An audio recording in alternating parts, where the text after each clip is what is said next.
Multilingual Redditors, what is your they didn't realize I spoke their language story? Flemish guy here. Working a safari guide in Kruger area, South Africa. One time, my boss asks me to go pick a family of 4 up at the classy reserve gate, do an afternoon game drive with them, and drop them off again afterwards. This was very uncommon. Normally we only do game drives with people that book a room in our own lodge on the reserve point. So I pick them up, introduce myself and go over the rules, all in English. They reply in English, or at least, the dad does, and normally I can pick up straight away if it's someone from France, Belgium, Holland, or Germany, but his English was Oxford English. So I thought, English people. Off we went! 10 minutes into the game drive I hear them speak in Flemish, and not only that, in my own dialect. Side note, every Flemish town has a dialect. We can hear what region/province other Flemish people are from, and if from the same region, we can often even pinpoint the exact little town or community they are from. Oh, I was going to have fun with these folks. Found a few nice animal sightings, spoke English all the time, but then one sentence to the next, switched to their exact dialect. I thought, now they are going to be surprised. But nope, we all kept chatting in Flemish now. Only 20 minutes later, the daughter, maybe 10 years old, goes, wait a minute, he speaks Flemish. After all had a good laugh, I asked them where they were from. They literally lived 1 street away from me. It's a small world, folks. Edit. Oh wow. Gold. Gold. I'm one of those redactors now. Thank you kindly, stranger. Most of these stories are a bit negative. Here's a lighter one. My mum's a linguist and speaks about 15 languages fluently, and as such, I picked up a couple along the way. Most of my childhood was spent in Germany, so I have a firm grasp of the language, which doesn't really seem to match my appearance. I'm a 6'3", 220 pounds, black man who speaks German. Now this isn't too uncommon a sight in Germany, but in North America, I'm a faking unicorn. So I was standing at the bus stop one day in the heart of downtown Toronto, and there were these 2 60-something-year-old German ladies who were not having a good time. They were trying to find the art gallery and were fed up with the fact that they were having such a shitty time navigating because their English-speaking children had left them alone for the day. I didn't have anything particularly important planned for that day, so I turned to them and said something to the effect of, you know, our city has a lot to offer if you know where to look. Would you two like me to show you where the gallery is and a couple places you can get lunch along the way? They nearly fainted. They were so happy that they found someone who spoke German and couldn't stop taking pictures with me to show their family the guy that saved their day. I walked them to the gallery and gave them a bit of an impromptu walking/bus tour along the way. That was the day I gained to almost said it. Thank you so much for the gold, kind stranger. And remember, help those you can. Oh, I love this one. So I was working at a dental clinic in Germany, and these 2 guys walk in and start speaking in Arabic, not knowing that both I and my supervisor can understand it. The first guy, actual patient, is nervously telling his friend and this would never work, and his friend is telling him to shut up and play along. So the supervisor and I try to figure out what kind of game they are trying to play. Apparently, they were trying to lie about the patient's age to get his dental treatment done for free. I don't know how that worked. I was just an intern. Unlucky for him, his teeth told the truth. You can't fake being 16 when your wisdom teeth are all the way out. So me and my supervisor shut up about it, and I'm in actual pain trying to hold back from laughing as the friendies. Convincing the patient that we are idiots who don't speak Arabic and can't understand their trick. Of course, until I can't anymore and decide to discuss the case with my supervisor. Right there in front of them. In Arabic. I have never seen someone turn so many different colors so fast. Edit. Apparently all you people are weird and got wisdom teeth at weird ages. Ask my professors, and they said at around 12 is the lowest they've seen, and even that is because of precocious puberty, from what they've seen. This is super interesting though, so if you have any raise PM me what age you were when you took them, and you can be my special case project of the year. Me and my friend were sharing a cab with 2 girls we didn't know. Just decided to share a taxi with them because it was a long way and we wanted to save some money. They started speaking Swedish not knowing my friend is also Finnish Swede. Her mother language is Swedish. She has been in Swedish school, but is Finn, and speaks Finnish fluently. I understand Swedish, but I was too drunk to care. Suddenly she texts me. They are planning to leave us with the bill. I texted that we should tell the driver, so my friend just said, these girls will pay half of this before they leave. He got the hint and didn't open the doors before they paid. Also another time I was in an airport with my aunt. She had broken her leg, so she was in a wheelchair, but because we were going to a beach holiday, we decided not to cancel it. Now my aunt has lived in Germany and speaks it fluently. I've lived there too, so I understand it well, but I'm not fluent. We speak Finnish, something just to pass the time, when flight attendant asks us to go on the plane first. This middle-aged man turns to her wife and says in German, I don't think disabled people should be allowed on planes. My aunt, who is a true badass, asks me to stop. I was pushing her wheelchair, turns to the man and says in perfect German, I'm sorry sir, but I broke my leg and didn't want to cancel my holiday plans. You are being incredibly offensive towards handicapped people and I feel sorry for your wife. Have a nice flight. He turned red, couldn't even say anything to us, and just looked away. His wife looked mortified. I have more stories if someone is interested.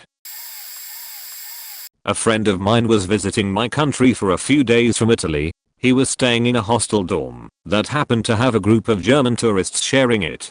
He said anytime he was back in the dorm he would hear them laughing and making fun of him in German. Little did they know he speaks fluent German. He stayed quiet for the few days he was there and remained perfectly pleasant, speaking English to them when they had conversations, but otherwise keeping to himself. On the last day as he was leaving the dorm he turned to the group to say goodbye and added, I hope you will enjoy the rest of your trip in German to them. He said the look on their faces was priceless when they realized he'd understood everything they'd been saying about him. Posted a comment on a small thread, went for a walk, come back to find it's blown up, whoops. I realize this sounds like the most generic story ever, but I'm sure my friend isn't the only person this has ever happened to, and not really sure how I could prove it otherwise. Added to, spoke to my friend about it since, and he said the stuff they said about him was that he must be the weirdest person on the planet because he was traveling alone, and that he must be queer because he chose to read his book instead of talk to them all. Nice group of guys. I recently went to Japan for my first ever international trip and was totally prepared to have to struggle through all my day-to-day interactions in Japanese, but was surprised at how widespread even a basic understanding of English is over there. Everyone assumes you won't speak any Japanese at all, so they stick to as much English as they're comfortable with, or you basically just play charades. At a restaurant in Kobe, the waitress was practically fluent in English, so we chatted a while, and it came up that I'm studying Japanese, so we had a little small talk, and she was impressed. Then the owner came over to talk, but wasn't as confident in his English, so he had the waitress translate. He was asking all these questions about where we'd been so far, where we were staying, how we liked everything, if we'd been down to Kobe Port yet, etc. It was simple enough that I understood 100% without her translation, and the waitress could tell. Finally, she says to him, in Japanese by the way, he understands what you're saying. His eyes practically bugged out of his head, and he got super excited and asked if we wouldn't mind waiting 30 minutes for him to close up and send everyone home. So I wait, he closes everything up, and we all end up hanging out that night. He drove us around the city, bought us drinks, even drove back to the Airbnb. Japan is amazing. Edit. I forget my handle on here is still Zango. I'm actually a 6'2" bald white dude, so very noticeably foreign in Japan. I've always loved Asian cultures, and in high school people called me Zango because I was the only one in my history class who kept acing the Chinese exams. For anyone thinking about going to Japan, even if you don't speak any Japanese, do it. It's the most beautiful country filled with the nicest people. Added to, the restaurant's name was Hanasato in Kobe. It's a short walk from one of the junior stations. The food was amazing as well. My family and I were flying to Greece from Houston to visit family, and 2 groups are also on this 10 hours flight. Student ambassador middle/high schoolers, mostly girls, from the US, and a youth male Greek soccer team. And of course, they were all sitting by us with their chaperones at the other end of the plane. The boys are hitting on and flirting with these girls about 2 to 4 years younger than them, all over each other. They moved seats so they can sit with the girls, and they were so loud and obnoxious the whole plane was pissed off, except the crew who did fuck all about it apparently. The boys were also talking amongst themselves in Greek. My mother speaks fluently from years of Greek school, and many a summer raised in the Peloponnese hillside point at some point, while all 3 of us are just sitting there eating, sleeping, trying to watch the tiny TV at the front of the plane, and listen over this kid's constantly talking. My mother jumps up and goes over to the group and says, "These boys are calling you fat and stupid. They also think American girls are so easy. By the way, she points at the one guy who was the most all over this one girl, is 18. They have girlfriends waiting for them in the terminal. Now shut up, so I can sleep." They all shuffled back to their appropriate seats, silent. Best flight ever. After that point, I love my mom. Edit. Thanks everyone for the kind comments. My mom is so happy, but still really pissed off about the flight attendants who did nothing. She's ready to adopt all of you. She adopts everybody. Don't get too excited. When I was teaching kids in Japan, I would only respond with English only to their Japanese. I did this for a few reasons. To make them think I didn't speak Japanese. To make them use English more. So I could scare the crap out of them once I decided to speak Japanese. Some kid in English school didn't do his homework. When I asked him for it, he told me in English that he forgot his book. He then turns to his classmate and says in Japanese that his book is in his bag and he didn't do his homework because he couldn't be bothered. I said nothing. Come the end of the class, his mother is waiting in the reception along with my Japanese manager. So I tell the manager in English that he didn't do his homework. I hear the conversation between kid and mom, with him giving the same forgot bullshit. So I just say in perfect Japanese, "Why are you saying you forgot the book? When I asked you in the class, you told the other student that it's in your bag and you didn't do the homework because you couldn't be bothered. I'm sorry, didn't you know that I could understand Japanese?" Mom opens the bag, finds the book, smacks the kid in the head with the book, and tells him to sit in the reception doing his homework. Kid cries. All is good. Cable guy here. Being a white guy, most people don't realize that I know how to speak and write in Spanish. I run into so many situations where I can run under the radar and just do my job without someone knowing that I can understand them completely. Every once in a while I subtly let them know that I can understand them. I was doing an installation at a house where the family only spoke Spanish and the order requested for a Spanish speaking tech. I showed up to the door. The husband opened the door and automatically assumed that I couldn't speak Spanish. His English was near perfect, and he greeted me, showed me around, and where he wanted everything.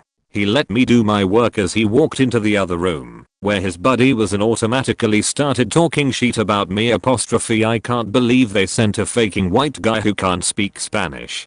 I specifically told them to send someone who can speak Spanish, so I didn't have to deal with this bullshit. He's going to be lazy as fuck and not do the job right. I bet the asshole is going to expect a tip after doing a shitty job and I'll have to fix it myself. The dude went on and on the entire time I was there, talking shit the entire time. At the end of the appointment, I was pissed.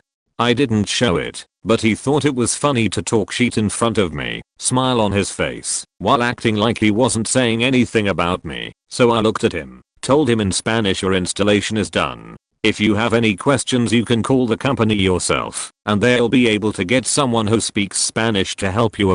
He looked at me with a shocked expression, so I continued, "Next time you should ask if the person can speak Spanish before talking shit." His buddy hit the floor laughing as I left the customer standing there feeling like a jackass. I'm from the US, and when I was 11 my family went to France for a couple weeks. My dad was a very smart man. He graduated college when he was 18 and had a love for languages. He was fluent in French, Spanish, and German, and he lived in France for a year or two. He came back to the US and taught French for a few years before getting his JD and PharmD. He was constantly trying to teach us French whenever he could when we were little. He kept in touch with his French professor from college, and when we were in France we stayed with them in Saint Hilaire de Ries. They had a small party with some of their friends and everyone sat around talking and drinking wine. As much as he tried to teach us French, we could only do as much as ordering food and reading restaurant menus and such, so everyone was talking in English except for one man's wife that was there and didn't speak English.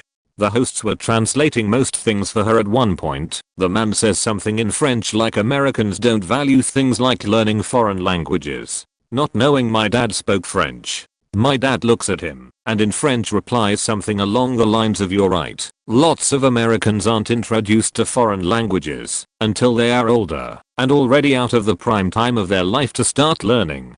And that this was why he started teaching his kids French as early as possible, and even why he brought his kids to France, hoping that we'd gain an appreciation for another language and culture.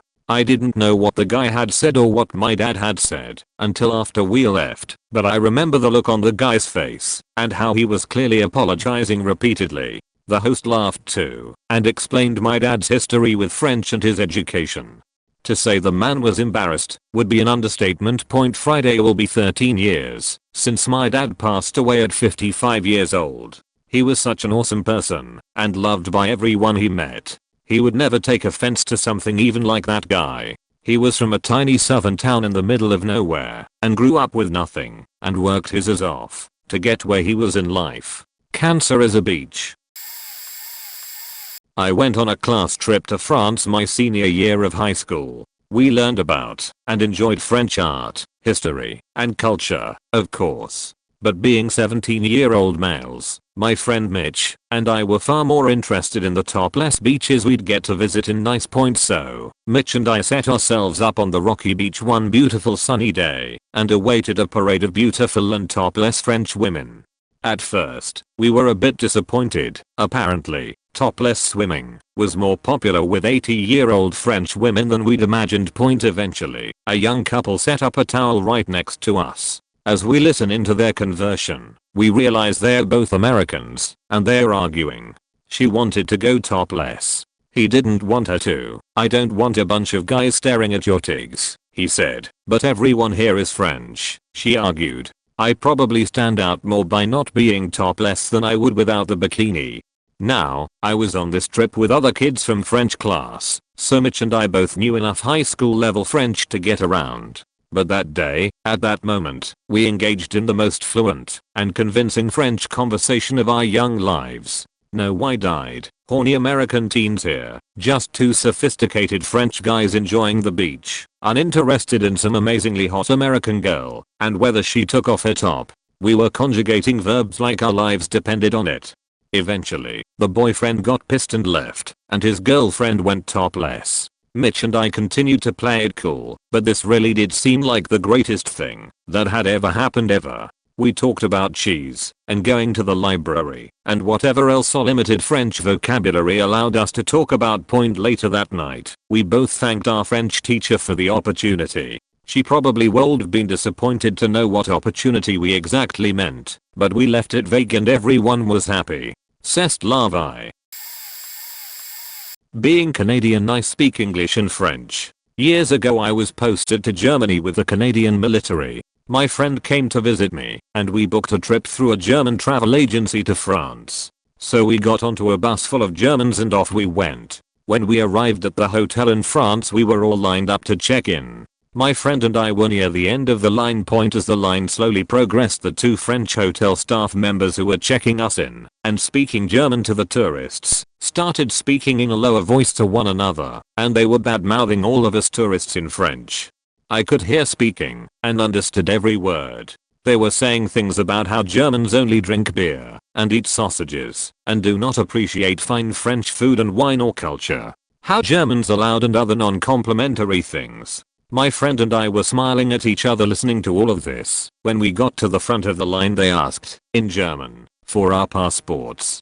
We handed them our Canadian passports and I asked them, in French, if they could recommend a good French restaurant that had a nice wine list. Oh, and could they also recommend a museum nearby? They looked at us, the girl turned red, and then mumbled something about a restaurant around the corner and a museum a few streets over. I thanked them in French, took our key, and left them standing there looking flustered. Here's a story of how I found out a long-time friend of mine has a thing for me. I'm half Indonesian. I was born and lived there for quite some time, before I moved to the States. I was on vacation in Jakarta this past summer, visiting family and catching up with old friends. I went out one night with an old friend I was extremely close with. Let's call her Y. We pretty much went on a date. I took her to the movies, had dinner, and we spent a good amount of time at the arcades. We linked up with our old clique afterwards. When I dropped her home, her mom was at the door. I got out the car to greet her and show some respect. As soon as she sees me, she says, in English, "Hello. My name is X. I'm Y's mother. Did you guys have fun?" Afterwards she starts whispering to her daughter. I was able to hear a bit of it and realized they were speaking in conversational Bahasa. I overheard the lines, "Ini kau yang kamu bilang, yap, kalian sudah pacaran," which translates as, "Is this the boy you were talking about? Are you guys dating now?" Her daughter just blushes in embarrassment, hugs me, and says goodnight to me as she assumes I'm about to leave. Before I leave, I say goodnight, and I just let out this line, "Terima kasih, Ibu. Selamat malam. Semoga saya dan Y bisa ketemu lagi minggu depan sebelum saya balik ke Amerika." Which translates to "Thank you, ma'am. Good night. Hope your daughter and I can meet up again next week before I have to head back to the States." Her jaw just dropped. She was extremely surprised and realized that I understood what she was saying to her daughter. Her daughter was just laughing at her. She hits me up later that night on feet saying her mom was still not over the fact that I'm fluent in Bahasa. She then confesses her feelings to me. This didn't happen to me, but it happened to my multilingual cousin, and is a favorite story amongst the family. Said cousin, who speaks a multitude of languages, 6+ but not sure which, was visiting family in Australia and they all decided to venture out for a meal. After being seated at their table and getting their starters out of the way, my cousin picked up on the table next to them making some very rude comments towards my family's table in German.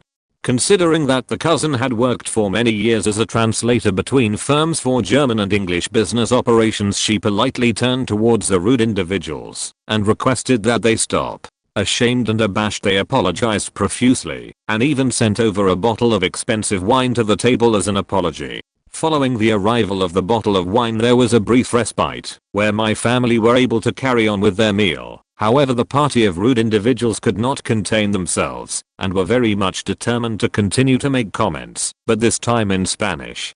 Even going so far as to make comments about how British people rarely speak more than 2 languages. Unfortunately for them, this was another language in which my cousin is fluent, and the scenario played out very much in the same way for them. You would think at this point that perhaps they had learned their lesson and would stop trying to make snarky comments about my family gathering. Especially considering the apologetic bottle of wine and verbal apology. However, the routine had to play itself out for the 3rd time in yet another language before they would decide to pay for their meal and go elsewhere to complain about my family in peace. A bit of background. I live in Australia, location, but speak English without any accent. Can speak/understand Mandarin, but I'm not fluent, so I only speak it with my parents. I went to buy bubble tea at a shop that seemed to be staffed by Chinese people. You often get Chinese customers placing orders in Mandarin, so if you order in English, I guess they assume you don't speak Chinese. I placed my order in English. Cost was something like $12.40. So I handed over a $20 note and $2.40 in coins, expecting $10 back in change. The girl at the cash register took my money, gave me my receipt, then turned around to make bubble tea. I was expecting $10 change. I waited for the girl to come back and give me change, but no, she just went on to serve the next customer and ignored me. When I finally caught her attention, I told her I was expecting change, but she told me that I only gave her a $10 note and coins. I knew for a fact that I gave her a $20 note because $20 notes are red while $10 notes are blue, and because I have a habit of withdrawing $20 notes from the ATM. The girl went to talk to her supervisor/manager in Mandarin. They were standing near me and probably thought I couldn't understand them. The girl was telling her manager that she only got a $10 note and coins from me and was adamant that she didn't do anything wrong. The manager then told her, in Mandarin, to just give me a $10 note to make me go away. The girl eventually gave me a $10 note but offered no apology. Being the shy non-confrontational type, I didn't say anything or let on that I understood what they were saying. I got my bubble tea and $10 note then left. So, after the long and grueling flight including connections from Miami to Athens, Greece, I arrived in my home country. While waiting at the carousel waiting for my luggage, I realized it would never come out of those black rubber flaps. Not the first or last time this would happen on a transatlantic flight for me, but I talked to the desk attendant who was designated for the job and found out I had 3 days in Athens before I would get my luggage. I had 3 reasons for being in Greece. The first a wedding, the second being a doctor's visit, the last being the beach. I wasn't going to buy another suit for the wedding or swimming, so I just bought some cheap clothes intended for tourists decorate with I3 Athens and Greek flags. I'm also a big fan of hats, so I bought one that matches my shirt, mainly because all the hats matched all the shirts.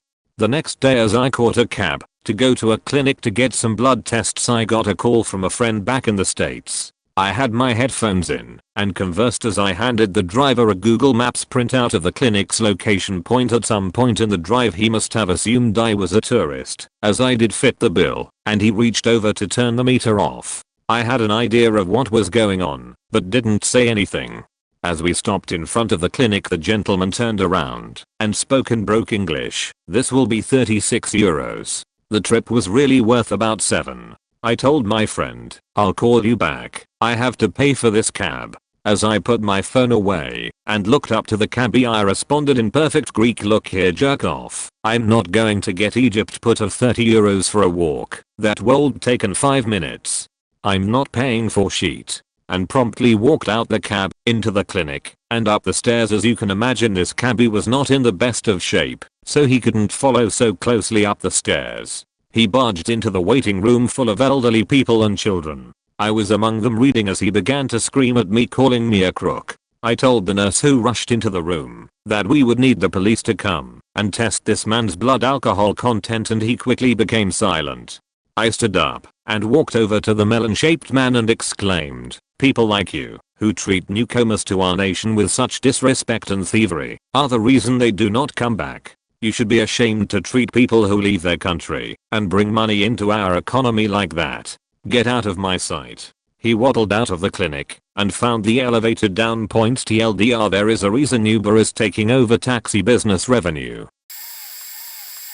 I was visiting a friend who lives in Abu Dhabi, and we decided to visit the Grand Mosque. As it's a religious place, you are required to cover up out of respect, which includes women covering their hair. Most tourists embrace it and are more than happy to follow the rules. While we were inside, one woman refused to keep her hair covered. A security guard told her to put it up or she'd have to leave.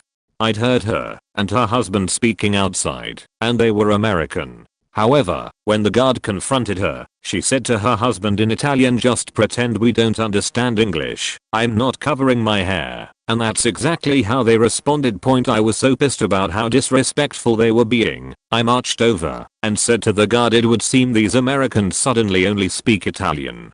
Don't worry, I speak Italian, so I can translate for you."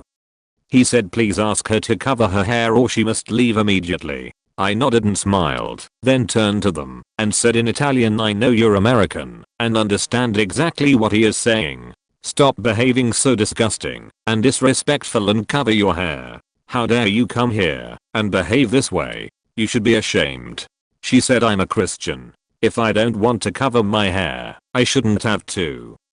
To which I replied, "If being a devout Christian is so important to you, don't visit a mosque." As I said it, 2 older women walked past us and said, in perfect Italian, "You're not even Italian. We are Italian." Now do as you're told, or go back to your own country," and walked off. The woman in question covered her hair, and I said to the guard sorry, took a bit of explaining, and walked back to my friend. I watched her and husband walk straight out the mosque without stopping. Edit. Had another story before this one, which wasn't that interesting, so I deleted it. I'm a British dude who speaks a moderate amount of Japanese. Big shout out to my teacher Hazuki. Back in 2013 I visited a place in the UK, known as the Lake District. It pretty much describes itself. A big mountainous region full of lakes, some real, some artificial. There's this one town called Windermere which has, amongst other attractions, the Beatrix Potter Museum. The world of Beatrix Potter. This museum is all about the titular British author, her life and her characters.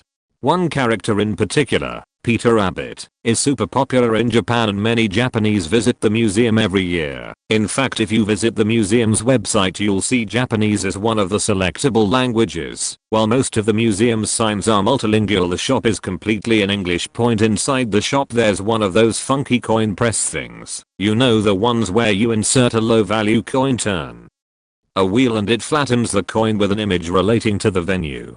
My girlfriend of the time really wanted one of these novelty pieces of crap, so we waited in line. In front of us was a Japanese family, dad, mom and 2 young daughters, who were trying to use the machine, except they had no clue how to use it. The kids were inserting a coin and turning the handle, but the image was all distorted. The mother was getting agitated as she saw we were waiting and didn't want to be a bother, so she told the kids to give up. They looked so upset, and it broke my heart.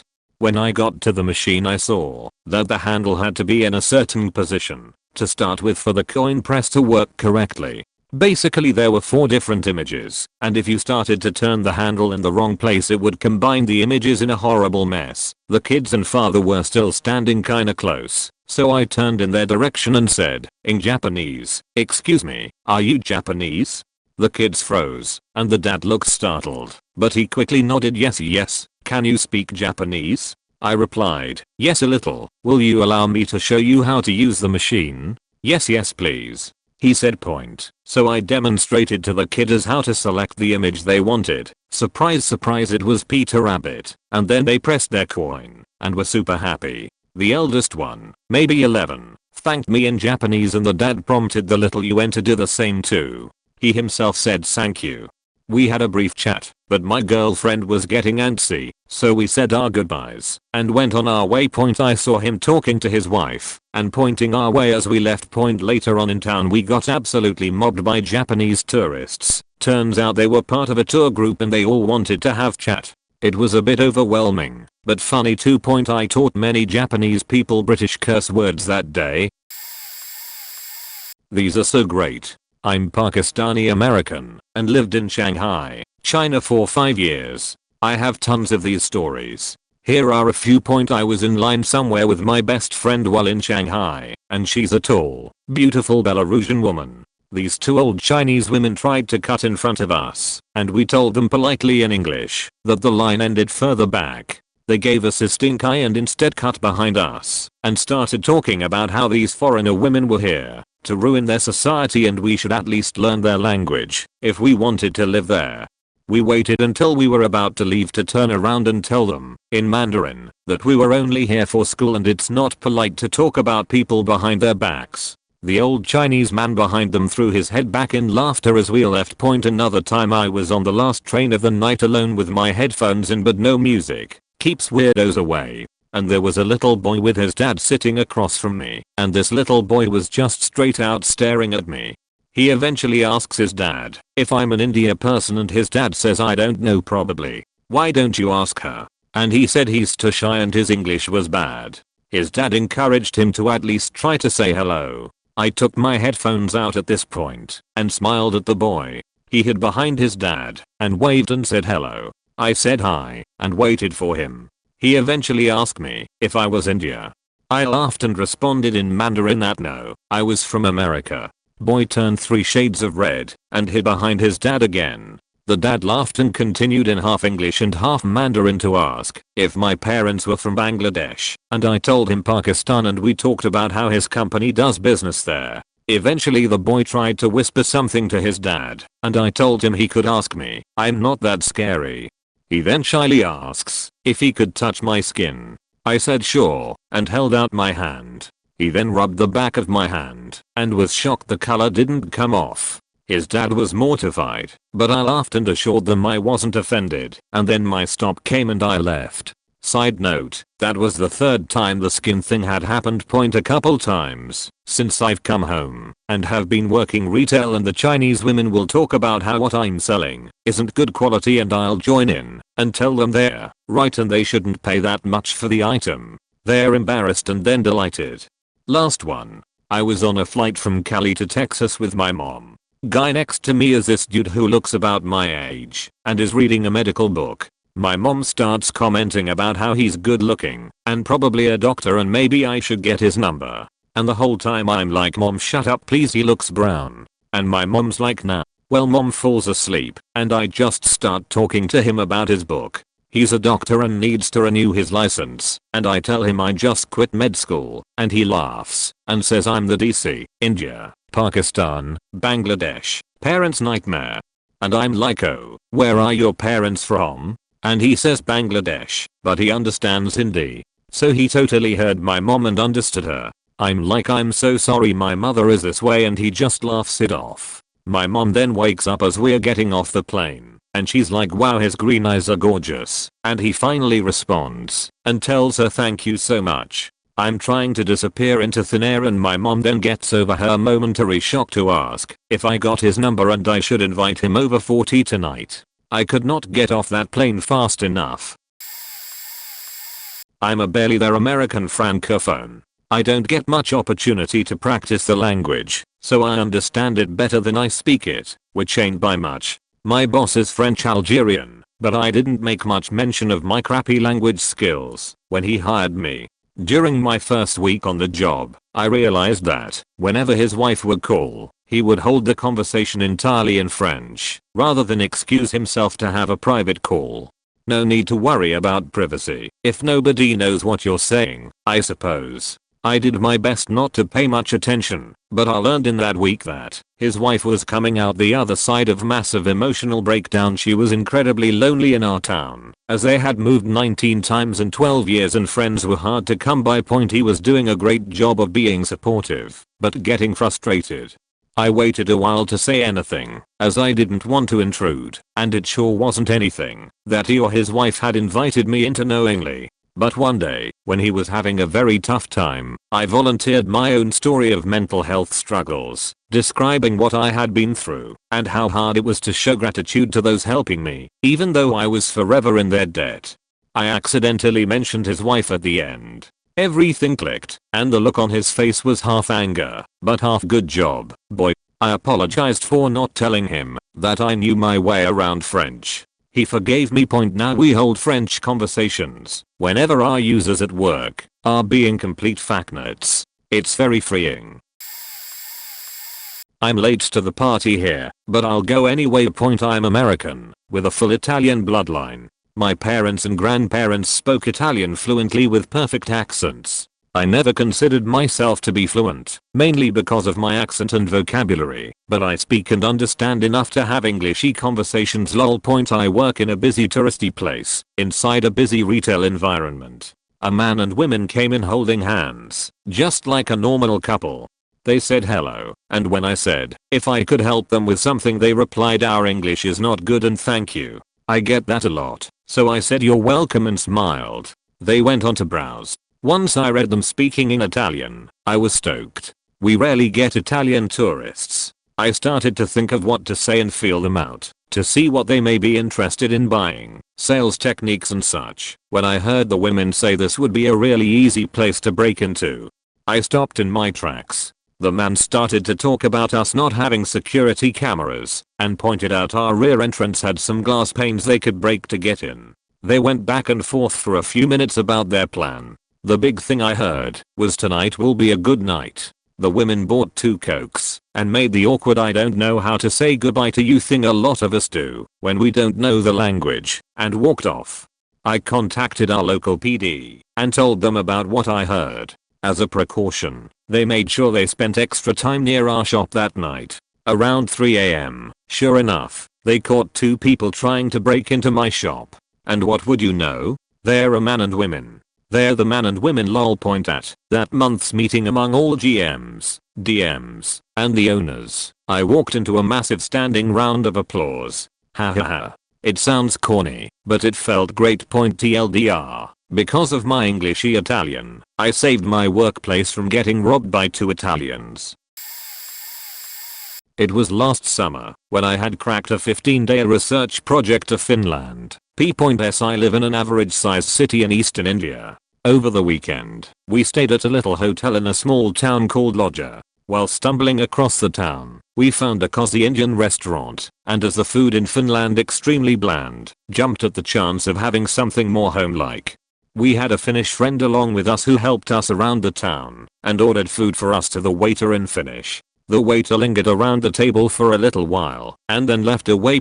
He came back with the food, and then served us, talking in Hindi. We jumped in our seats. Although, he kind of looked Indian, you could have never have guessed it, especially as he seemed to be very fluent in Finnish.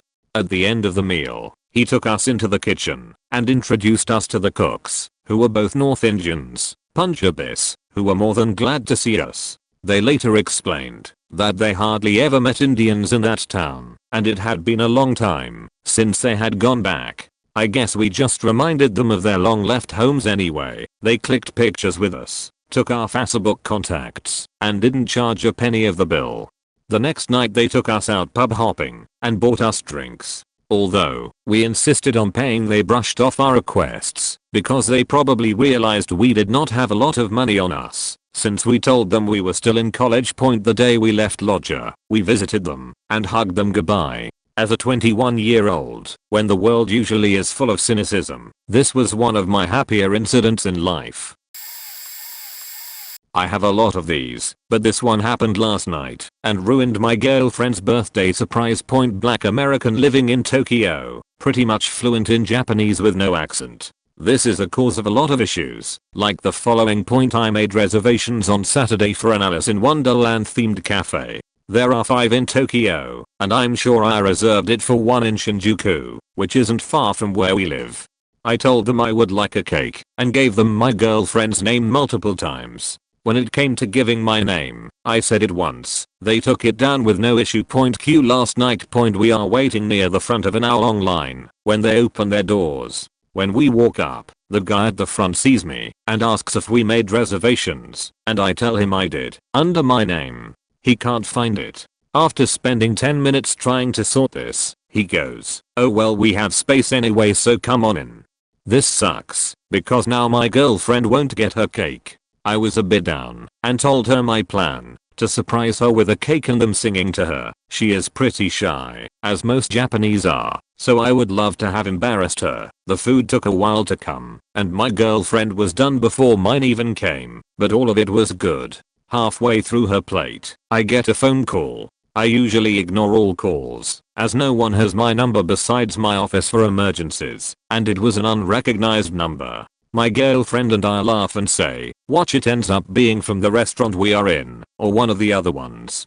The guy on the other end is saying, it is way past 5, and we hadn't arrived, and asked if we were lost. I told him we were at one of the restaurants, and gave him details about the theme of this one, and where it is located. He replied in a shocked voice, wait, you're here. And I stand up, to walk to the front. It was the same guy who greeted us, and said my name wasn't on the list. My name is sometimes used as a nickname for Japanese men who have a similar sounding name. Since I pronounced it with no accent, he didn't expect a 6 feet 2 inches black guy. He apologizes profusely, and says the cake will be on its way ASAP, but the surprise has already been ruined. I ask if he could get all of the staff to sing for her, as her embarrassment is the only thing that can cure my frustration. He obliges. I go back, and my girlfriend and I have a laugh at the situation, and I ask for the check. Shortly after paying, a group of girls in Alice outfits and 3 guys with Mad Hatter hats come with a cake and sing her happy birthday. She turns red, and there is at least some saving moments for the night. We had a laugh that the bill had the total written on it, and then crossed off with a new total 6 yen less. I felt 6 yen was way unfair for the fuck up they caused. Afro Puerto Rican hair. Thick, dark, kinky hair. They call it pelo malo, but I think it's beautiful. On the contrary, dark skin, dark eyes. Essentially all the dominant black traits. I work at a movie theater, and usually I'm selling concessions or taking tickets. I don't like to speak in Spanish to Latino or Hispanic customers until I know absolutely for sure they speak it, because they could be like me and have English be their first language, might be learning Spanish, and that's totally fine. Just didn't want to throw them under the bus. I speak and understand moderately but never have been comfortable initiating in Spanish for fear of messing up or offending someone. So I try to listen to how they speak to their significant other / children / other Latino or Hispanic people as they are approaching me. One man and his 2 daughters came up, speaking rapid fire Spanish, and then stopping when they saw me, going to nicely paced English. So I asked if they wanted butter on their popcorn, in Spanish. The dad smiled and said yes, lots of butter, a lot. Going out on a limb, I started my own rendition of Gasolina by Daddy Yankee, substituting Dame Mas Mantequilla for Dame Mas Gasolina, and I'd never felt so happy when he and his daughters were grinning back at me. Part of it was shock, looking at an negrita as brown as I was, but the other part was pure delight, and I'd never been more proud of my heritage. I'm an American soldier in Afghanistan. I was born in Iran, so I speak Farsi, and in Afghanistan, they speak Dari in parts of the country.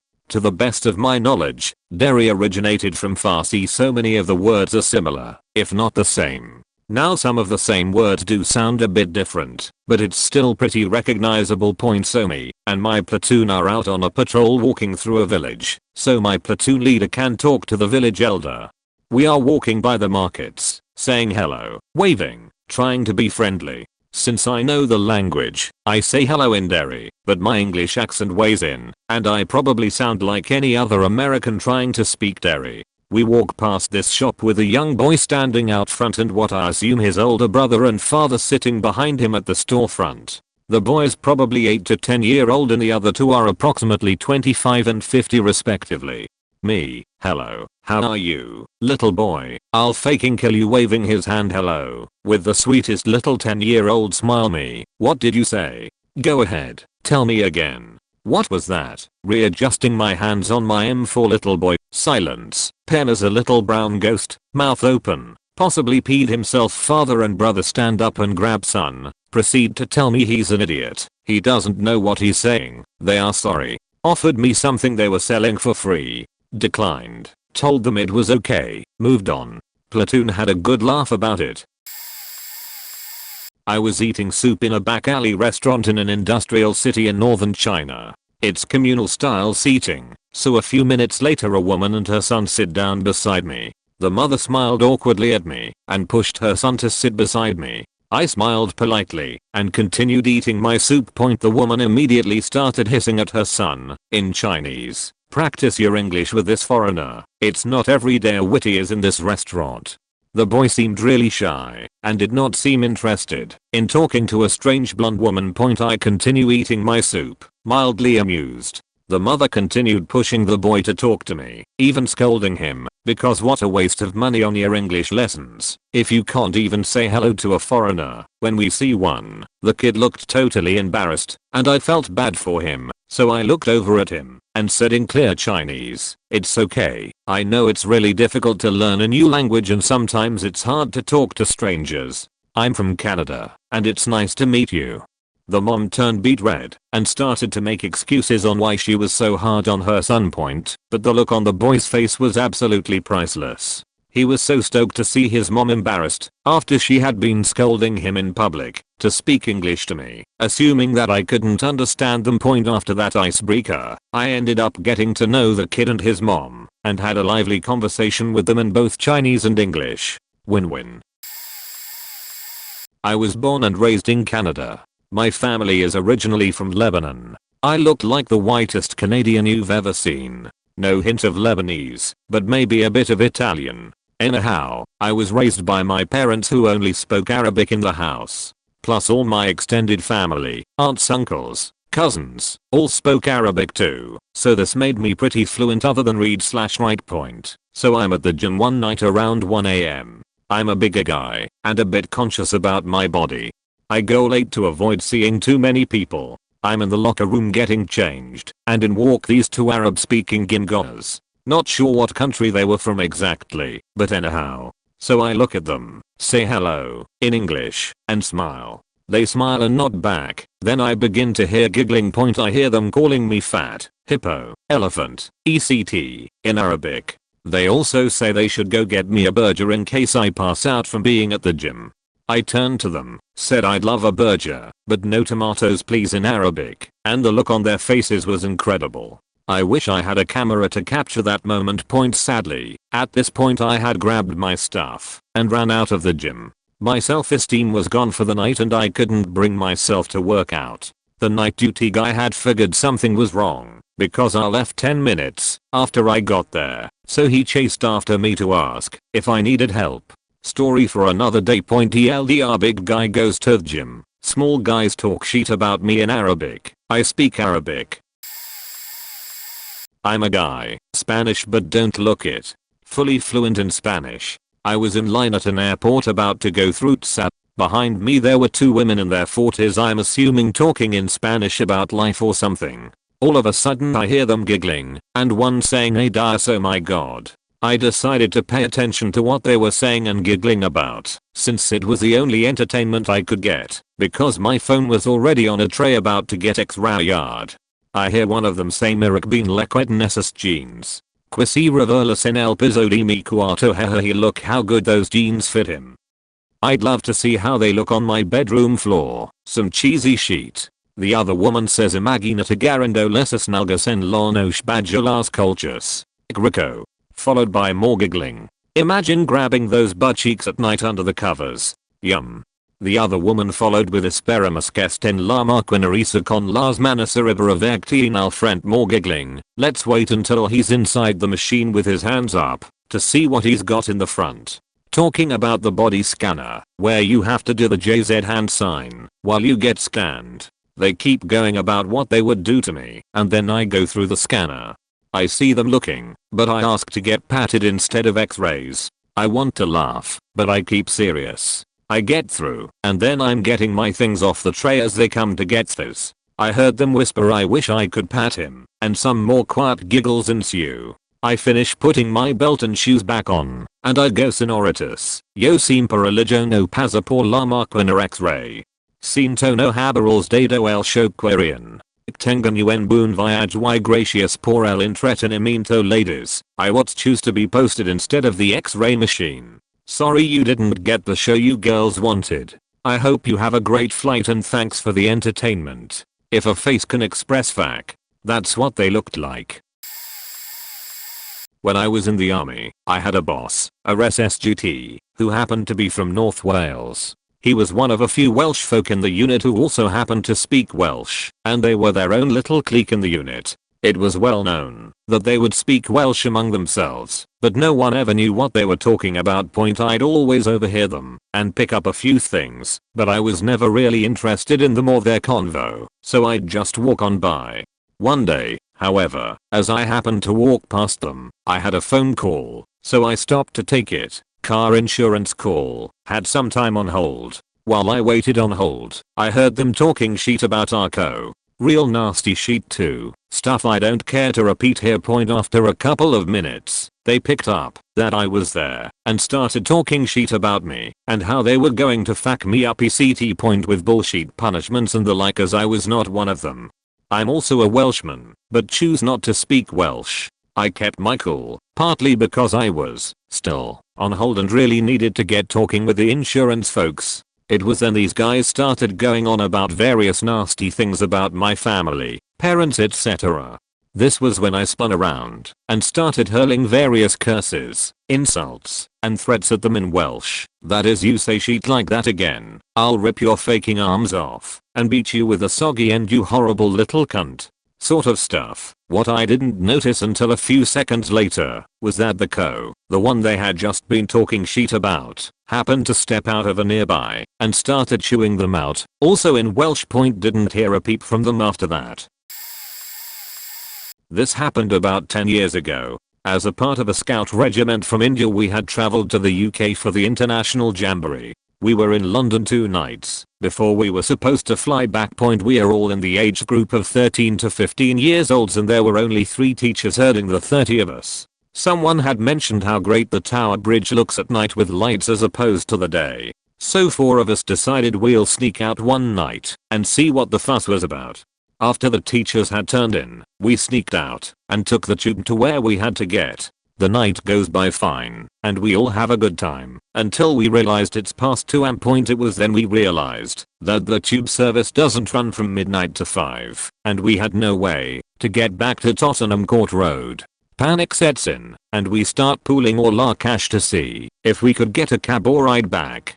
Having found nothing on the streets, we walked into a nearby convenience store. I don't remember why, but for some reason we felt we won't be understood unless we speak in a British accent. So we argued amongst ourselves about who's gonna walk up to the store cashier and ask for help. We were talking pretty loudly in Tamil cause we figured no one would understand. Since I was deemed to have the most passable British accent, I was chosen. I walk up to the guy, and by now he's already glaring at us for being loud. With all the Britishness I could muster, I asked him if he could tell us how we could get to where we had to go. He starts laughing, and in the most fluent Tamil I've heard, he says I don't have to try so hard, and that he'll get his friend to help us get there. Never had I been so relieved to hear my own language before then. He talked to another person in the store, a nice Pakistani gentleman, who then dropped us where we had to go. So I'm first language Welsh, as is my father. However, my mother cannot converse in Welsh as she was born in the south, as was I, and attended a Catholic school who did not have a Welsh curriculum. Besides this, my mother, who is half caste, retains her accent from South Wales, so everyone always assumes she, myself and my sisters only speak English. Where we live, out in the sticks, 80% of people speak Welsh. Many of my friends and work colleagues speak Welsh, unless we are in the vicinity of an English speaker. To them we will converse in English so as not to seem rude. You walk into a shop, post office or bank and you're greeted in Welsh. Everyone just assumes everyone speaks Welsh, because why not? It's Wales, right? My father would always use this story as a blind example, to be careful what you say in your own language, or any language you assume the other doesn't speak. So when I was around 6 years old, my mother and I boarded a bus full of old hags. Some of the worst Welsh you will come across are old miserable first language Welsh women. My mother always feels as though she isn't welcome on any bus, and I never understood this until I was a teen and noticed there weren't any colored people in my village or town. If there were, they are tourists or students. Back to these old hags. The moment my mother sat down on the bus, these old hags began speaking nasty comments in Welsh. They assumed my mother couldn't understand them, which they were correct. However, they made the mistake of assuming I couldn't understand them. I felt awkward, as this was my very first instance of racism, apart from a teacher telling me that I don't look that black as my hair isn't afro. I'm slightly more tan than my sisters, so I get it a lot, even to this day. So, sitting there listening to those old hags talk amongst each other about how we must be tourists, or maybe we lived here illegally, sponging off the government, probably on benefits, welfare, making Wales look bad, taking all Welsh people's housing and jobs, having special treatment, because she has an immigrant kid. They truly saw us as immigrants, and were disgusted we were even allowed a seat on the bus. I wanted to cry and tell my mother, but she looked quite content sat there enjoying the view of the mountains. Much more was said, and I couldn't let my mother know how racist their hags were being. She would cry and make us get off at the next stop and walk the 2 miles into town.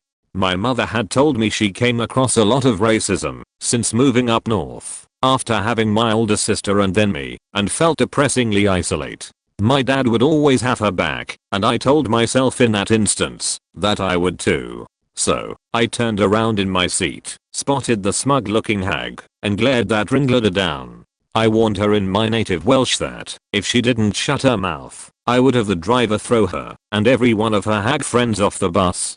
They didn't speak a word. They were in absolute shock. Then I could see the embarrassment and guilt hit them. My mother didn't know what was going on and pulled hard at my arm to make me turn and sit down. She then apologized to the ladies for my speaking in a tone she only recognized as rude. I ignored my mother, looked back to the women, and told them they should apologize to her, that we are 100% Welsh, no matter what our skin color, even if my mother was never taught it.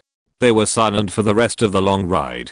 Only her friends told my mother in English that she has a beautiful little girl as they moved to quickly get off the bus ahead of us. As soon as my mother and I stepped off the bus, I had a nasty telling off from her. I was not allowed sweets or toys, and when we got home I was to stay in my room. No TV, no computer, no playing with my sisters, bed at 6 p.m. and no supper. When my dad got home from work at 8 p.m, he came up to wake me and tell me off. I told him the story, and we both agreed to never tell my mother. He snuck me in some chocolate gatto, and to this day my mother has no clue. The old hags were genuinely polite every time we got back on that bus, that my mother noticed. I spent 22 months living in Venezuela. When I returned home to California, I found work as a teller at a major bank. One of the reasons I was hired was for my Spanish language skills. There was only other Spanish speaker in my branch. I'm white. She was first generation American from Mexican descent. Her family had encouraged speaking English inside their home. As such, she considered English her native language and had picked up Spanish as an adult working in restaurants. For my first few weeks both us struggled to get any of the Spanish speaking customers to come to my workstation, even though there was a placard stating Yo hablo español as well as the same statement on my name tag. One Friday we had a large group that worked at an industrial nursery come in to cash their paychecks. I overheard her translate very much to mucho más as she was explaining something. That made me cringe. Like nails on chalkboard. You don't say mucho más in Spanish. You only say one or the other depending on context and how it will sound, because there are cases when they can be used interchangeably and there is no gradient to make something more than something else when those two words are used. It just sounds weird to Spanish speakers. Anyways, I corrected her on the spot and explained, in Spanish, in front of 30 or so Spanish speakers, that you could only say one or the other. I got a kick out of her asking this group of native speakers if that was correct and having them shake their heads in agreement. After that people willingly came to me and I never had problems again. Unfortunately, for my co-worker, she took some flack for a little while. Apparently people had just assumed that she was native speaking and she had worked hard on her Spanish skills to sound that way. She probably would have gotten away with it if it hadn't been for that darn tubby white guy. I started ordering a coffee in a Starbucks in Germany in German. My German at the time was quite good, but I had an accent when I spoke.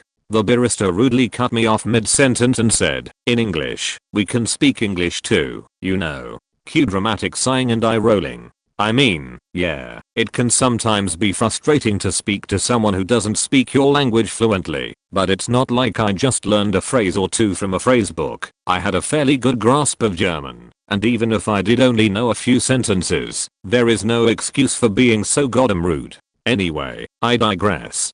The two baristas then proceeded to bitch to each other, in German, about the dumb American and British tourists like me who think they're so cultured because they know how to say Guten Tag and Dank, but really, everyone just wishes they would fuck off home. She slammed my coffee down on the counter and I said, in German, thanks very much. I couldn't help but overhear and wanted to let you know that I'm Irish, not American or British. Have a nice day. I never saw two people go so red in my whole life. They practically fell over themselves apologizing. I just smiled and left. Edit. Just remembered another incident. I used to work in a gift shop. One day two Spanish 16-year-olds came in and loudly discussed in Spanish what they are going to shoplift and who will shoplift what. I walked over to them and in my cheeriest customer service voice explained to them, in Spanish, what our special offers of the day were. They sprinted out of the shop. I'm full Japanese but look Americanized. I can speak /read/write fluently in Japanese. My first cousin is the opposite. She looks super Japanese, but doesn't know any Japanese. 3 Christmases ago we were on a family vacation visiting our grandparents and other relatives in Japan. It was my cousin's first time in Japan. We decided to walk around Omotesando and went to a cute cafe to grab some pastries for ourselves and also for our families. We talked English to each other and ordered our food in English and by pointing. We ordered extra to take home for our families. There was an old couple next to us. They were talking so much crap. How can they not speak Japanese? They must be from America. No wonders Americans are so fat. Look at how much food those two girls got. They are not ladylike and are not sophisticated, etc. Maybe 15 minutes worth of them staring at us and talking about us and how Japanese Americans are worthless. I ended up asking the waitress in Japanese to help us take a picture. Shashi no totku same ka. The couple's eyes widened and the woman immediately whispered, "They know Japanese?" They turned their heads down in shame and completely stopped speaking. I then had a full conversation with the waitress on shops and things to do nearby. Then asked for a to-go box to bring the pastries back to my family. It made me really sad though. We didn't bother them. We didn't say anything to them, but unfortunately they had some prejudices towards us. Damn it. Always so late to the very few conversations I can actually contribute to. About 10 years ago I dated a Mexican girl. She was raised in America and spoke English and Spanish fluently. Her mom was also fluently bilingual, but would often speak to her in Spanish in front of me. It was actually a little rude thinking back to it, but she didn't know that I also spoke Spanish. Not 100% fluent, but pretty well. We were dating for about 3 months or so, and every time I'd be in the company of her and her mom would speak Spanish to her from time to time. She had no idea I spoke Spanish. The girl knew, but I guess never told her mom. Anyway, after about 3 months of this, her mom finally said something to my girlfriend in Spanish, but my girlfriend didn't hear her. After a moment or two, I just naturally responded to the question in Spanish. The look on her mom's face, I will never forget it. In the blink of an eye she realized I had understood everything she'd ever said about me to her daughter. Fortunately everything was very nice and kind, but she definitely didn't think that I'd ever understood her. Of course I always understood everything she said, and I guess whatever I said as a response was complicated enough where she realized I was well above basic greetings and the like. Her mom was pretty horrified, but I just kind of played it off like nothing had happened. Anyway, she then went on to know to speak Spanish, of which I told her I did, learned it in school, lived in Mexico for a while, etc. From that day on she'd either speak to me in Spanish or just say nice things about me in English in front of me. So I guess in a way it was sweet, but the experience was still pretty funny to me.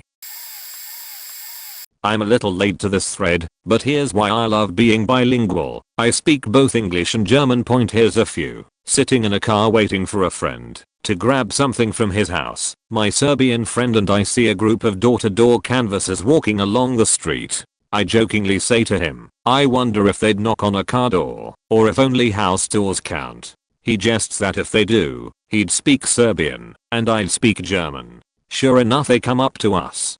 Hi, we are collecting money for our church. Would you mind donating a few dollars? So, sorry, it's freshest English Serbian. Do you not speak English? Wait 1 second, Natalie, didn't you live in Berlin for a while? Another, I was on the subway home from school in Toronto and came across an older couple who looked stressed, poring over the posted subway map. I spent a lot of time on the TTC in high school, so I thought I'd ask them if they needed any help. I approached them, and the woman said to me in very broken English that they were trying to get to their hotel. I detected a German accent when she spoke and said in German, "Are you German? We can speak German if you prefer." She was so relieved. Apparently they had had a lot of stress getting from the airport. Understandable since it's just an express bus that takes you to the farthest possible subway station from the downtown core, and that no one could understand them because of her English. So I showed them how to get to their hotel. It was a big fancy hotel downtown, so I'm hoping they had a great vacation. I have dozens like this. Since moving to Germany, lots of people here that can't speak proper German but decent English. a British tourist trying to order a drink in Berlin, an immigrant at the train station, and a guy looking for his apartment, but he'd gotten on the wrong train. I speak English and Spanish. I worked in the restaurant industry for many years as a manager. Whenever I first started at a store, I would not tell people right away that I spoke Spanish. I would always wait a week or two and listen to what the cooks and busboys and waitresses said about me. I worked in California, and so many restaurant employees are Hispanic. As I listened, I learned a lot. Sometimes it was good corrective criticism and I could learn from that. Their honesty often helped me to become a better manager. Sometimes it was the guys talking about what they'd like to do with me in the storeroom or the bathroom. This one particular cook did not like me, but I didn't find out why for a very long time. One day I told him to put his hat on, and he pretended that he did not speak English. It is a requirement that you wear something to cover your hair while in the kitchen. And so I told him again to put his hat on and he refused. So I said it in Spanish, and he got very shocked and looked at me. So, then I told him in Spanish that if I would be happy to repeat it in Chinese, if that would help him, at which he laughed and then ran out of the kitchen yelling, "Oh my god, she speaks Spanish. She speaks Spanish. The blonde one speaks Spanish." I later found out that, while other employees were saying some kind of vulgar things about me, this particular cook really had a crush on me. It was genuine, and his inability to communicate with me made him very grumpy until he realized I spoke Spanish. We didn't date, that would be inappropriate, but he was an amazing cook and we worked together for several years. Many funny, and some unpleasant, situations have happened, but I'll mention the most recent one. I'm a multilingual Greek, living in Scandinavia. One of my best friends is Mehmet, fake name of course, from Turkey. Now, I do speak fairly okay Turkish, and he can speak some Greek, and we both also speak slang, so sometimes we have mixed slang conversations for fun. Now, problem is that Mehmet can be sometimes edgy in commenting others with burning sarcastic humor. So, a woman passes by the table, Scandinavian F, pale white blue eyes, red blonde, H&M style clothes, plain hairstyle, etc. And Mehmet is on fire. Even Donald Trump would blush. All this time I give him the shut the F up look and remind him that Turkish is not such a small language as he might think, with 60-meter speakers, and if he is to comment, at least stop using well-known Turkish profanities and at least switch to Greek slang that has less chances to be understood before we get ridiculed in the cafeteria. Minutes later, as she passes by, she says in Southern Coast Turkish dialect, "Actually, it's about 80 millions. Mehmet face was priceless." Then it all got even better when a middle-aged lady sitting alone at next table said cynically with a small smile in Greek, "Well, neither the Greek would be a good idea."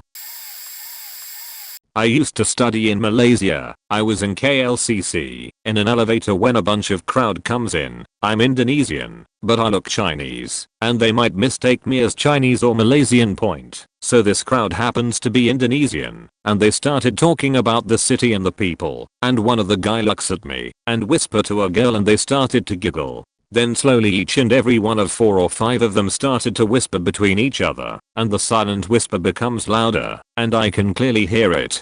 They were talking about my appearance, my clothes and my shoes in Indonesian slangs. I bet they are Jakartans from their use of slangs. They talk about how bad Malaysian people taste in fashion and all. I don't even get into fashion. I was just wearing a t-shirt and jeans, and I was so into sneakers at that time I was wearing a maroon high top Dunk. I didn't call them out immediately. I guess I tried to enjoy it as much as possible as they thought I don't understand any of it.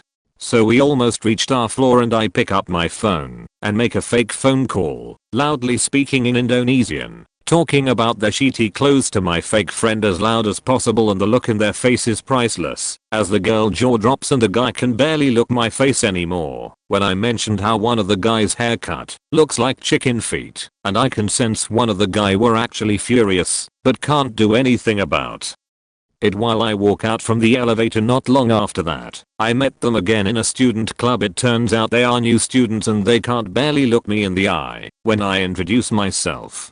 Haha, they didn't come to the club meeting since then.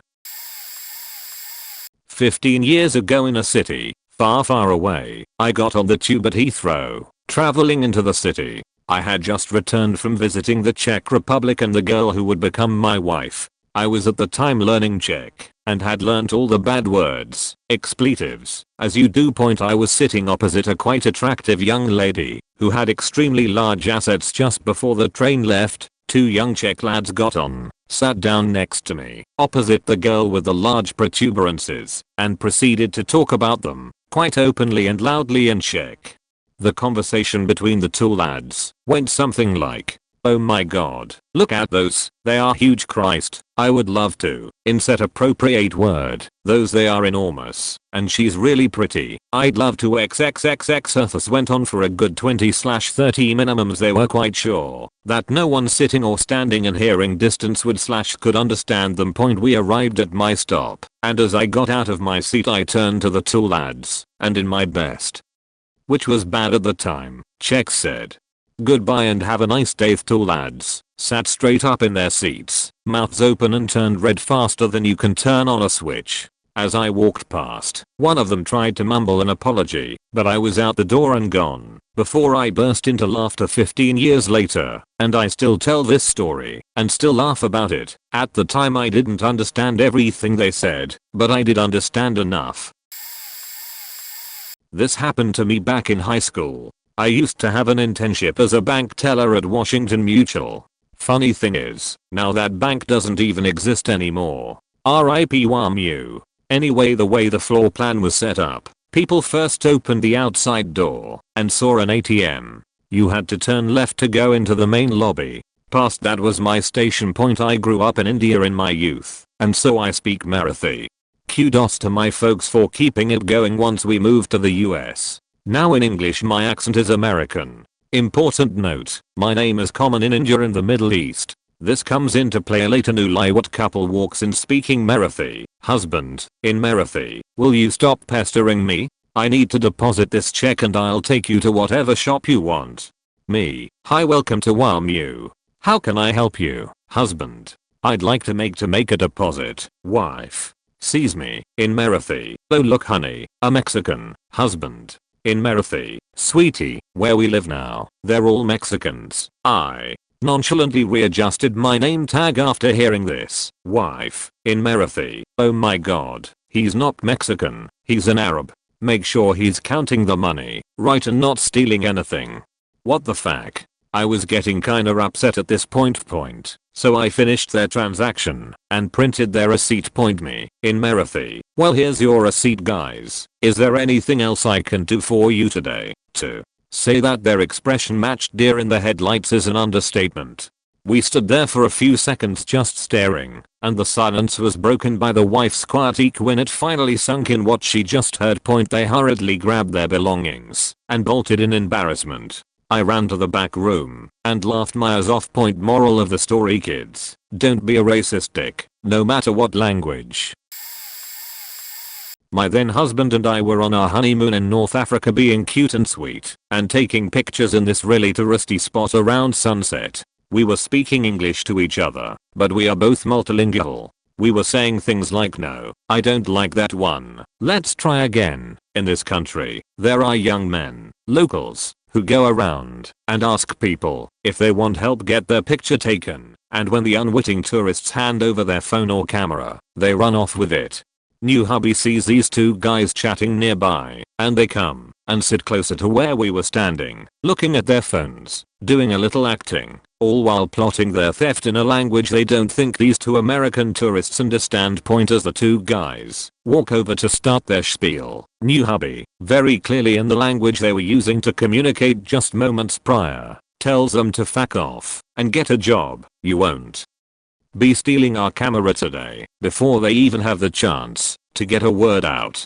The two idiots stood there dumbstruck for a moment before I figured out what was going on and started yelling at new hubby to get the police in a different language, but one they would understand too, to which they faked off really quick. Hubby and I stood stunned for a moment and then laughed our asses off. We ended up getting some perfect shots and had a really nice time.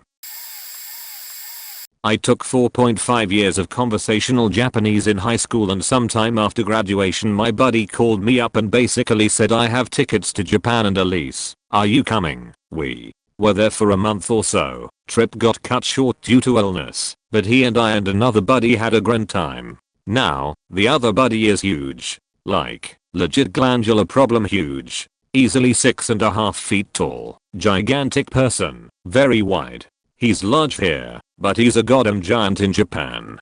So, one day we decide to hit up Moss Berger. I don't know if the poor teller had never seen a non-Asian person before, or if it was just my buddy's size, but he, like, forgets how to take orders, and is just staring agape up at my friend, while I'm politely trying to order in Japanese off the menu. He just isn't hearing anything I say, and is in complete shock at the giant in front of him, and starts, like, running on automatic. Points down to pictures on the menu and starts speaking broken English at us. Yodakai kan bagat is very good. Yes, the poor guy on the register next to him just has this oh my god what is he doing look on his face as he studiously stares ahead at the people in his line and is serving them with this fixed smile. Point I keep trying to order in Japanese. I didn't want the chicken burger. He keeps not hearing me and speaking English to the jolly giant, ECT back and forth for a bit, while everyone else is dying from embarrassment around us. Finally I, to my shame, lost my temper a little bit and cursed under my breath in Japanese. I wasn't as quiet as I probably should have been, but I think the shock of being cursed at in his own language from a foreigner shook him out of his trance, because we were finally able to establish communications and get our food ordered. We then went and found a table and sat for a bit waiting for our order to come up, and the other teller actually brought it out to us and apologized for his kaoka when we unwrapped the food. It was 3 chicken burgers. I had a summer job as a park ranger when I was in university. We had a group of French-speaking students who were on an English immersion program of some sort. I had to take them on a backcountry trip. They tested the waters a bit, and after collectively deciding my French skills were non-existent, they started speaking French to one another, confident I couldn't understand. Soon a few were openly insulting me and sheet-talking Anglophones in general. I'm a patient person with a cool head, so it was easy to play along and let them keep digging. Some were saying some pretty crazy shit. For example, that I was taking them into the forest to rap and murder them. Others were saying I was stupid because of my size and obviously only good for manual labor / being a bear shield, not smart enough to have a real job, etc. etc. Eventually we made it to a remote campsite. They were all tired and complaining about bugs. After the break I explained, in my hilariously formal and articulate French, some of the dangers of making assumptions when hiking in the backcountry, because there could be severe consequences when making bad decisions, and that the forest was not a forgiving place. It was hilarious to see the few vicious, petulant little turds turn pale with fear, reflecting on the things they had said earlier. The group turned and sneered at the few loudmouth students who were acting real tough minutes before. My little forest allegory wasn't lost on them. I had no need for revenge, incrimination or direct confrontation. I didn't say anything to the program administrators. The students didn't know that though, and spent quite some time waiting for the axe to come down and for them to get hauled off and sent home. Some of the students spoke to me in French from that point on, which was bad, since it was an English only training thing. Despite lots of effort they couldn't get me to change back. Here in Canada there are people who cling to the idea that nobody outside Quebec can speak French or care about the language. Ridiculous. It can be dangerous to make assumptions, in the forest or otherwise. I was coming home from being with a friend and watching a movie. It was winter, so it was cold as fuck outside. Had to wait at the bus station, outside, for around an hour and a half. It was freezing. I didn't realize this when I left my friend's house. I had just taken the first bus to the bus station point, so a woman in some leopard patterned clothes came and sat down. We both were super cold. She started talking to me in English, and so I responded. She was a bit tan, so I thought maybe she was Italian or something. After about 10 minutes of talking, she asked me where are you from? And I just told her about 30 minutes from here with a car, and she went yeah, but like where are you actually from? And I just said the name of the place in Norwegian with some uncertainty. And she stared at me really funny and asked in Norwegian, wait, are you Norwegian? Are you joking? and we just kept on in Norwegian. Turns out she was apparently fleeing from her ex, who was a drug dealer guy who had, according to her, tried to kidnap her by shoving her into the trunk of his car. Thankfully she apparently had learned some self-defense from some goon she had hired earlier, so she was able to escape. And now she was just waiting for said goon to come pick her up and take her to some place safe. And then she offered me weed and MDMA. It was crazy. I told her no thank you, I have school tomorrow, so I didn't feel like I should accept it. The bus eventually came, and she went off at a stop only like 5 minutes away. In this time she made sure she told the bus driver all about her endeavors as well. All in all, it was quite an episode. Too late to the party, alas. Decent story. I was a teacher in a vocational school on the outskirts of a big city. We were basically 50% prison warden, 40% social worker, 10% teacher. The students were mostly from more challenging backgrounds, and mostly of Moroccan origin, due to a combination of many factors that will not be discussed in this post. The kids were straight up horrible, but I was kind of used to that. But this one kid would systematically address me with a word in their dialect that basically means the vagina of your mother. Now I knew what it meant, but he didn't know that. I'm also an okay Arabic speaker, for which I took courses for many years. But I never divulge much personal info to students, because the less these little bastards know about you, the better. And if you try to be the cool teacher, they eat you alive. So I just told him to cut it out, because pretending not knowing what the word meant would mean that I could be less offended, which was just less conflict. But he persisted. And I told him again, and he got a lot of laughs, and then I warned him again. And he didn't stop. Okay, no problem. I tell him to come to the front of the class and take his school agenda. So he comes and shows off and gets even more laughs because he's on stage now in front of everyone.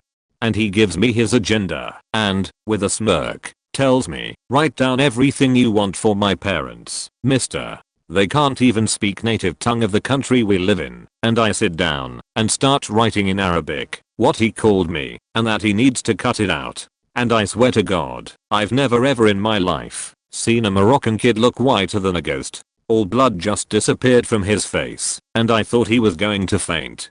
The whole class stopped jeering, just because I could see that look on his face. They had no idea what I was writing, but that kid's look, I've never seen anyone so completely obliterated in my life again. He apologized, told me it would never happen again, and went to sit. Didn't say a word to the others that wanted to know. Class silenced for the remainder of the hour. Next class I ask him, it's not signed. I tell him it has to be. He says he swears he won't do it again if he doesn't have to let it sign. I insist. He clearly signed it himself. The next class, I told him, I'll let it pass, but next time I'm calling them. Never heard a single word from him in class ever again.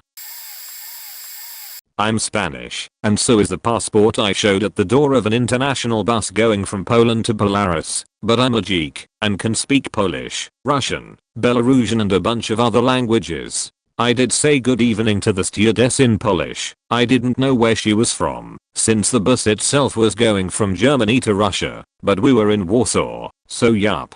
My Polish greeting was ignored, and she told me my seat number in very shaky English with a bitter grimace. Oh well. When we were approaching the border, this same girl starts giving out transit cards to all non-Belarusian citizens, needed for the border guards, and I could see her dreading communicating with me. As she got closer, I heard several racial slurs about me from her, and things like, golly, I do hate these foreigners, they're all so stupid and happy-go-lucky, I don't know how the hell I'm going to explain anything to this Spanish dumbass. A few of the passengers around actually nodded at this, mind you. Girl comes up to where I'm sitting and addresses the guy sitting next to me in Russian. Then this exchange happens. Hey, sorry, but do you speak English? Can you explain the clueless foreigner how to fill in the transit card? I bet she can't even read Cyrillic. It's gonna be a pain, and my English isn't the best. Not even sure she even speaks English, but yeah, no Russian, surely. Him, I do speak English. Me, interrupts in Russian, excuse me. I wasn't going to say anything, because I hate conflict, but you're being incredibly rude. First off, it's no good to assume who can speak which language, because, hey, look at me now. Also, I've been to Belarus several times before. I'm actually a Belarusian language poet going to a poetry festival, so I know how to fill in the transit card thingy. Moreover, you shouldn't use this and that racial slurs. That was truly horrible, and it's generally considered bad taste to speak about someone in the third person whilst they are present, especially if they're within earshot, lady. Lastly, yeah, you should polish off your English. Maybe learning a foreign language and being involved in a new culture would open your mind a little. You might find we foreigners are not so bad. Bus bursts in applause. Guy's face is epic. We actually became Facebook friends later. Her face was, you can imagine. I define it as a mix between a terrified tomato and an absurd theater actress who's only now beginning to grasp what kind of play she's in. So I've been studying Japanese for a while now, and while my speaking isn't too great, I can definitely understand much more. I had a pen pal friend that ended up winning some sort of contest at a university and was admitted into their study abroad program with all tuition paid to a university in California not too far from where I lived. Awesome. So I ended up offering to pick her up at the airport and take her to her university and help her get settled in that day. The day before she flies out, she tells me she has a week off before her classes start and asks if I wanted to hang out. She really likes Disney, so we agree to go to Disneyland. Before our conversation ends, she tells me there's another girl from her school on her flight, and I agree to helping her out too. The day arrives, and I pick them up at the airport. They are not really used to speaking English, so most of their conversation between themselves is in Japanese. No problem there, except right after they would say something, one of the two would turn to me and say, okay, so basically this is what we were talking about, and tell me everything in English. The first time it happened, it kind of surprised me, because my pen friend knew I spoke/studied Japanese, so I decided to mess with them. I spent the entire day interjecting and replying to everything they were saying in Japanese with English. They never caught on, and would still stop to translate everything for me. I was giggling on the inside the whole day, until we were waiting for their dorm situation to be worked out. I'm sitting there on my 3DS, because they were having girls talk. I then hear the other girls start talking about their time off, and what they should do. She mentions she'd like to go to Disneyland and my pen friend says we are going soon. The other girl then tells my pen friend she shouldn't rely on me so much, and that they should just go to Disneyland together. My friend kind of mulls over it for a bit and agrees. The kicker? She tells me that she's been thinking of going to Disneyland and wanted to know if I knew what day was the best to go or if there was anywhere she can get discounted tickets. She also asked me if I knew how long it would take to get there on public transportation. I felt like she'd point sometime after I realized my pen friend was just an airhead and there was no way she'd pick up on what I was doing. Even after we started dating, she would still try doing the translation thing, even though I was like halfway through my reply.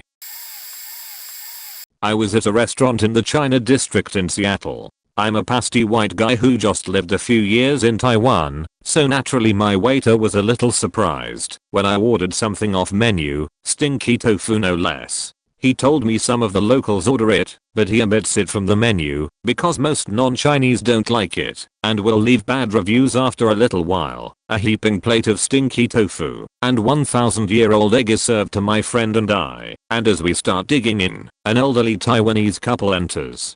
They sit down at the table adjacent to ours, and I can see, while they're ordering, that they're taking little peeks at us and the food we are eating. After they've ordered, they start making small talk, and the woman says in Mandarin, they're eating stinky tofu. That's so weird. They both continued to gossip about us, assuming we couldn't understand. My friend whispers to me that I should just start speaking in Mandarin, just to mess with them. I make an audible comment about how good the food is and thank the waiter, to which I hear the woman say to her husband, in Mandarin, that guy speaks Mandarin. I turn to her and say, I do speak Mandarin. How are you? The woman looks at me briefly, turns back to her husband and this time uses Taiwanese. That man can understand what we are saying. That's when I pulled out my ace. I responded in Taiwanese. Yeah, I do understand you guys. I've been listening in for quite a while. But no matter, it's nice to meet you.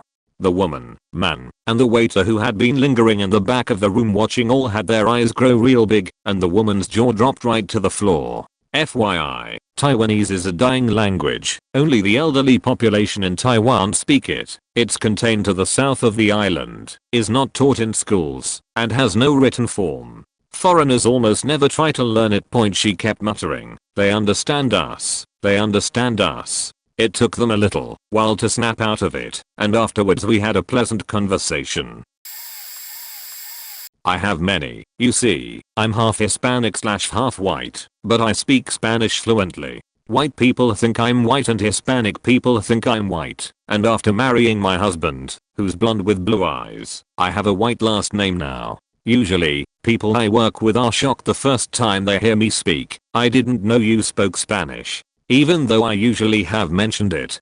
But the most recent egregious story happened the summer before last when my husband and I were on vacation in DC. We had walked into the Library of Congress through the underground tunnel and there was a huge group trying to go the opposite direction, but they were blocking most of the stairs.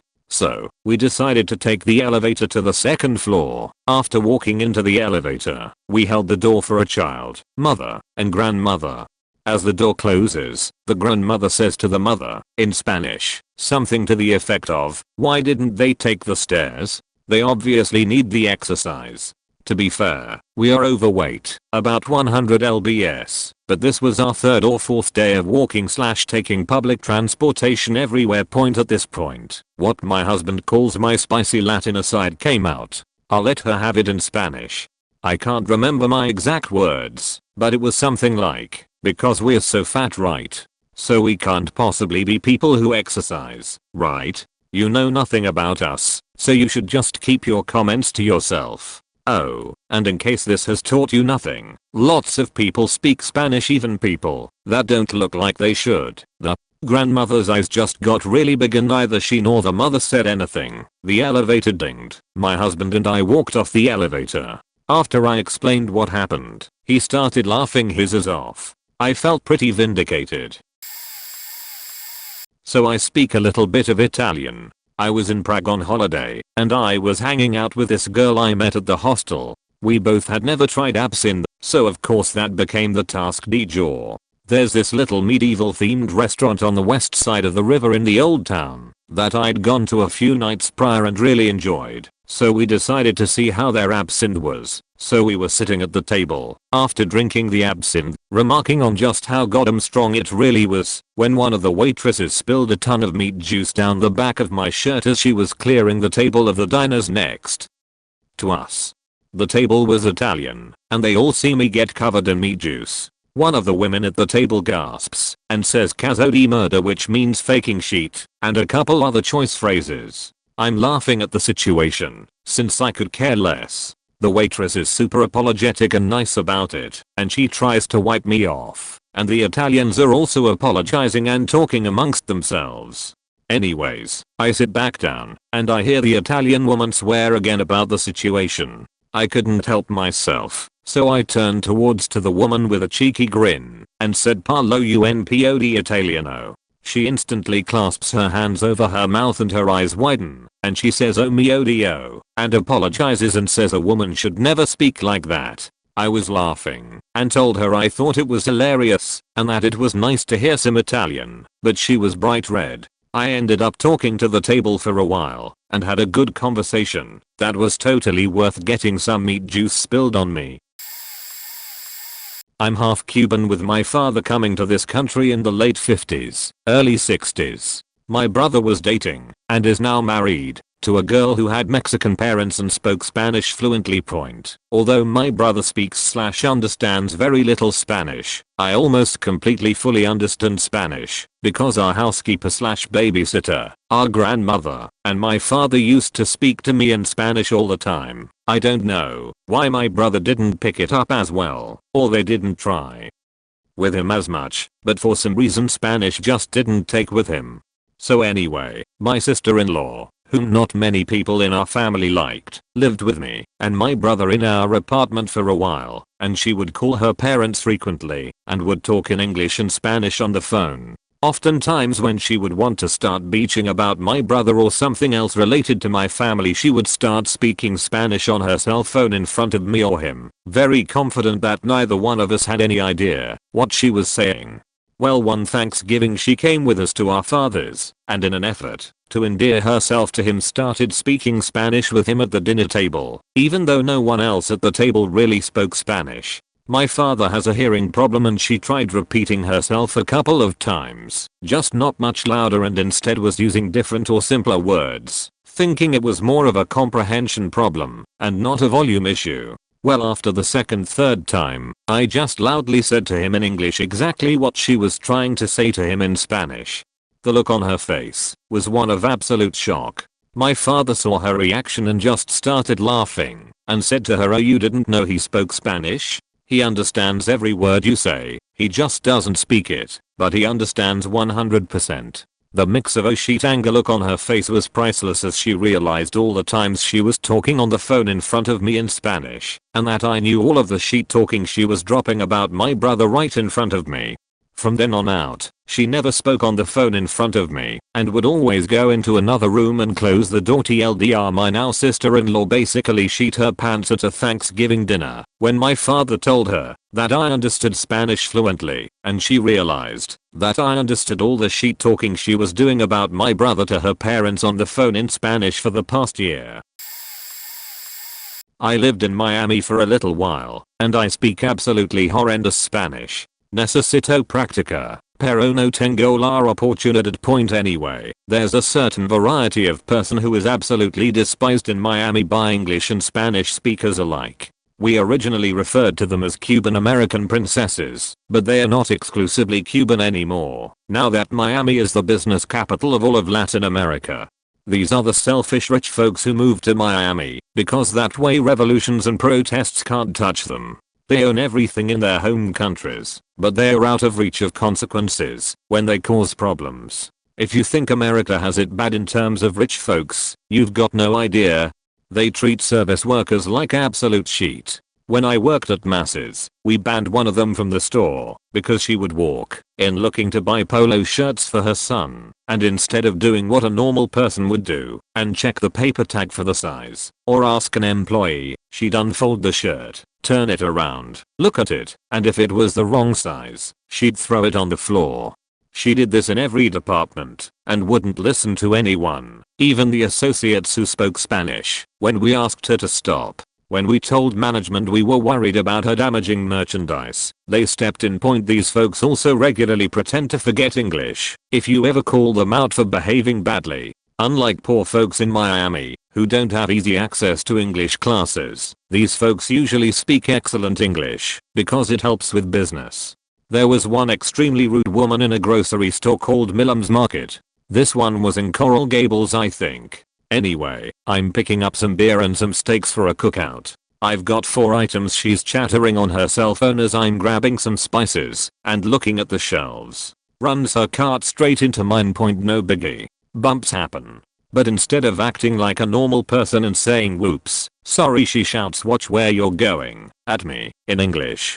Lady, I don't need to watch where I'm going. I was standing still. You watch where you're going. I wish I had said, instead of standing there in stunned silence while she rolled off, telling her friend, "Oh no, it's fine. Some asshole just ran into me with his cart." I head off to finish shopping. I've got my 4 items, steaks, beer, and some spices, and she's in front of me in the express line with a full cart. Point, the grocer, an older black woman, tells her, "Ma'am, this line is for 10 items or fewer. You need to go to another line." Lo siento, no hablo inglés, she says. Sorry, I don't speak Spanish. Point, now I have been in a bad mood since she ran her cart into me and mad at myself for not saying anything, but the opportunity for petty revenge has arrived. Oh, chica, ¿qué es tu problema? Desarticulas o menos. Vita otrolina. And don't pretend you don't speak English. You spoke it just fine when you ran into me earlier. Hey, girl, in this case, an insulting form of address. What's your problem? To is familiar and also insulting. 10 items or less.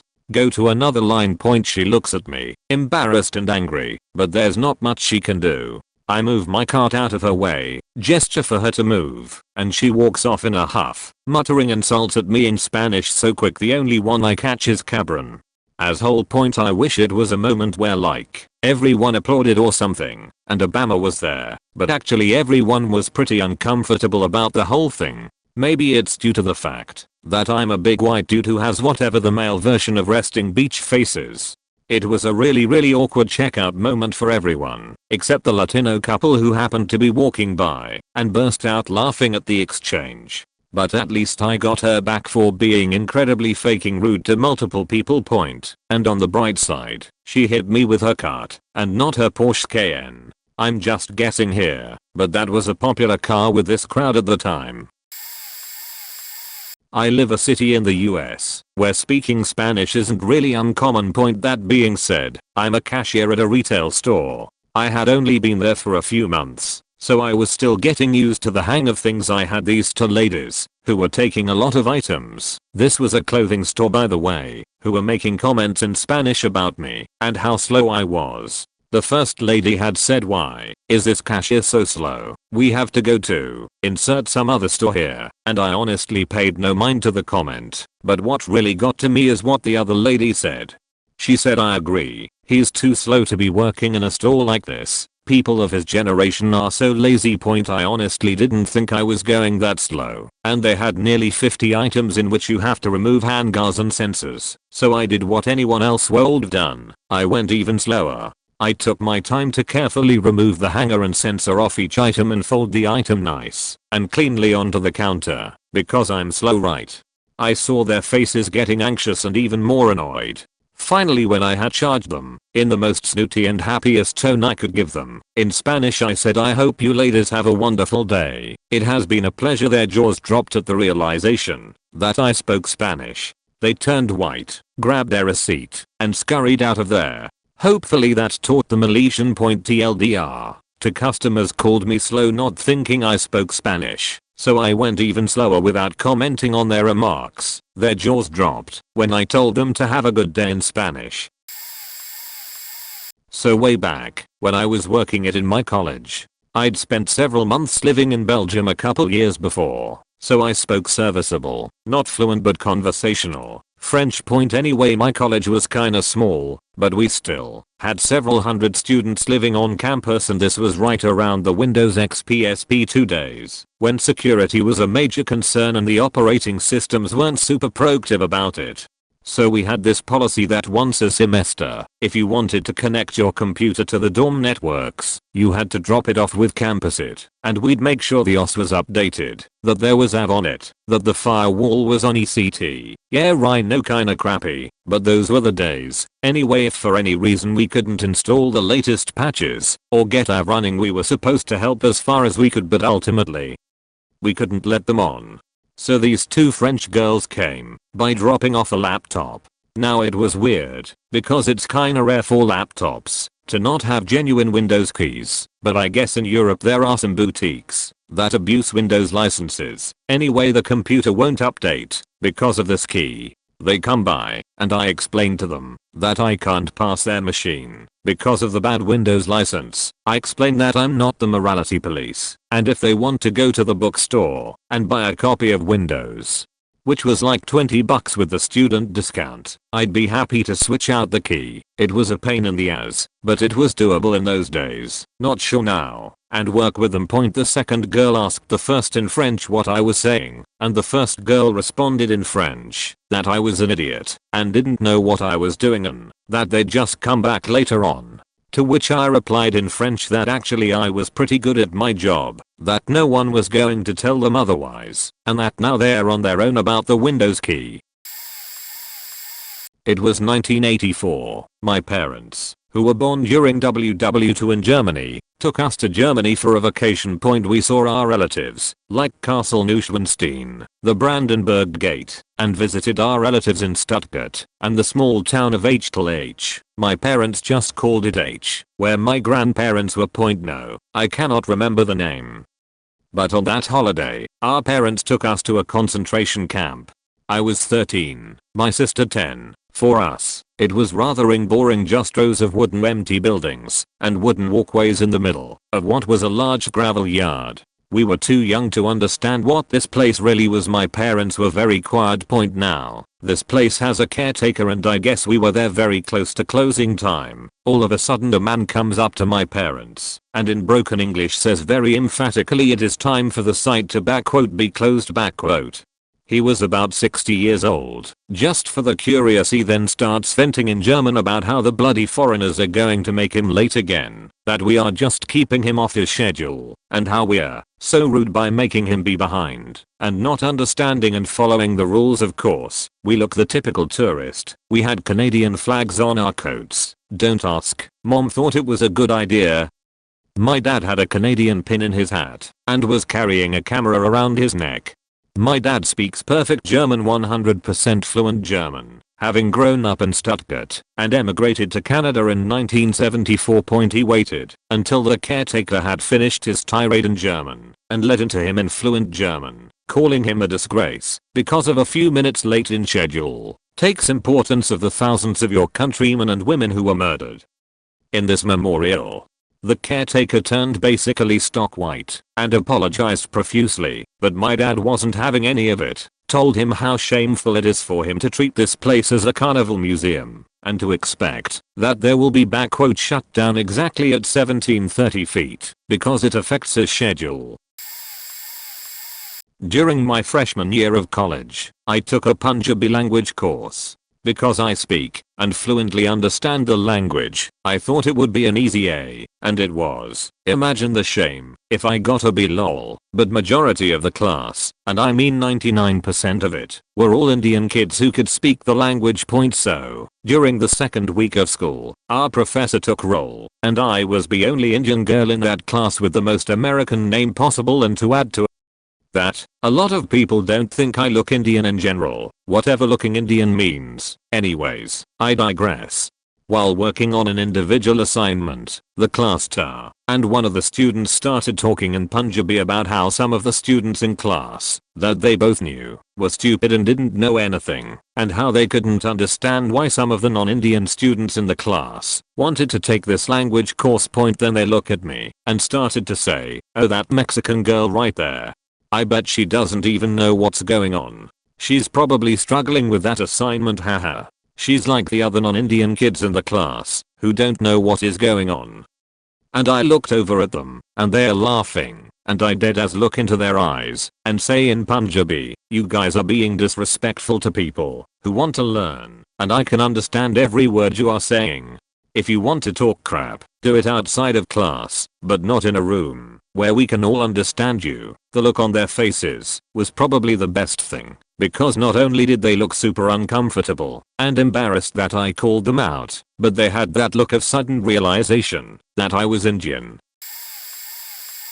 This is literally the only time I have used Russian in the world. We hired long distance movers to move 4 states away. The movers who showed up spoke Russian to one another, and I acted as though I could not understand them. A sample conversation between them. Guy 1, "She wants this sofa upstairs." Guy 2, "Tell her it won't fit." Guy 1, "No, I think it will fit fine, you just rotate it." Guy 2, "I know it will, but it's hard and I'm tired. Just tell her." Guy 1 in English, "I'm so sorry, ma'am, but this sofa is too long. It will damage the stairwell if we try to take it up." In the early afternoon, they claimed they were done, but the bed was not put back together. Things were in the wrong room, etc. They said to me that we had not told them that our house had 2 stories and that there were 4 steps up to the front door. I went and fetched my contract, which showed both things and showed that our items were to be placed in the correct room and reassembled. Guy 2 says to Guy 1 in Russian, "Tell her we are not doing it unless she gives us a tip." Guy 1 translates that to English as, "I'm sorry, we were not paid our necessary rate for this. Perhaps if you are going to give us a tip?"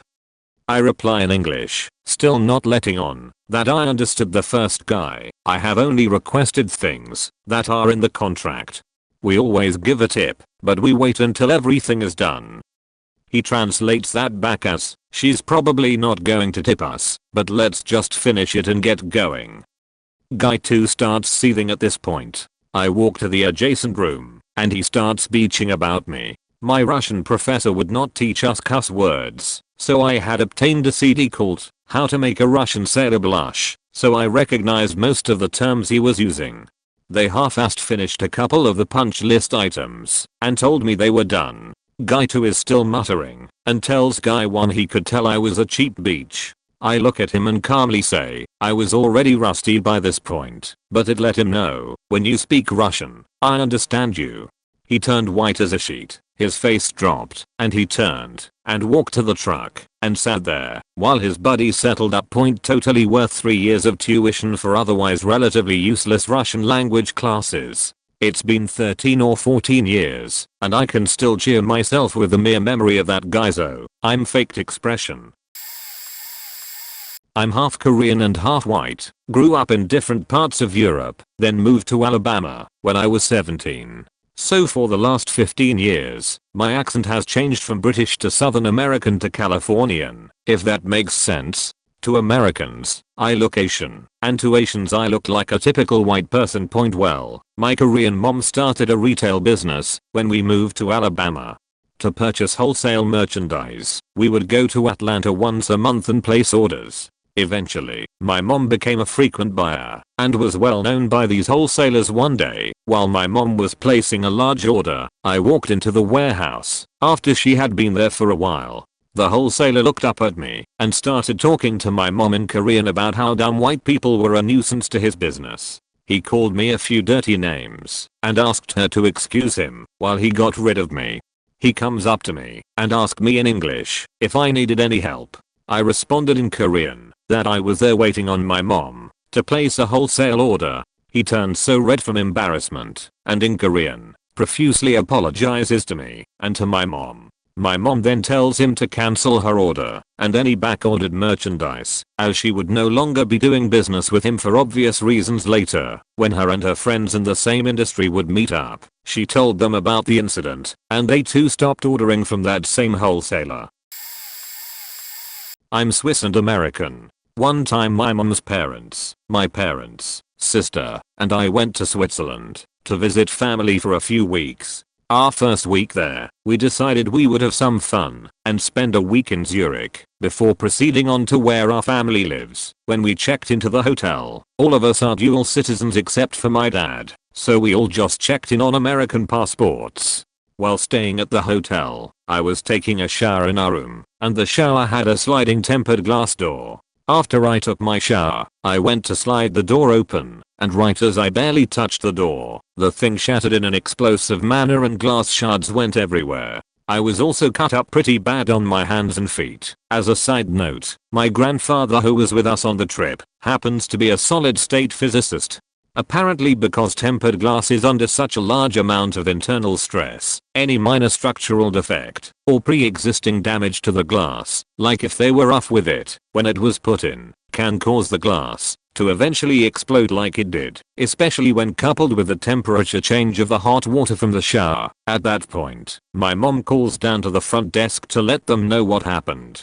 The front desk receptionist and a maintenance person show up and start cleaning up.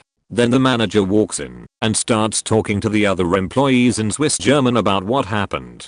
They told him how the boy vandalized their bathroom, and then the manager went off in an angry tirade using unpleasant language and also expressed some anti-American sentiment. Thinking none of us understood what was going on. My mom then asks in Swiss German if they would like for us to wait outside. The manager's jaw dropped to the floor. It was pretty damn hilarious. I was a Peace Corps volunteer in Madagascar and lived there for 2 years. The primary language spoken there is Malagasy, whose closest language relative is spoken in the island of Borneo. Needless to say, not many people speak it, but I had to learn it given the rural nature of my work. French is the second most common language on the island, with roughly 40% of the population speaking it pretty well, and 80% can understand and follow along. So I'm on a cramped bus with mostly Malagasy people on a 2-hour ride, and we pick up this older French guy who's leaving a fancy resort, and as soon as he gets in the bus and overpays the fare, he starts scolding me in French for wearing my hat on the bus. Apparently I was obstructing his view or something, I dunno, but he was really upset about it. I speak French fairly well and understand it a little better, but the guy was so flustered he was speaking too quickly, and I responded in my first language, English. So we have an awkward exchange. I take my hat off. All is well for the remainder of the trip.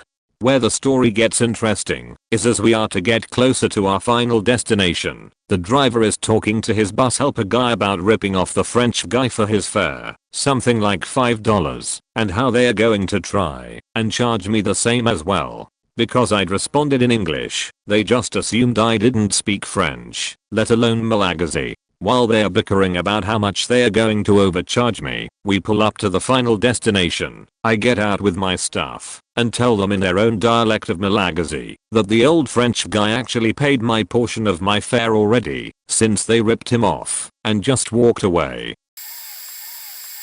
I work at a grocery store in rural California, where we have a lot of, let's say, alternative agriculture. We get a lot of Europeans, including French, Belgians, and Swiss, who come to trim the harvest 99% of the time. They are not saying anything interesting in French, but I start speaking French, and they are just tickled that way out in the woods their cashier is speaking to them in their native tongue. One time, though, this couple is coming through my checkstand late at night. We sell bulk water refills. There are two machines, one outside the store where you prepay, and another inside the store, where you pay at the register after you fill it. The man says to the woman in French, I'll just tell him we got the water from the one outside. I ask him in English as I'm ringing them up, and the water? He says in English, I got it from outside. I say in French it's 35 cents per gallon. Are you truly trying to steal $1.75 of water? The woman just started laughing and said to him in French, are you proud of yourself? They paid the $1.75 and the man was so embarrassed he couldn't even look at me. Just remembered another one. About 8 years ago I'm at a bar in my town. We'd just gotten approval from the Dept of State to be a refugee resettlement area about 2 years previous. This was when Muslim extremists started terrorizing Mali, so we got Malians. Mali is a hot desert country and my town is in the high foothills of the Sierras. It was winter, so it was cold. There I'm at the bar drinking my beer, and to my right are two Malian men roughly my age at the time drinking and talking in French. Like I said before, 99% of the time, no one's ever saying anything interesting. They are talking about the jobs they've gotten since coming to America, how life is, etc, etc. Then there's a pause like male friends have the world over. One of them breaks the silence with, in French, since we've come to America, my wife won't fuck me in the winter. She says it's too cold. I just bust out laughing. I couldn't stop myself. The guy whose wife won't fuck him says in French, oh shit, you speak French? I tell him, in French, yeah, I do. Sorry for listening to you. But that was hilarious. Tell her that we sell blankets in America. Then he laughed. The three of us wound up hanging out all that night taking turns buying rounds. I have an English name, but I'm originally from a Slavic country. I moved to Ireland as a little kid and pretty much got Irish accent, hanged out with Irish girls, etc. And, honestly, never felt the need to let anybody know I'm Polish. If they were just strangers. The first funny instance was when I was 16. Gosh, that was more than 10 years ago, and working at a gift shop. I came to a lunchroom and there was a new girl having a security guard repeat difficult words in Polish, and laughing. So, obviously, I told the girl I'm really good at that game, and she can ask me to repeat anything, in English. She told me Zestacza, name of a city in Poland, which is very hard for foreigners to pronounce. I repeated it flawlessly, and she's all wow, that's really good, to which I replied obviously, since I do speak Polish. Another time, I was 17, and working at a grocery store. There was a bunch of Polish cashiers, but I had my own friends, and never really spoke to them. Once the only cashiers scheduled were those Polish girls and couple of old ladies. So, when it was quiet, I walked up to them and said Zesk, hi in Polish. They smiled really sweetly at me, and started chattering in Polish to each other, that I'm a stuck-up Irish beach. So, of course I had to tell them in Polish, that I'm actually Polish. They were so embarrassed that for the following 2 months they would go out of their way to be super nice to me. A somewhat sweet instance was when I was on the bus in a school uniform and some random Polish guys started to make really rude comments about me and how they would fuck me when some other lady suddenly stood up and started to berate them, all in Polish. When I was getting off on my stop, I made sure to loudly thank her in Polish. There was plenty of other instances, but they were hardly funny or nice, so let's leave it at these 3.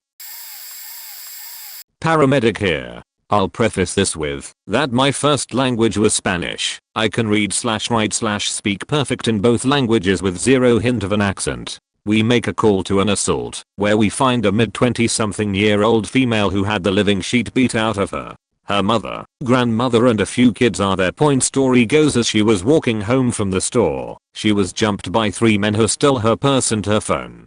As I began to ask questions about how she was feeling and her injuries, the mother, standing next to her, looks at me and asks me if I spoke Spanish. No, I'm sorry, followed by her mumbled "Desgracio, est jovent no hablar idioma de su gente." Not that I don't look Hispanic, but older Mexican women seem to hugely frown upon the younger second and third generation Hispanics that aren't fluent.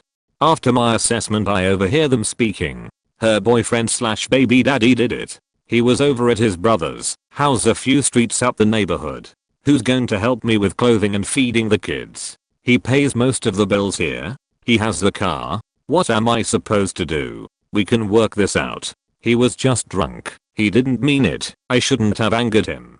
My heart sunk. I normally maintain I don't speak Spanish for these reasons. I came over to her and in Spanish explained, "Let us help. Let me help. You don't have to live like this. There are programs here for people like you. Let us do our job." You could see the fear in her eyes as she didn't know how to respond. She began to sob and threw herself to the ground. I leaned over and gave her a hug. Her mother came over and hugged me while I was knelt. She apologized profusely as I told her, "Don't worry. What is important is that you and your family are safe." I went to Prague with a couple of friends some years ago. After settling in at the hotel, we grabbed a beer and hung around in the hallway of our floor because for some reason it was allowed to smoke there. So, my friends and me, being German, we started talking in German, and while chatting about God knows what, 2 older French ladies came up the little stairway and started to talk bad about us, making remarks about us being alcoholics and whatnot.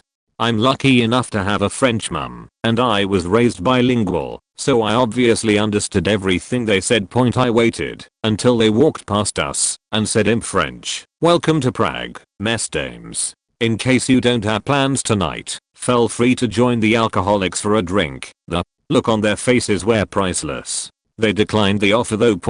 And I have another one. The ex and I used to live in Germany, and we spoke French as she was from Paris.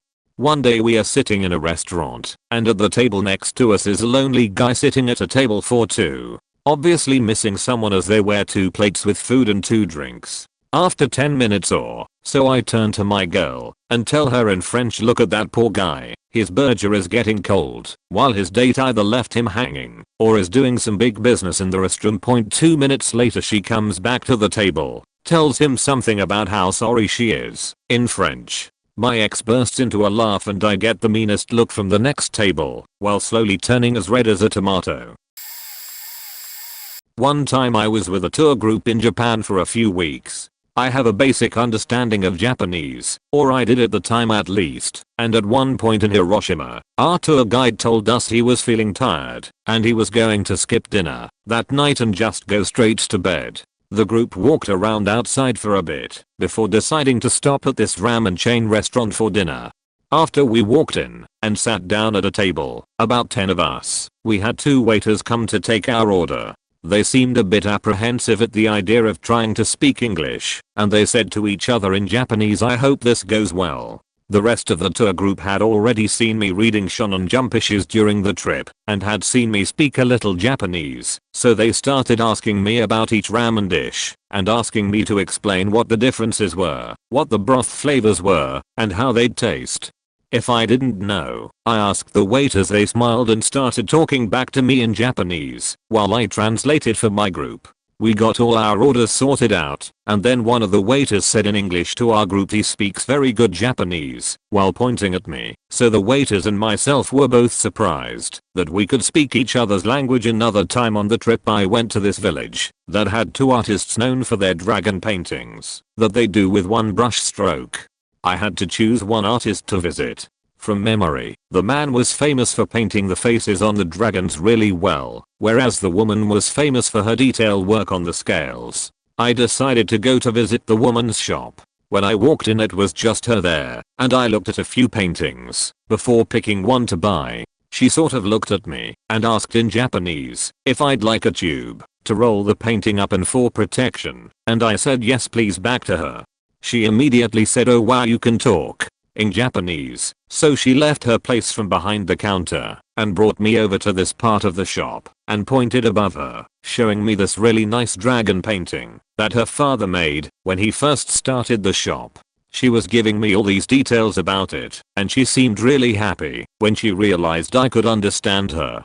Generally speaking, I found that Japanese people were more friendly and were more open with me when they realized I could speak their language. I had a couple of experiences where I heard people mention how many foreigners were around as we all walked through the streets, but I don't recall having anything negative being said about me or anyone else there. When I was living in Belgium I lived on a building that was between a neighborhood where many Jewish people lived and on the other side a lot of immigrants from various different places, and I decided to go into the immigrant neighborhood to find a laundry because the one on the Jewish side seemed as if it was ruining my clothes and no amount of soap or softener ever seemed to be enough. So I found a nice quiet laundry, only one lady in it, so I put my clothes in the washing machine and sit down near the entrance and play a portable console while I wait for it to finish. After a while, these two tall dark-skinned men walk in and go to the end of the laundry, and I couldn't help but overhear, even with headphones, that some of the words they were saying seemed familiar to me. So I brought down the volume of the console and noticed they were speaking Brazilian Portuguese, which is very similar to my mother language, and they were basically describing in excruciating detail how one of them had eaten something that didn't agree with him in a party and had mad diarrhea the rest of the night and had to make very frequent visits to the toilet to the point where he almost clogged the toilet during one of his visits and was scared shitless when he saw the water rise up to the edge. Somehow I managed to hold my laughter, but I continued playing with very low volume while eavesdropping on them. When my clothes finished washing, I got up, put the clothes in my carrying bag, and as I walked past them to leave I said good afternoon in their language. They were quiet for at least 10 seconds as I walked out the door, and just as I set foot outside and the door was closing I could faintly hear one of them say the equivalent of fuck in his language. This story might not quite fit because family, but my family lives in Germany and everyone is fluent in German except for me. In high school I took German class, and by junior year I was decently proficient. My dad took me on a trip to visit the fam, and I was doing an alright enough job listening and responding to the locals, but I never spoke to my family in German because I was embarrassed that I would make a mistake. Point now, my oldest cousin has a history of pissing me off because I've always felt he's fake and everyone in the world thinks he's so wonderful. He's the kind of nice guy who is generous and kind to make himself look good. So, he takes me shopping, offers to buy me some new clothes, and mind you this is 2004, when skinny jeans hadn't really hit yet but they were trending. So, I emerge from the dressing room in my first ever pair of skinny jeans and ask everyone how they looked. My younger cousin said they look great, very trendy, you should buy them. My older cousin agrees with him in English, then turns to his brother and starts making fun of me in rapid fire German. Something to the effect of, those are ugly, who would wear those, they make her legs look like breadsticks y'all. I lost it. I was so sick of everyone always thinking this guy was so wonderful when I knew he was a funny. So 16-year-old Mirangela cussed him out, yelling in the middle of the fitting room about how much of an asshole he was being, and that he was an idiot for not realizing I could understand him. I stormed out of fitting room after that, and marched right up to the cashier, and bought those damn pants with my own money. They looked great on me, cuz, if you read this, I love you, you're an ass, but I always love you. While I'm Chinese, I didn't learn Cantonese because my parents thought it was better to speak broken English to me as a kid. As someone in their mid-30s, I'm attempting to learn now. I've learned a lot of nouns and verbs and have gotten decent at knowing the context of what others are saying, even if I don't know every word. Once, while walking up to an Asian market, there was a group of young men, likely 5 to 10 years younger than me, about to enter at the same time. I heard bits of their conversation. I heard the words of, girl, attractive, maybe, American, yes, speaks Chinese, I don't know, all as they walked a bit behind me as we all walk up to the door. As they get closer to me, I hear, American, of course, half Caucasian, ask a question, numbers, fuck you, speaks Chinese, I don't know, shut the fuck up, doesn't speak, shush, just a shhhhh sound, understands, sheet, shut the fuck up, fuck your mother. My best guess is that they weren't sure if I was attractive enough to talk to me, then wondering if I could speak Cantonese while trying to be discreet. The half white part threw me for a loop. I'm not half white, but I guess that's because my hair had been bleached to a blondish color. The conversation ended as they arrived at the door at the same time as me, with the three guys shushing each other. They almost had looks of rel 50ef, because they thought I was half white. One came forward and opened the door for me, being polite. So I replied thank you in Cantonese. I went to the counter to buy a drink and the three immediately went all the way to the back to sit at a table. If I wasn't already seeing someone, I probably wouldn't walked up to them and explain I know very little, though they were embarrassed enough. So my aunt's first husband was a big ugly Greek guy who looked Irish. He was the man. He owned restaurants and fostered dogs from kill shelters till they were healthy enough to be adopted, i.e. lots of awesome food and puppies to play with when you visited. But he was also really proud to be an American, so he rarely spoke Greek and always tried to speak without a hint of an accent. It was the 80s. My aunt was much younger than him, 10 to 12 years, and also very pretty. She was studying for the bar exam at one of his restaurants, and he was waiting on her hand and foot, bringing her food, making her iced coffee, which apparently back then was a big deal, asking her if she was alright every 15 or so minutes in the restaurant. A few young Greek guys eating and drinking. They were making fun of my uncle in Greek without knowing he spoke it, calling him fat and ugly, and also making fun of him trying so hard with the pretty girl, saying he was so desperate or maybe just gay. He just ignored them because he was cool point. But then they started making sexualized comments about my aunt, what they would do to her, etc. He begins to get mad, so he starts correcting their grammar, explaining to them in English and Greek the proper grammar of the lewd acts they were suggesting. My aunt turns around and she speaks Greek too. She, being a teacher before being a lawyer, begins to further correct them. Then she tells them that they'd never end up with the pretty girl because they are immature and have no respect for women, and she feels bad for their mothers. Then walks over and plants one on her husband. He just winks at them and gave them a bill with required gratuity. Apparently, they were stunned and embarrassed. They tried to apologize, but my aunt/uncle simply ignored them and told them to pay their bill. From Norway, lived in Australia at the time with my fiancé, and we were on holidays in Thailand. Early on, we met up with 3 blokes from the UK that we started hanging out with for beach and dinner, etc. Halfway through the trip, the British guys tell us about this group of Norwegian girls they met the other day. Generally got along well, but they were getting the impression that the girls were gold digging and not really too interested in them. Asked me if I could keep an ear out during dinner for signals to affirm or deny this suspicion, to which I originally declined. However, when we met the girls, they couldn't care less about who I was, where I was from, etc. and basically ignored me and my partner. So I just kept speaking English with my washed out American/Australian accent for the next 3 days while they were trying to milk money out of the UK blokes and generally ignored the two of us.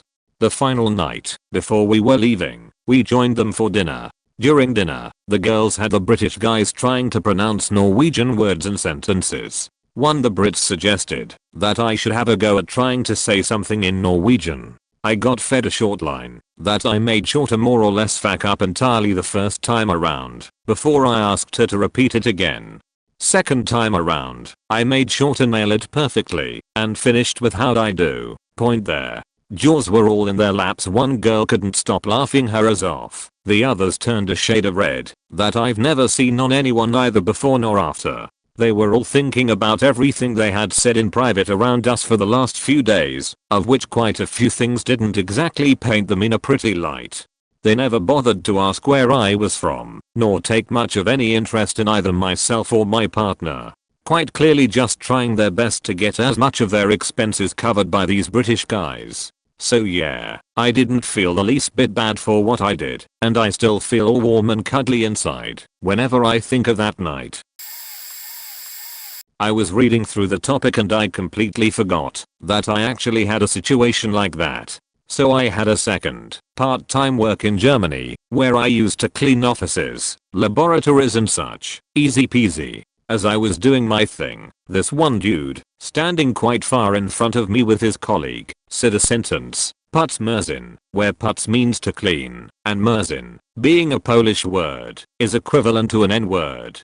So roughly, he called me a cleaning nigger. That guy was Polish, and so was I, but he didn't know. As I heard those words, I was kinda in disbelief that maybe I didn't understand it right, but just to be sure, I just looked at him and just said was. He immediately dropped eye contact and just muttered nichts, owl's gut. Later on, as I was leaving, I stumbled upon him near an elevator and he was asking, and he never spoke to me before, "Is everything okay?" So I confronted him about that. Did he actually call me what I think he called me? Boom. His eyes widened, face got red, and he muttered in sorta broken, with rather German influenced accent, Polish, I'm sorry," as he shook my hand. I said okay, no problem, but never say that again. He asked me if I want a beer, cause that dude, I see him drinking all the time at work, which is actually allowed there. He was working in some sorta packaging/delivery station. Hell, I drink like a Pole too, but I refused the beer and just went home and drank at home. Ha, good for him for apologizing to me, cause I was already asking people where they had ours stationed, just in case. I have a reverse story. My parents are Chinese and self-employed. Except for the rare overseas holiday, we only close for Good Friday and Christmas Day. Hooray for Asian work ethic and Australian public holidays. When we were younger, that day off usually consisted of dad driving for hours to some scenic location, while us kids slept in the back, mum taking photos of us excessively, homemade lunch in a rice cooker, the long drive back, then a fruitless search for a restaurant that was open on that public holiday. One year, we took a day trip to a location along the coastline. It was a windy day with lots of people enjoying the view and taking pictures. At one point during the day, we were waiting for an Asian couple to finish taking photos so that we could take their place at the end of a raised walkway. The man was taking his time snapping pics of his partner. My dad was growing weary of waiting and probably annoyed by the prospect of mum making us pose for the umpteenth time that day.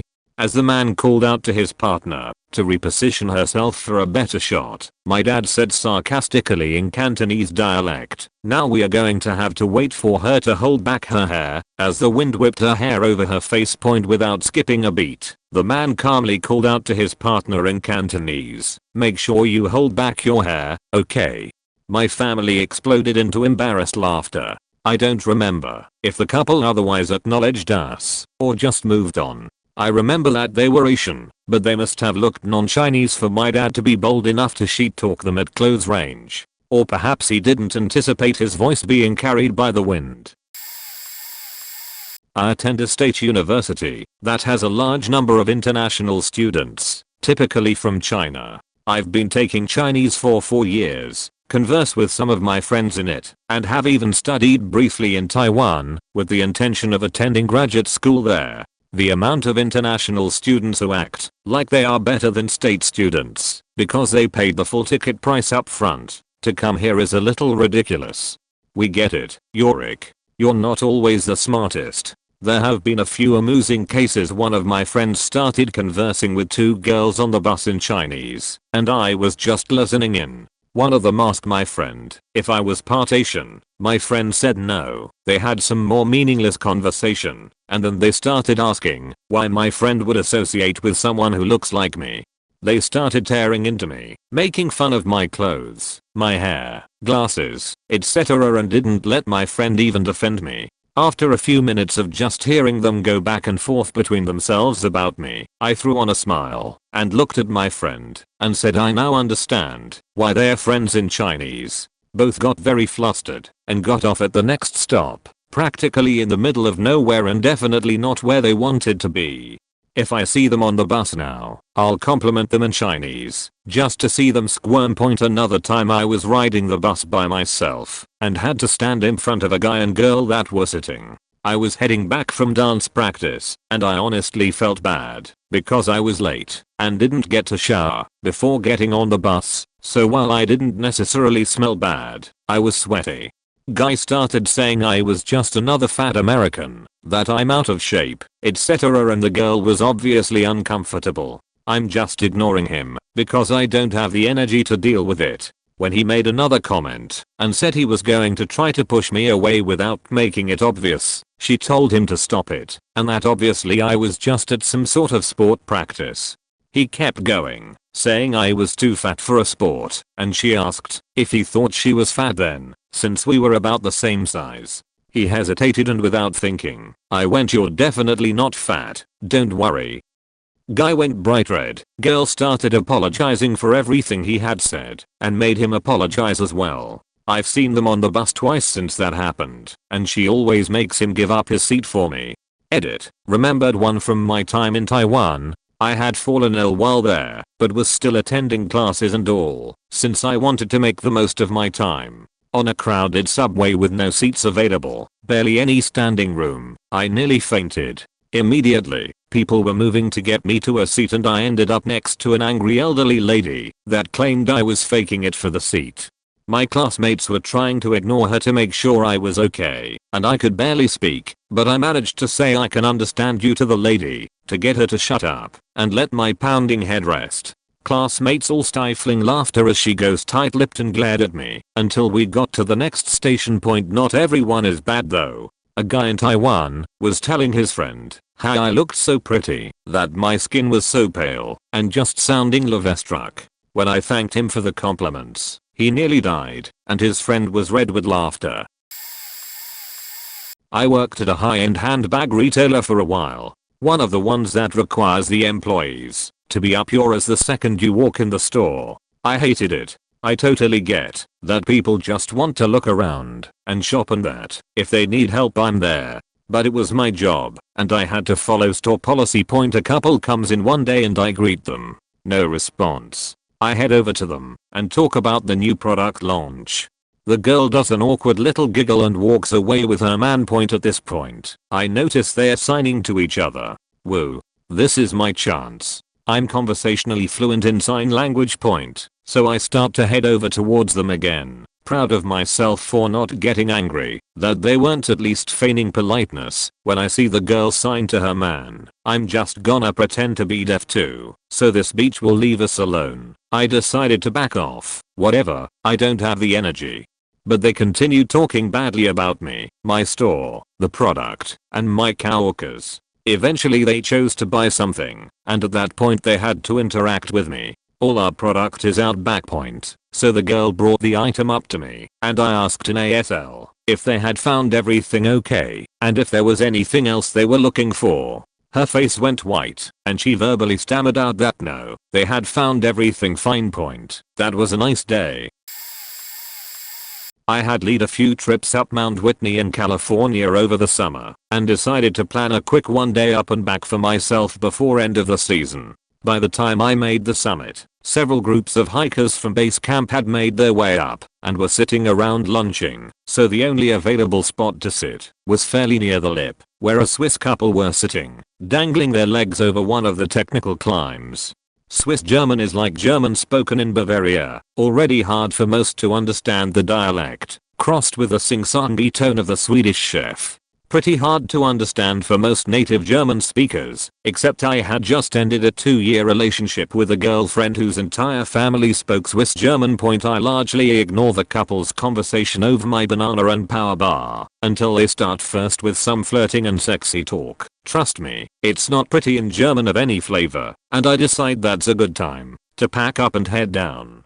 As I'm fishing for my water bottle, he starts telling her a dirty joke. The joke keeps building and building toward the ending like the aristocrats, and as I'm chugging from my water bottle, he delivers the punchline. Except, in her naivete, she doesn't get it, and at the same moment, I get water down the wrong pipe. In one huge comical spit take, water goes shooting over the cliff. I'm coughing and sputtering and laughing at the absurdity of the situation and the joke, and they're both sitting there, unsmiling, staring at me over their shoulders. After I stop choking and laughing, I manage to say verdammt lustig, total Geel. Damn funny, awesome, at which point he starts chuckling. She smiles, I give a wave and head back down the trail.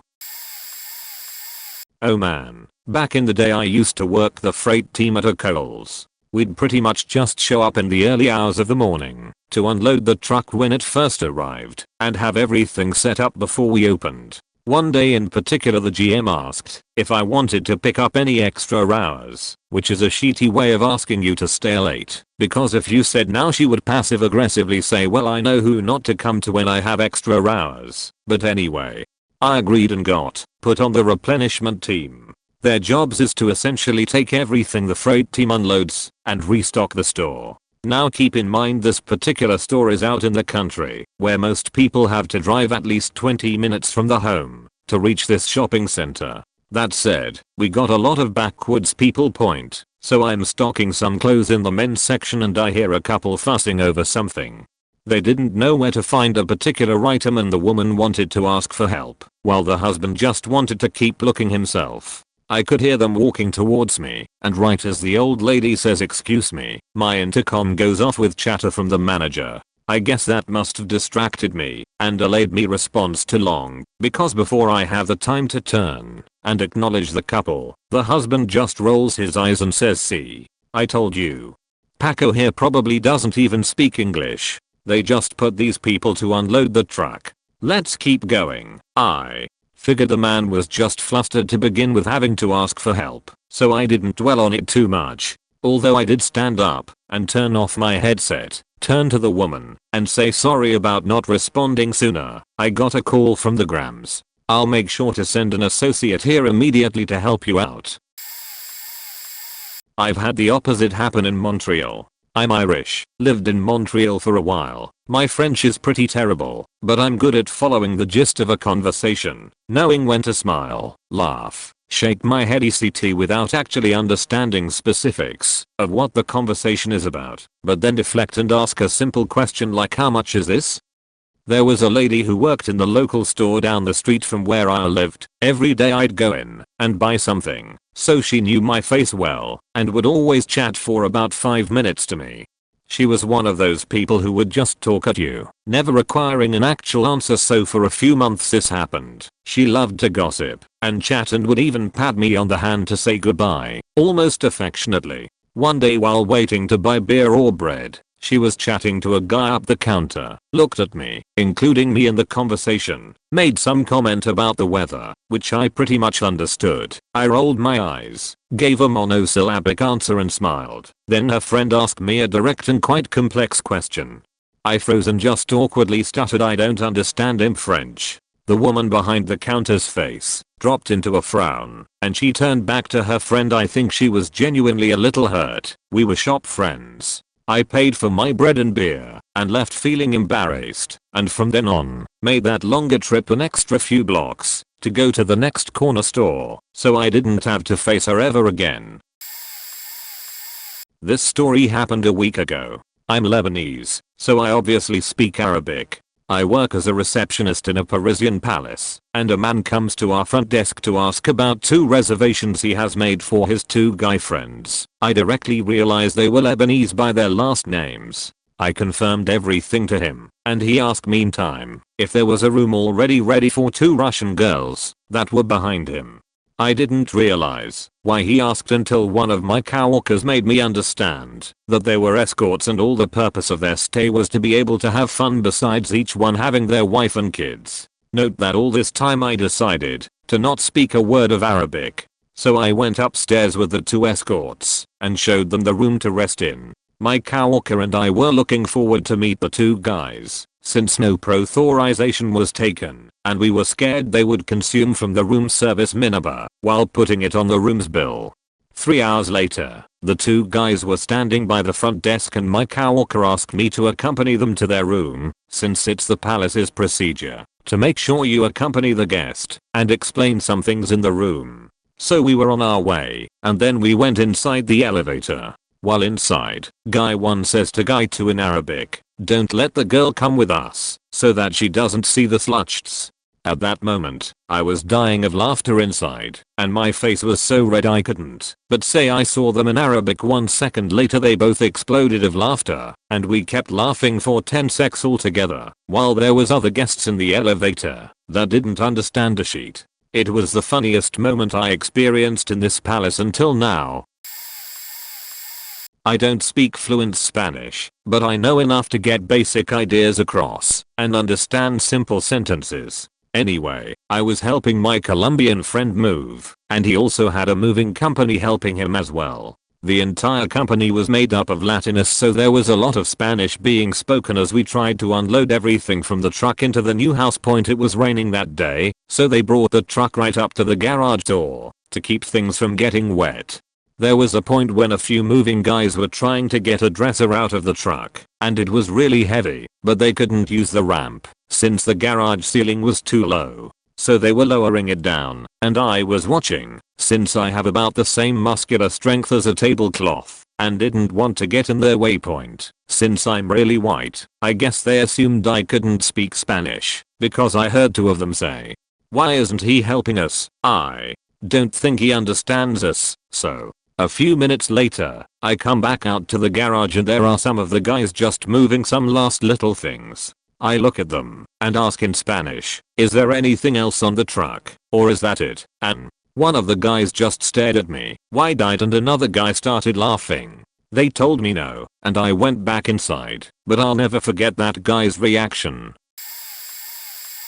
I'm an Indian guy that grew up in California. My sister and I speak a somewhat outdated version of Marathi, the language of our parents. We use it as code when we are out, because there's not many Marathis at all in America. India by itself is like Europe. It's like Italians compared to Swedish compared to Polish compared to British, depending on which part someone is from, but with even more linguistic and ethnic diversity.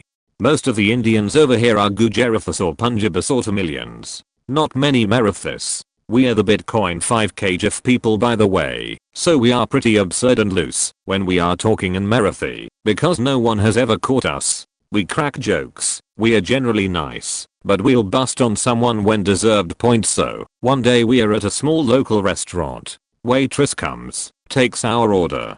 She had bats in the cave. She's a young white lady. No one else is around. We are safe, right? She walks away, and we make jokes about how the budgers were going to land in each other's food, how budgers were each other's favorite condiment, etc. The jokes die out. While we are waiting for our food, we switch to talking like adults. Then she comes back. She asks my sister if she wants any parmesan on her pasta dish. I said something in Marathi referencing the budger condiments. Yes, we are very immature adults. And the waitress turns to me and calls me an idiot in a gentle funny way. Gad, I froze. We all froze. She laughs and tells us she's married to a Marathi guy and can understand, but can't speak. Yeah, I left her a huge tip for putting up with us. I'm white, but have been studying Mandarin off and on for about a decade. Not fluent, but I can manage basic conversation and read. Few stories. I used to volunteer at one of those diorama museums. This particular one showcased the 1920s, where the museum attendants dress up in period costume and give little talks about the buildings. I had an older Mandarin speaking couple come into the building I'm in. I greet them and they offhandedly say hello before making rounds of the room. I hear them debating in Mandarin what certain objects are, because things like a toaster and other household items looked a mite different back then, and being delighted that I could understand basic kitchen vocabulary. They get around to the counter I'm standing behind and are perusing the display case, commenting on the dry goods, when the wife adds in that dress is ugly, with a nod to me. I smiled at her and replied easy, thanks. She turned red and got super embarrassed. I wasn't too offended because I don't look that great in drop-waisted dresses too. Years later, working loss prevention, arrested a lady who immediately clammed up and claimed she didn't speak English. She did, however, speak Cantonese. She had been arrested with a truly impressive haul, almost $3,000 of designer clothing and scarves from various other stores in the mall, and she had managed to bite the other LP when we were wrestling with her. I don't speak Canto, so I called in a store employee who did to help us question her. After calling the police to come pick her up, I started searching her purse. I had been busy cataloging the bags of other stuff beforehand, and she was pretty indifferent, watching me do it with no expression. I found a list written in Chinese characters of all the stuff she had planned to steal. It was titled Order List and had things like 2 blue shirts, size 6 from store. So I pulled out my notebook and started translating the list so I could submit it to the cops and for my report. I got about 2 sentences into it before her eyes went wide and she yelped no and tried to move towards me. However, she was handcuffed, so that didn't work too well. It matched all the stuff she had stolen. She was basically taking orders from China, then stealing the items. I think she got charged for some sort of export violation too, along with theft under and assault. Background: I'm studying Spanish and am a solid B1. I'm learning it for work, so my medical Spanish is better than general conversational Spanish. However, I still use a translator frequently for people who are completely monolingual and have a complicated complaint. I also look super white, like I make Conan O'Brien look mixed race. I work as a nerd in an area with a lot of monolingual Spanish speakers. So a guy comes in with his friend complaining of back pain. I had brought in a translation phone initially because he had another medical issue and it was late in my shift and I was tired. As I'm getting the history, his buddy is whispering things to him low enough so the translator on the phone wouldn't hear, but loud enough for me to easily hear. Dude was coaching him on answers to help him score a prescription for opioid pain medicine. For example, I asked about medicine allergies and his buddy told him to say that he got an ulcer from anti-inflammatory medicine. I managed to hold it together and do the whole interview and exam and then said te habriadado anaraceta para hidrocodona, pero tu amigo me mostró que esto es todo para obtener anaraceta narcótica. Pero le voy a dar anaraceta para el medicamento no narcótico para el dolor.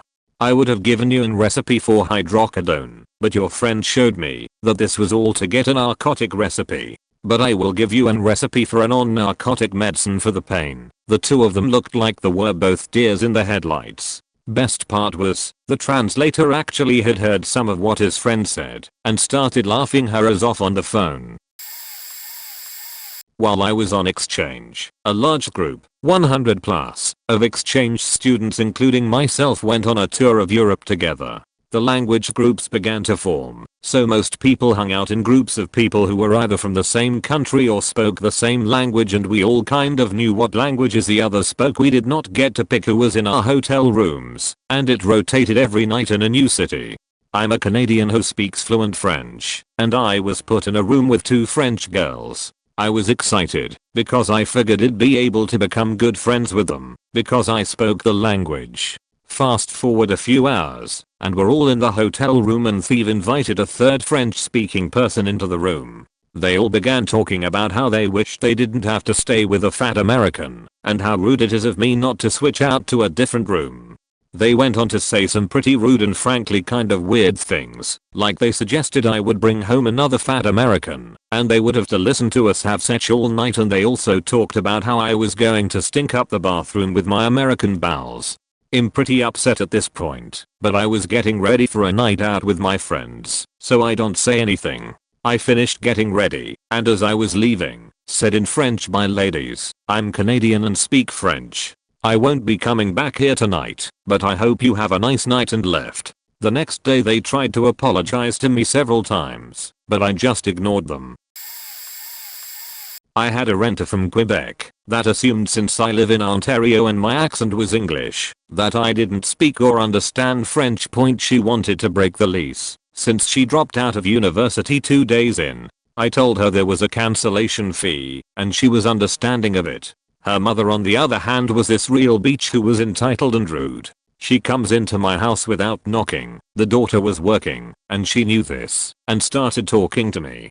Her English wasn't really that great. She was talking to her daughter on the phone in French. I understood everything, and she said, "We will try to move your stuff out and leave without paying him." The daughter was honest, so of course there was a little arguing by the mother and her over the phone. The mother kept on saying, "Let's see what happened." So the daughter arrives not long after, and they started moving her stuff out to the moving truck, and I started talking to the mother and daughter for payment, and the mother kept ignoring me. The daughter had an uneasy look on her face. The mother said to the daughter, "Go to the truck and I will handle it. I will pretend to have my checkbook in the truck and we will take off." So the mother started talking to me, and she started looking for her book and said it in the truck. "I will be right back." I then responded her in French that I understood her entire conversation and I will be walking with her to the truck to ensure she will pay me, and that she should be ashamed that she is trying to rip someone off. Did her face turn red? She then started beaching at me saying, "You lied and said you didn't speak French." When I answered, "Actually I never mentioned I did speak French. You just assumed I didn't or asked if I did." She paid me and left. I cashed in the check right away to make sure it won't bounce or get cancelled. American that speaks Spanish here. I was doing a study/internship abroad in Spain and had quite a few instances like these. When my Spanish friends would introduce me to other Spaniards, they would almost always turn to my friend to ask questions about me or say something about me, always nice. Imagine their shock when this American could respond fluently in Spanish. However, the best instance was with a group of Americans. As I have a dark complexion, I could pass as a Spaniard quite easily. Yes, not all Spaniards are olive toned. This combined with the fact that I would be dressed up for work mean that I could pass for Spanish. I would often encounter Americans who would loudly talk in public, oftentimes about personal stuff. The one that takes the cake though was on the train home one day. The seats were arranged so that there were 4 that faced each other. I had a long day at work and was looking forward to a relaxing trip home. Well, shortly after I sat down, I saw 3 American girls walking towards the 3 empty seat next to me. I decided to pretend to be Spanish as I didn't want to have to deal with Americans that day. We tend to be a bit obnoxious when we meet other Americans abroad. So I sat there while they chatted. I heard in graphic detail about a couple of their such lives. One story was from the night before in the park. Also about the time that their group, they were also there on study abroad, went to the Mediterranean on a chartered bus, and one of them had explosive diarrhea in the bus bathroom that made the whole bus smell terrible, and then blamed it on some poor antisocial guy. There were a few times where it was hard not to judge them or laugh at what they were saying, and I think at one point one of them looked at me like she knew I understood. By this point it's way too awkward to pipe up and say that I speak English and can understand everything they are saying, so I'll let it slide. However, they then proceed to have the most ridiculous debate about whether there were dolphins in Finding Nemo. This debate went on for far too long, something like 15 to 20 minutes. I had finally had enough and piped up something along the lines of, "Yes, there were dolphins in Finding Nemo. They told some pelicans who told they are the pelican who told Nemo that his dad was looking for him." They looked at me with shocked faces and asked, "You speak English?" To which I replied, "Well, I'm from Seattle, so I would say I'm fairly familiar with it." Spent the last 20 minutes of the train ride talking to them about their time in Spain. It was the most gloriously awkward time of my life. My experience is nothing special, though I found it quite amusing because it could happen on daily basis. My mother tongue is Cantonese, English second, and technically Mandarin is my second too, but my English is way much better than my Mandarin. After studying in the US for some time, my English keep improving to a point the fluency can fool a native speaker. I don't have an Asian accent. It's quite easy for me to adopt a native accent. Also, I've a more westernized upbringing, schools, and grew up in a multicultural community. I don't really act or talk like a traditional East Asian, and my feature is pretty mixed. E.G. Japanese might mistaken me as a Japanese. Many people asks me am I Asian, or basically most Chinese don't know I'm Chinese until I tell them. Then, as you know, the US has a lot of international students, predominantly Chinese. But because of all of above, many people would assume I was born and bred outside East Asia and speak English only. There's one thing I love to do, is eavesdropping the Chinese students bitch about the teachers and other stuffs. And when they have done something stupid and they think they can get away with it, thus laugh about it, I'll scold them in Cantonese or Mandarin. Or I'll comment on the matter in English so other persons in the room would know what they are doing. Their face are priceless. When they are found out they are busted, might missed a lot of words. Let me know if you spotted one edit words, as explained below. Didn't mean to upset anyone. Peace and friends to everyone. I'm American, but I've been living a few years abroad in Spain, and by this point I can speak Spanish decently enough. One weekend I was in Berlin. I had a super early morning flight, and I was killing a couple final hours in the lounge of the hostel. I had already checked out, trying to sleep when in came 5 obnoxious Spanish guys pre-gaming for their crazy night out.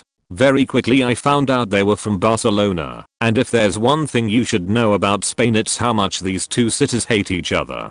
Anyways, these dudes are being really loud and annoying. Imagine Spanish frat boys, and that was basically them. Their conversations were about stupid stuff like trying to fuck every girl they've seen in Berlin, who can get the most drink, etc. Just in general annoying to be around. Soon a group of French girls came in, and these dudes invite them to join their bro party. The girls tried to speak in Spanish, since these dudes didn't seem to know French nor English well.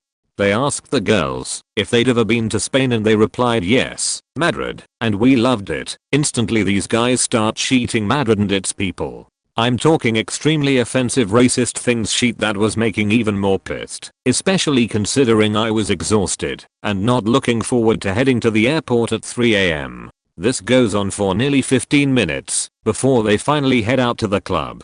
They invited the French girls again, but they thankfully said no and bailed. Right around this time some Argentinians came in and instantly gave these dudes that look of detest. As the guys were leaving, I made some extremely snarky comment about understanding all they had said and that I lived in Madrid, and their faces just dropped. They instantly noped out, and the aforementioned Argentinian dudes started cracking up and ended up offering me to share their weed. Worked out well for me, I suppose.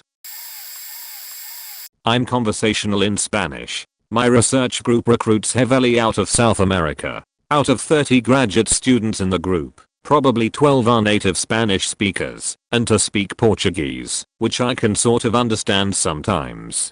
Now, since all of these people are 20 something or so, all have common interests, and all come from similar backgrounds, there's a lot of, shall we say, romantic interest floating around among them. A few years ago, one new student from Argentina attached herself to an American postdoc who speaks only English. They seemed to be a fairly average couple and managed to keep work separate from home life. Now, the whole time she's been in America, she's spent a lot of her break time at work with the other students from Argentina, a postdoc, and another master's student around her age. A few months after she and the American postdoc get together, the Argentinian postdoc finds a job and leaves. This leaves just the star of our story and the other master's student as the only Argentinians in the group. So they eat lunch together, dawdle outside the lab together, partner up for class projects, and of course converse only in Spanish. Here's where the fun part comes in. When she was around the American postdoc, you could tell they were together. She would gaze longingly up into his eyes. They would hold hands outside on the way to the parking lot. Average couple stuff. Apparently she was also screwing the Argentinian master's student behind his back. It didn't seem to be a secret in their Spanish conversations over lunch or while putting off project work. She even arranged a hookup in Spanish over her poor American's shoulder while he flirted with her in English. I never said anything to the American about it, and when he got a job and left 6 months ago, they were still together. A few months ago, the Argentinians quit at the same time and went to work at the same place. As far as I know, she's still in a long distance relationship with the American, while more or less living with her Argentinian sweetheart. I actually have a reverse story. I had to act as if I didn't speak a language. I was going back home after having studied in Uppsala, Sweden, and during the time I spent there, I had the occasion to learn quite a lot of Swedish. Anyways, to go back home, I had to buy a train ticket to Arlanda airport from Uppsala Central to get to my flight, which was really early in the morning, and I did so, but bought my ticket with the company Society of Jesus, Statens Järnvägar. However, the first train that arrived at the station and that was going to the airport was a Planslökolltrafik, different company, train which I did not buy a ticket for. Worried that I would be late to the airport, I still took the train, thinking that they almost never check the tickets, and thinking that my ticket might actually work for that company as well. Well, they did check that day. The controller asks me in Swedish to see the ticket. So I hand it to him, and he looks at me and says in Swedish, "Wrong ticket." So I decide to do the dumb tourist, and I pointed to my passport and said in bad French accent, "Sorry, I don't speak Swedish," and I explained that I thought this ticket was the right one to go to the airport. He immediately gave me my ticket back and said that it was okay, but to check next time to buy the right ticket with the right company in English. So I got off without any fine or anything like that, because I faked not being able to speak Swedish. I still feel bad about it today. If the controller that met me that day is ready this, I just want to say, takoch FRLT. I speak conversational Spanish and look like one of the whitest guys around, so I have a lot of stories on this topic, but this is my favorite. I was ordering at a fast food joint where 3 Hispanic women were behind the counter. 2 women looked to be in their 40s and the woman in the kitchen was maybe in her young 20s. After I placed my order, one of the older women began telling the youngest that I was a good-looking young man. I was also in my 20s. At first, I was flattered, but this woman immediately proceeded to lay into the youngest woman about how she should come get me, that she's just too embarrassed, that if she needed a man as bad as the younger woman did, she'd just walk right up and say how hot the guy was, and, well, I didn't quite catch the next part, but with hand and hip motions and intonation, it was obviously a little dirty. The young woman was getting more and more agitated, and the other older woman was acting like this was just a normal and frustrating part of everyday point. This went on for the entirety of waiting for my order, a few minutes. Lots of obviously lewd suggestions, lots of teasing and shaming, and no one talking back to this woman. When the first woman brought me my order, I saw my opportunity. Loud enough for the other 2 to hear, I told her that it's too bad she wasn't single, because she sounds like she knows how to have a lot of fun. She turned one of the brighter shades of red I've seen, while the other 2 women just froze completely for a full beat. Then they completely lost it, pointing and laughing and telling the older woman how she ought to just go for it, while that woman just stood there, and I walked away with my meal. I took it to go at that point. I felt like the movie hero walking away with the explosion in the background. I bet that woman was a bit quieter with customers around in the future. I'm a second-generation Greek American and was raised in a Greek-speaking home for 17 years. Naturally, I'm fluent in Greek. I frequently visit Greece during the holidays with my family, mostly islands such as Mykonos or Crete. Last summer, however, we went to Thessaloniki, the second largest city of Greece and my mom's place of birth. Me and mom were in a bus and on our way to the city center when I faintly hear 2 ladies talking about us.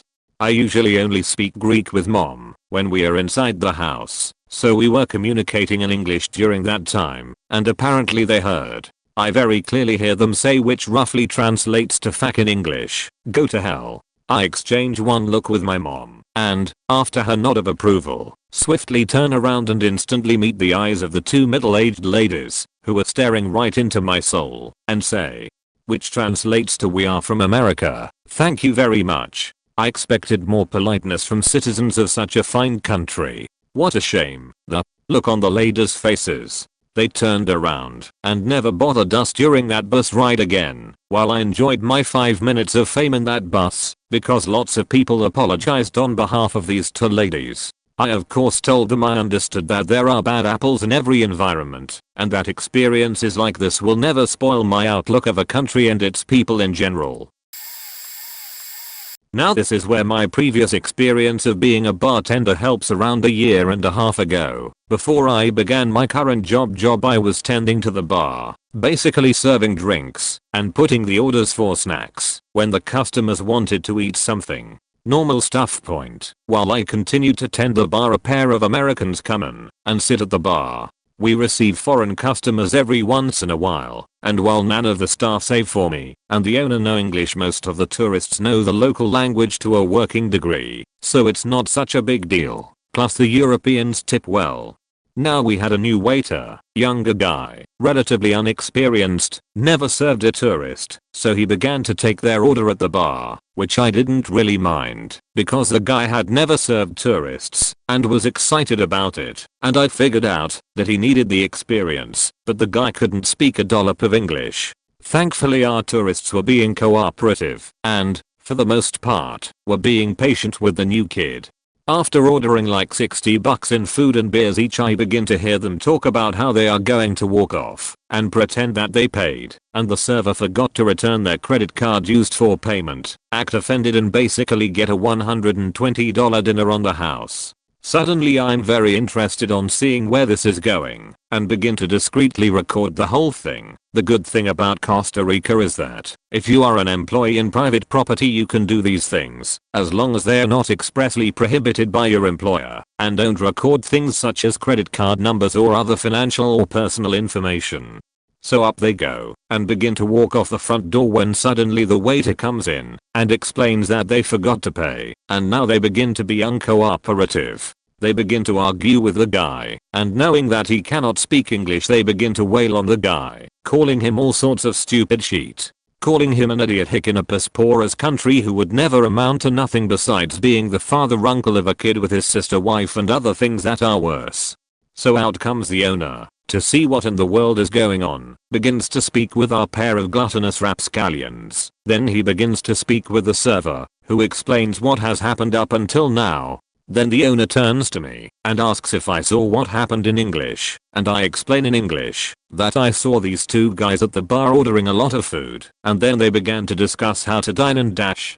By this point the color of one of our tourists began to go away from his face, though the other one got angrier and began to yell that I had no proof of that and was my word against his. To which I replied that I had a recording of their conversation where they discussed their plan. Point 1 review of the recording later. The boss simply said to the guys that they had two options, the first option being that they pay the amount owed plus a 7% tip to the server for the inconvenience, and he dropped the matter.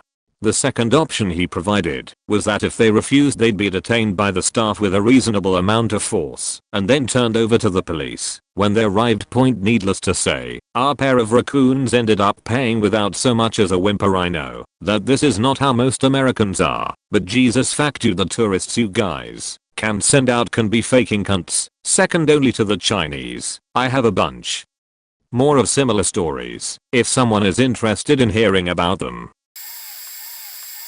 I was in Paris with my sister, about to fly to Spain from the Orly airport. The line at the check-in counter took freaking forever. We were there 2 hours early, and it was taking so long we started to get a little worried we were going to miss our flight. I talked to the woman at the counter in English, explained the situation. She says there is nothing they can do, that we just have to wait in line. I go back to my sister. We just waited.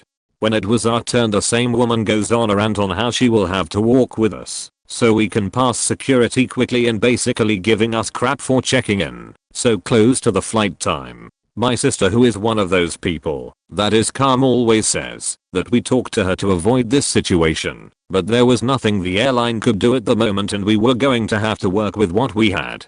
This woman keeps on complaining and tells us we were not going to get our bags. She starts being very rude in the way she addressed us, complaining about our passports, etc. This kept going for like 10 minutes until I tell her to stop being rude to us and respect us as clients of the airline. She laughed and said in French to the other lady at the check-in counter next to her like I care she is flying with us, what a crazy beach. Point to her surprise, I took 3 years of French. My pronunciation is not great, but I understand it completely. I look at her and said in French, this crazy beach wants to speak to your manager. Her face looked like she saw a ghost and started apologizing. Point I still spoke to her manager and they ended up bumping us to first class and giving us free stuff. Late to the party, but whenever I'm home from school I work at a major tourist attraction in my city. We regularly get over 1.5 million guests and we're approaching 2 mil. So pretty big. Point this one summer I was managing the line and we had room to move about 60 people up, so I did that. After I counted 60 people it happened to end with a white family. I'm Mexican but pale as an SS officer, with a large Puerto Rican family behind them. I stopped the Puerto Rican family and had them continue to wait because there was no more room. Point well, they didn't like that and started calling me out in Spanish for being a racist white guy and they swearing every other word. If you're not aware, Puerto Ricans normally swear a lot as part of their dialect. However, this is a family-friendly environment so swearing isn't allowed. I stick to English and tell them that there's no room for them to move up and they'll continue to have to wait in line. They kept trying to argue with me in English, whole constantly talking crap to each other about me when I'm 2 feet away in Spanish. Point normally, when a guest is upset I try to calmly explain things so they understand exactly what is going on, and they're almost never upset once it's explained. Since these people have been nothing but rude I took the polite but curt route. I never gave them more than a couple words answer, and it was clearly making them more and more mad until eventually one of the daughters exploded and started screaming at me in Spanish about how I am just a dirty, uneducated racist white boy who shags his sister because he's too alone to talk to anyone else. I cleaned up some of the language, but you get the idea. Now that someone has started yelling and made a scene, I called for security over the radio and had them escort this family to the exit. When security came they tried to play dumb and act like they had no idea what they did. Then I replied, yo soy mexicano pendejas y yo en chin todas ustedes dicen, which translates to I'm Mexican you idiots, and I understood everything you said. Their faces went white for a moment and security took their shook as a cue to start moving them towards the exit. Point TLDR, Puerto Rican family doesn't like me and starts cussing me out in Spanish, not realizing I'm Mexican. Once they make a scene I get them escorted out and have a sweet line of revenge. So fluent would be a massive stretch, but I studied Japanese in college for a few semesters. Just for fun and to take something that wasn't a European language. Point fast forward about 5 years and my wife and I are honeymooning in Japan. She always wanted to go and loves traveling places where we'll be totally culture shocked. I'm just shy of 6 feet tall, very pale and red-headed, with a goatee that I had back then too. I stuck out a little bit. Lots of generic little crap of being stared at and people gossiping, but for the most part tame. Point however, one night, my wife and I decided to go to a nice sushi restaurant in Kyoto. We sat all the way at the far end of the bar to avoid disturbing other patrons and mostly kept to ourselves. It was a weeknight and the senior apprentice, a woman, which is still pretty rare in sushi restaurants, was working the bar and serving customers. She didn't speak much English and started to apologize when I told her, in Japanese, that I spoke a bit of that language and that it would be fine to talk in her language. Her face lit up and we wound up having a very nice conversation over dinner, and our meal plus service immediately got a lot better than I suspected was going to be. Point that's not the really good part. We were probably about 5 courses in when this cocky guy sauntered in with his squeeze. He had bleached blonde hair and I think he may have been Yakuza or a Wanabe. She was dressed to go clubbing and not really giving a girlfriend vibe. Sat down near us and immediately beached, rudely, to the apprentice in Japanese asking what the foreigners were doing there. Point she basically told him everything was cool and to be nice. Then she turned and asked me how long I'd been studying Japanese, and I told her, all in Japanese, of course. The young brash guy froze, like he'd been shot, blushed cherry red, and didn't say another word the entire time we were there, except to order, and to thank the apprentice for their food. Turns out even Japanese punks feel shame, when they think they can cheat talk Gage into their faces, and get put on the spot. I have too. But a little background. I was born in the US, but my parents are from Guatemala, so I look Hispanic. Sometimes though, with makeup on, it'll look Middle Eastern. I worked at a grocery store when I was younger. After working there for a few months, you can usually tell which customers want to chat and which just want to leave. I had a Caucasian woman come through my line, but I noticed she looked rushed, plus she was on the phone. So I said good morning and I started scanning and bagging. While on the phone, I heard her say stores are really alienating their customers by not hiring real Americans who speak the language. I said nothing. At the end of the transaction I said, I hope your day gets better. Thank you for shopping with us. We hope to see you soon. And her mouth dropped. She said, oh, you speak English? Well, you speak really good English for a Mexican. And I said, ma'am, I'm not Mexican, so don't assume, and it's well. You speak English well. She got so red and walked out without another word. I worked at a bookstore and had a couple purchasing books. They mentioned, in English, that they were from Spain. I said, that's lovely. I didn't want to speak much because they didn't seem too comfortable with the language, but I didn't want to assume and start speaking Spanish. The wife asked me for the bathroom key, and I said, I'm sorry, I don't have it, but if you go. And she cut me off and said stop, so I did.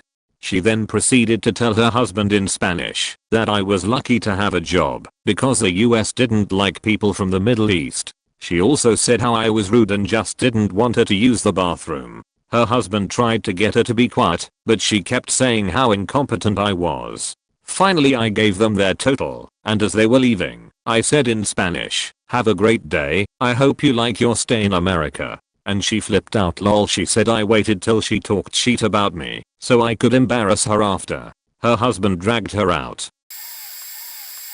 This happened while I was in grade 10. I was part of an exchange program and was living with a French family in Quebec, Canada. The very first day we were over at a pool party and there was an idiot uncle there who was a strong separatist. Quebec should separate from Canada because all English people are evil, etc. The 3-year-old daughter of this uncle fell into the pool, and I was the only one who noticed. I dove in and pulled her out and gave her mouth to mouth, getting her to spit up all the water she had swallowed trying to scream.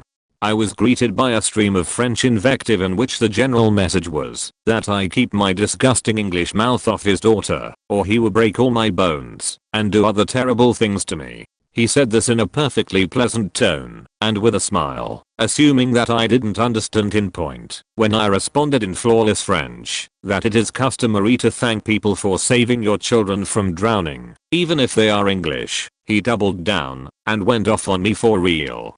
The good news is that his really attractive teenage daughter also witnessed this, thought I was a more hero than an asshole, and was more than happy to let me get my evil English mouth onto all kinda of fun places. Jerk dads of Reddit, be warned. Your dickery can make even a scrawny 15-year-old seem like a badass to your daughters. Also say thank you when someone saves your kid from drowning.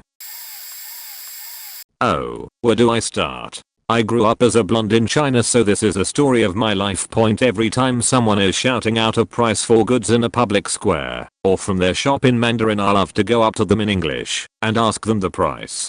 They will hold up a note or a calculator with a price that was triple or quadruple the price they had been shouting in Mandarin moments earlier. It is fun to chew them out in Mandarin and keep them honest.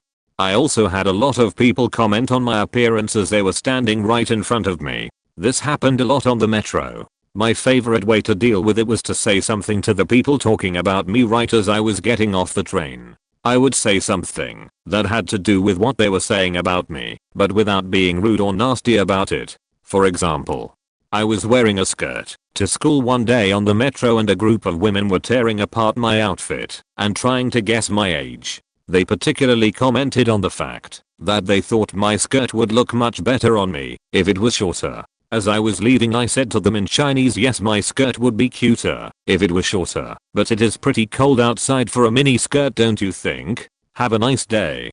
Living in China, I tried to fight the stereotype of foreigners not speaking any Chinese. I didn't want to be rude, I just wanted to try and increase awareness. I think this is the best way to deal with situations like this. By handling almost daily interactions like the ones I shared above. In this way I tried to leave a positive lasting impression about foreigners. It doesn't help to be unkind to those who are unaware and don't actually mean any real harm.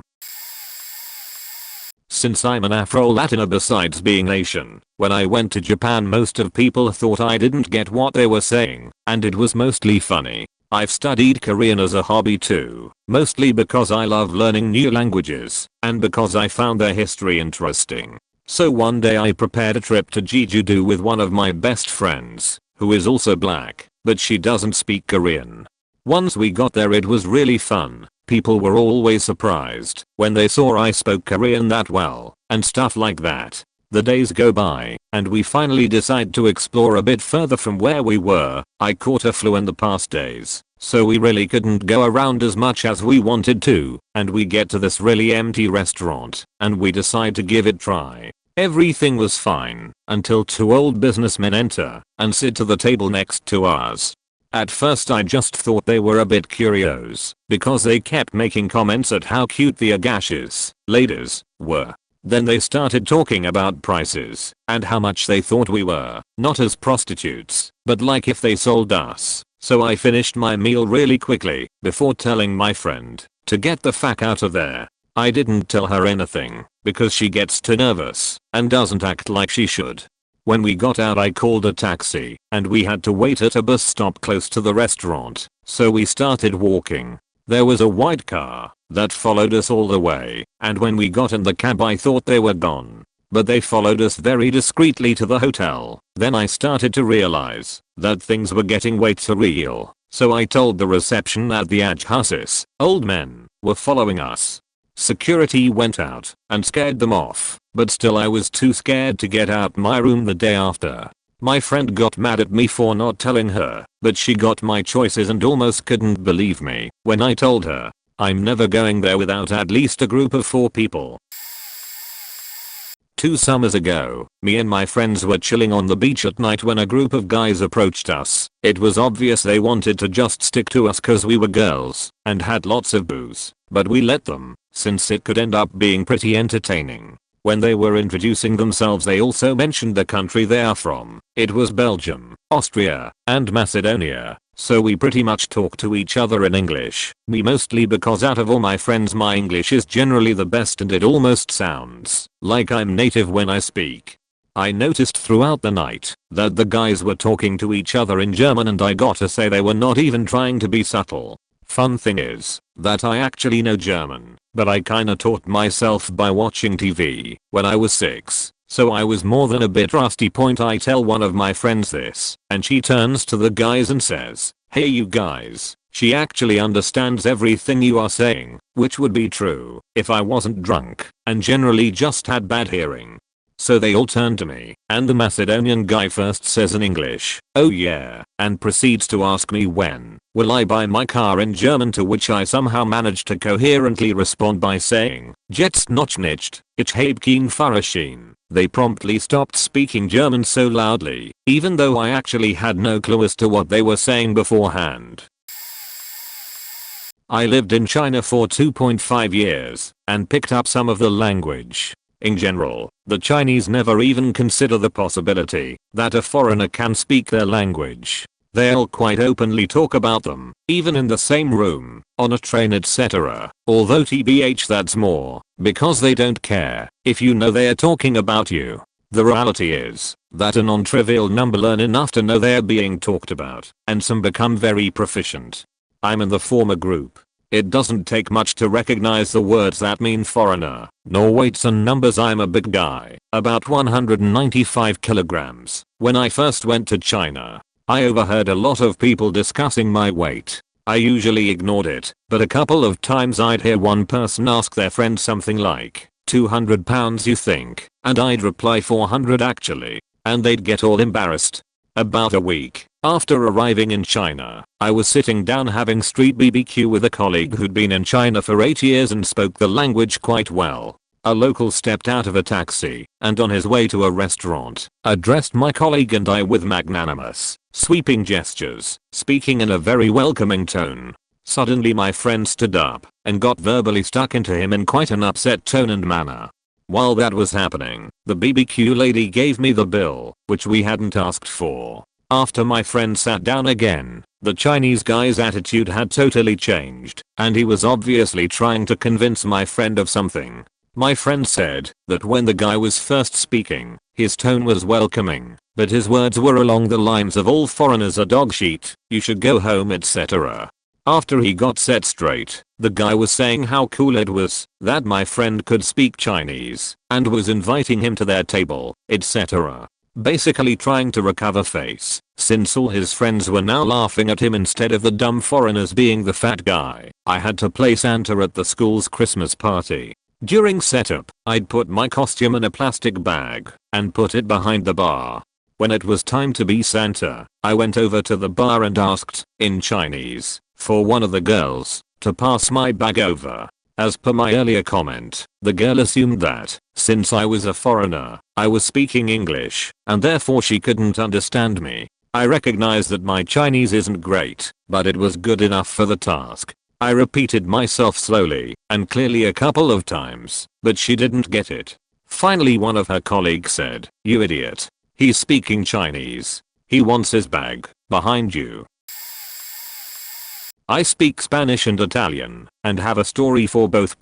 When I was younger, my family took a trip to Puerto Rico. My mom is a short Italian woman who looks nothing like a Hispanic, but grew up in Venezuela after moving there at a young age, and speaks fluent Spanish. She decided to go shopping for trinkets/souvenirs, and brought me along. I was only 10 at the time, but knew Spanish, because I had to speak to my relatives that still lived in Venezuela.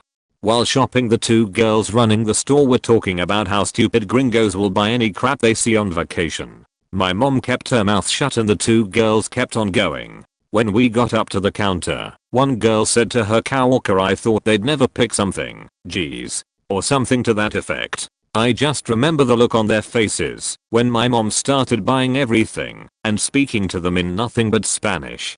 She had told them to be careful with what they say around people, because you never know who understands you. The girl who whispered turned red and was very embarrassed, and her coworker was mortified. They went very silent after the transaction and my mom gave them a very passive-aggressive "have a nice day" in Spanish, and we left.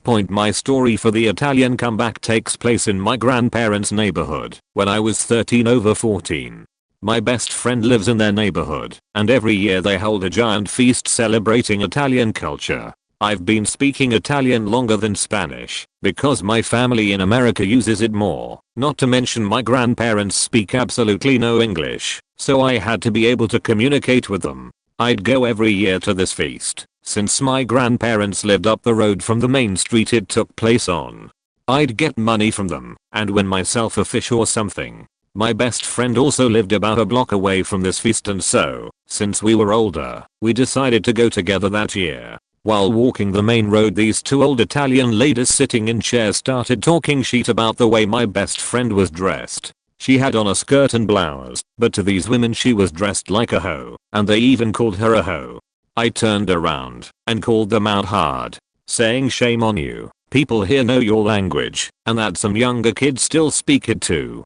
Basically saying that they shouldn't assume young kids don't know the bullshit they are spewing.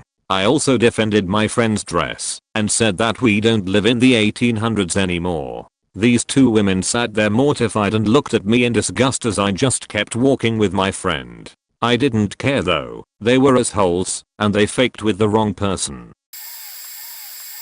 I'm a Caribbean immigrant living in the Netherlands, but I'm from a Dutch colony, so I had to learn Dutch in school.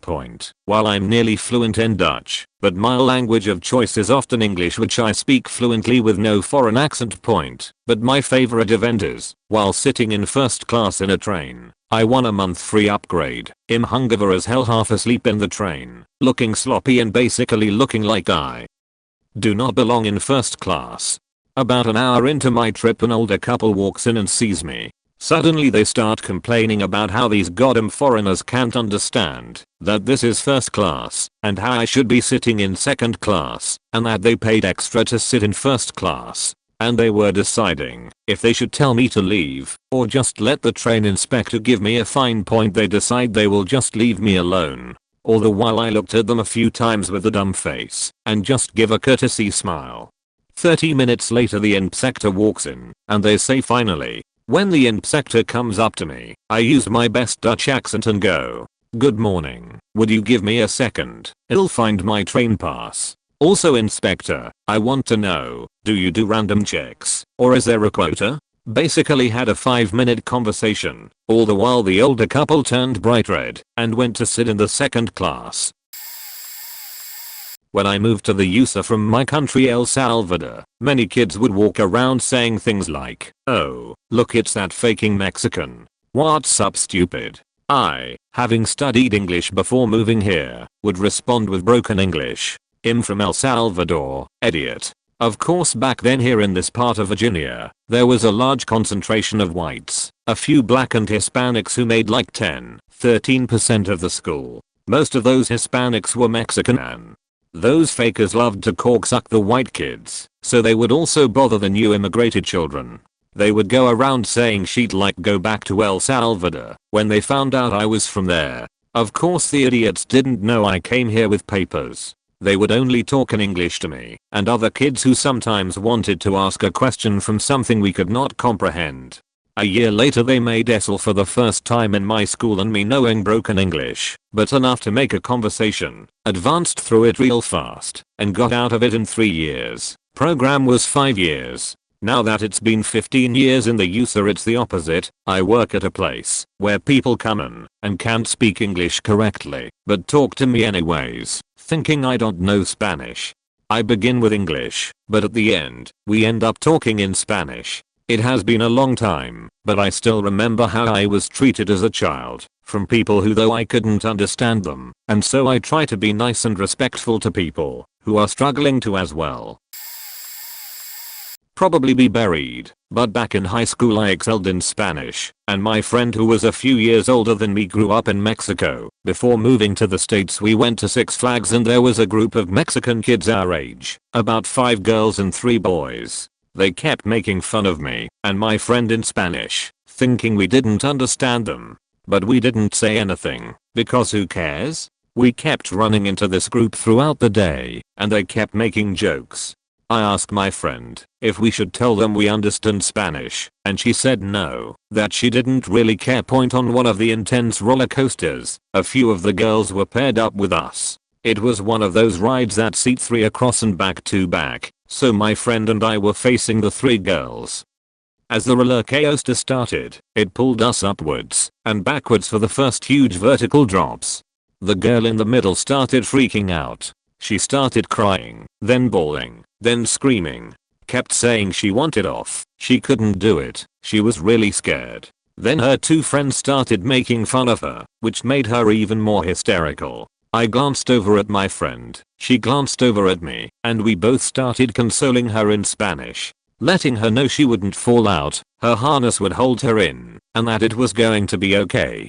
The look of shock on all 3 faces was amazing. The girl stopped screaming, and after a moment of shock, she apologized through sniffles, then demanded her friends apologize too. After the ride, they gave us hugs and thanked us. The rest of the day, whenever we ran into each other, they waved and we waved.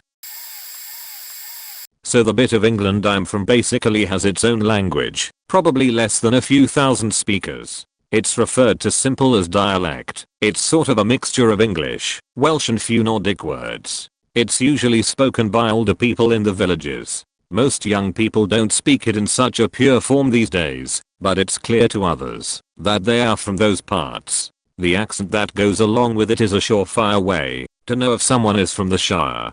Problem with these little villages is lack of jobs. Most only have a shop/post office and a pub. A lot younger families move away to have children, closer to schools, better jobs and the such. Point my family hung around for some reason. I leave to go to university and come back 3 years later with a watered down accent. Since I've been away a lot of new money had moved in, People who have made money in the cities and moved to the country to give their children a smog-free start.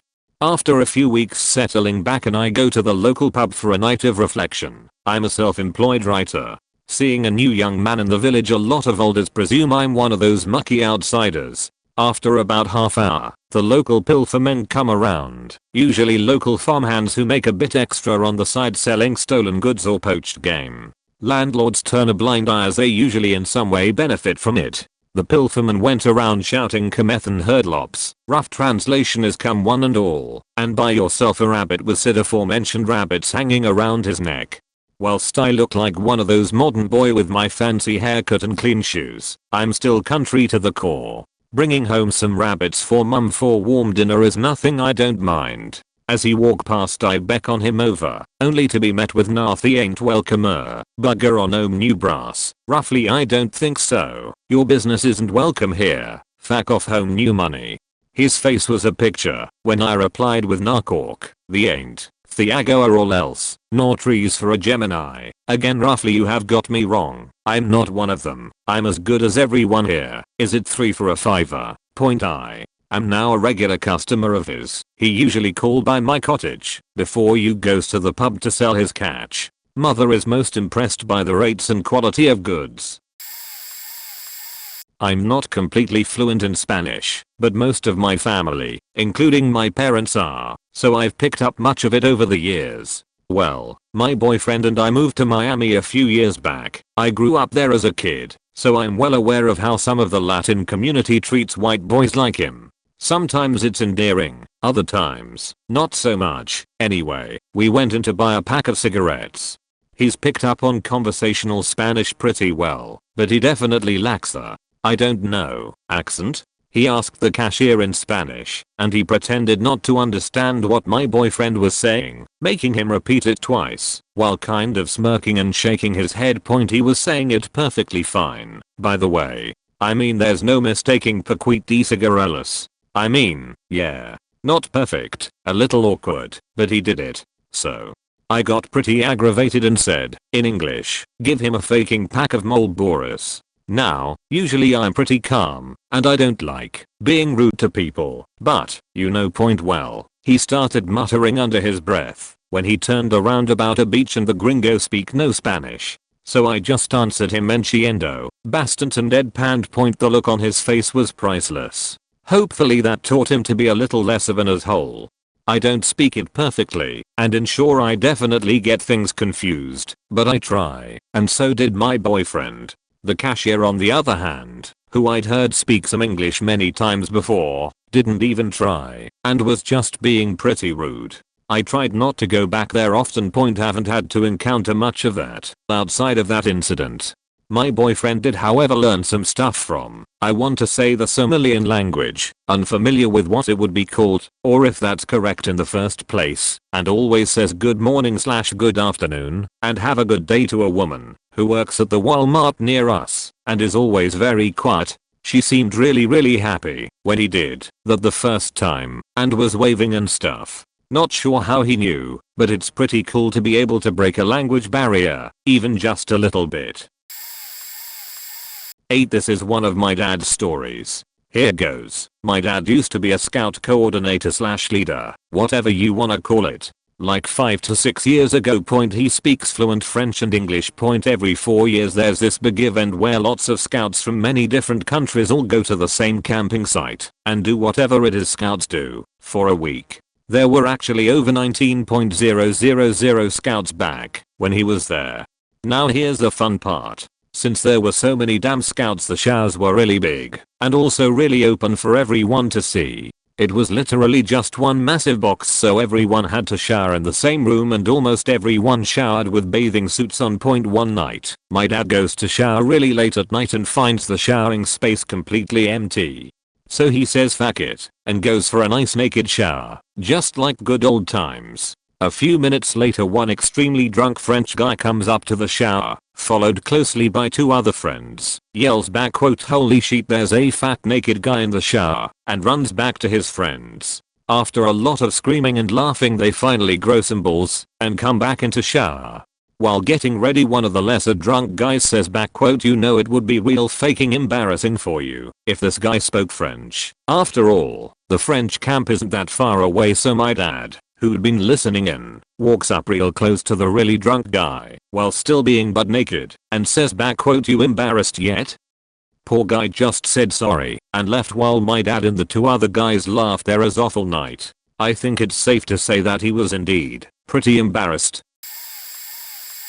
Alrighty, these incidents always make me feel like some sort of spy. I'm a young Asian girl that dates older dudes. I live in LA. What's new? I'm used to getting looks by mostly older women and couples, and sometimes remarks, "It's a hot morning," and we park in front of one of my partner's homes to talk to his contractor, boring construction stuff, and outside are some workers mixing cement. As I'm chilling in the car, I can see the workers look at my partner, get out the car, back at me, chuckle and start talking to each other. Now I took 4 years of Spanish in high school, and I'm fairly fluent after years of practice and travel.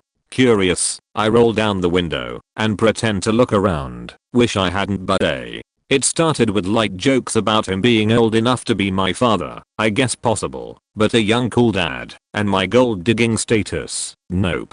Then they began complaining about the heat and their work, joking in Spanish about how much money they would need para resta con una como ella to be with one like her. They went on with more gross sexual suggestions and they finally got around to what tipo of Asian I am. Una Karinata, Japanese, Kul Kreese. At this point I'm over it. I open the door and slam it. They look up as I walk towards them and basically laugh. "Si le interesa tanto, soy Filipina, mi podrían haber preguntado." If you're so interested, you could have just asked. I'm Filipina. Their smiles immediately die and are completely quiet. My partner walks out the house just then and walks toward us. They are basically pleading their apologies, and when my partner gets to us and asks what's up, noticing the nervous workers, I shake my head and let it go. Before getting in the car I wave back at the workers. "Adios chicas," my best confrontation yet, lol. Blonde white girl in Japan. Naturally, no one thinks I speak the language. Most I've heard Japanese people talk about me is talking about my appearance. "She's so cute, I wonder where she's from, look at her hairy etc." People are very polite, albeit curious here. However, once a few of my friends were out for drinks when the table next to them started beaching about loud gauge and slang for foreigner. Little did they know one of the guys there was a Japanese national. You should know, this guy is one of the most even-tempered, polite, kindest person I know. He got pissed the way they were talking about his friends and he ripped them a new one. In the end they all got drunk and hung out together. Japan in a nutshell. Same Japanese guy dating a foreign woman. Someone remarks about her ethnicity as they bike past. He spins around and rips into them asking why it's important to them to comment on someone's race, why they have to be so narrow-minded etc. They left with their tails between their legs. He's a great guy and stands up for his loved ones. Lastly, being a foreign woman in Japan is pretty much the worst as far as dating, because all the Japanese men want Japanese women and hey, so do the foreign men. But sometimes you'll find a diamond in the rough and get a good guy. Well, I thought I had a good guy until he turned around and said, a year after we started hanging out regularly, where he insisted to pay for dinners and lunches, I could never date a foreign woman because I couldn't introduce her to my parents. So, yeah, I'm single and probably will be for a long time. Bit of a reverse situation. This actually happened last week. I was out with my family and some family friends playing mini golf in this new place that's just opened. There were 6 of us, me and my parents' friends and their son, who is 11 years old. As we play the first few holes we catch up to this group of 10 speaking in German. They were just pissing around having fun. Totally alright considering we are playing mini golf. And we were only waiting a couple of minutes after each hole, so no big deal. Except kids are impatient. The son of our family friend starts to talk shit about the people in front of us, saying things like no wonder they lost the war, they take so much time doing everything and such. I don't think his parents heard what he said, but I certainly did, and so did the English fluent Germans. So I just asked him to watch what he says, because what he just said can come across as rude, even if he didn't mean it that way. He said to me, Germans can't speak good English anyway, what does it matter? That's where he realized he faked up. One of the German guys turned around to this kid and said in very good English, would you like to overtake us? Now this kid turned pale and my parents replied to the German dude and thanked him, while our friend's son followed sheepishly. Point note, I'm fluent in German, but only my parents know this. I asked them not to tell people as I believe everyone should speak at least 2 languages, and that it shouldn't be that big of an achievement, and I don't want any unwanted attention. All you multilinguals know the same old teach me a swear word or say in X language. I made sure I was behind my parents and their friends as we walked past before I turned to one of the Germans and said he doesn't even know I speak German. The little sheet in my best German. Point they all lost it and started pissing their sides laughing for a solid 2 minutes whilst my group knew none the wiser and carried on with the next hole. I looked over my shoulder and gave them a smirk as I was waiting for my turn.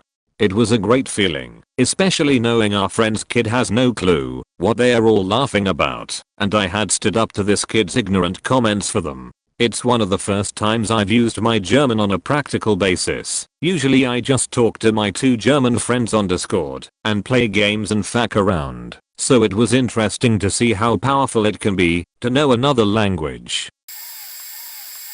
I attended a strategic planning meeting as an observer as I was still new. The meeting had people from Shanghai, Manila and Singapore in the meeting. I'm the only person from the US. I was also the highest ranking management person in the meeting. Point the meeting was conducted in English and went relatively smooth. There seems to be good consensus in terms of the overall strategic direction. However, during break time, each group started their own conversation in their own language. Mandarin, Tagalog, and Fukian. That's where the real opinions about the meeting and strategic direction really came out. It was obvious that not everyone is on board and there are confusion and frustration with some team members. I sat there and listened to all groups and I didn't say anything. One guy noticed and apologized to me, and I said in his language, that's okay, I can understand everyone.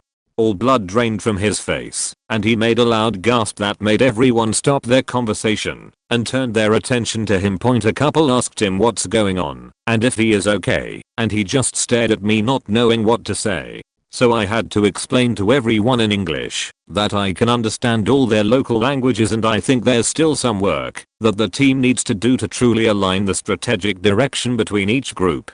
The room went very quiet and very awkward. I had to transition my role as an observer to a facilitator from that point to move the meeting forward. Point after all said and done, each came to me separately and told me that it's the most productive strategic meeting they have ever had. That was 15 years ago, and I still cross paths with people that heard about that story. People will ask me, I heard you speak multiple languages. Some of the original team members are still with the company, and they still bring it up when they attend some of my meetings. They'll jokingly ask me what language I'm planning to use for the meeting. Point I'm originally from Taiwan and it just so happens that my family moved around a lot when I was growing up. I originally posted this in a different thread a couple months ago. Not me, but a girl in our group is multilingual. It literally saved the guys from being murdered and the girls from being sex trafficked. Myself and 6 friends, aged 18 to 28, mixed European group, were on a 5-day river canoe trip up a tributary of the Orinoco around Merida in Venezuela in 1998. Our guides were an older, 60s, rough-looking German guy and a slightly younger, but shifty-looking Orinoco Basin Indian. One of our group knew fluent German, but for some unexplained reason, didn't share with the guide that she could speak it. Later told us she didn't want the creepy dude making comments to her that no one else could understand. Point we were 3 days in, roughing it in hammocks on the side of the river, not having seen a village for at least 8 hours. The guides kinda kept themselves to themselves after dinner, which was fine, but this evening they were a bit further away, and we could tell they were having a pretty heated discussion in a mix of German and local dialect. Suddenly, the German girl in the group turns white and looks terrified, and it takes us a few minutes to calm her down. She explains she heard the German guy talk about making sure the others will be at the place and they will have the guns, and that the crocodiles will get rid of the guys and the girls will go with them to some village the day after next.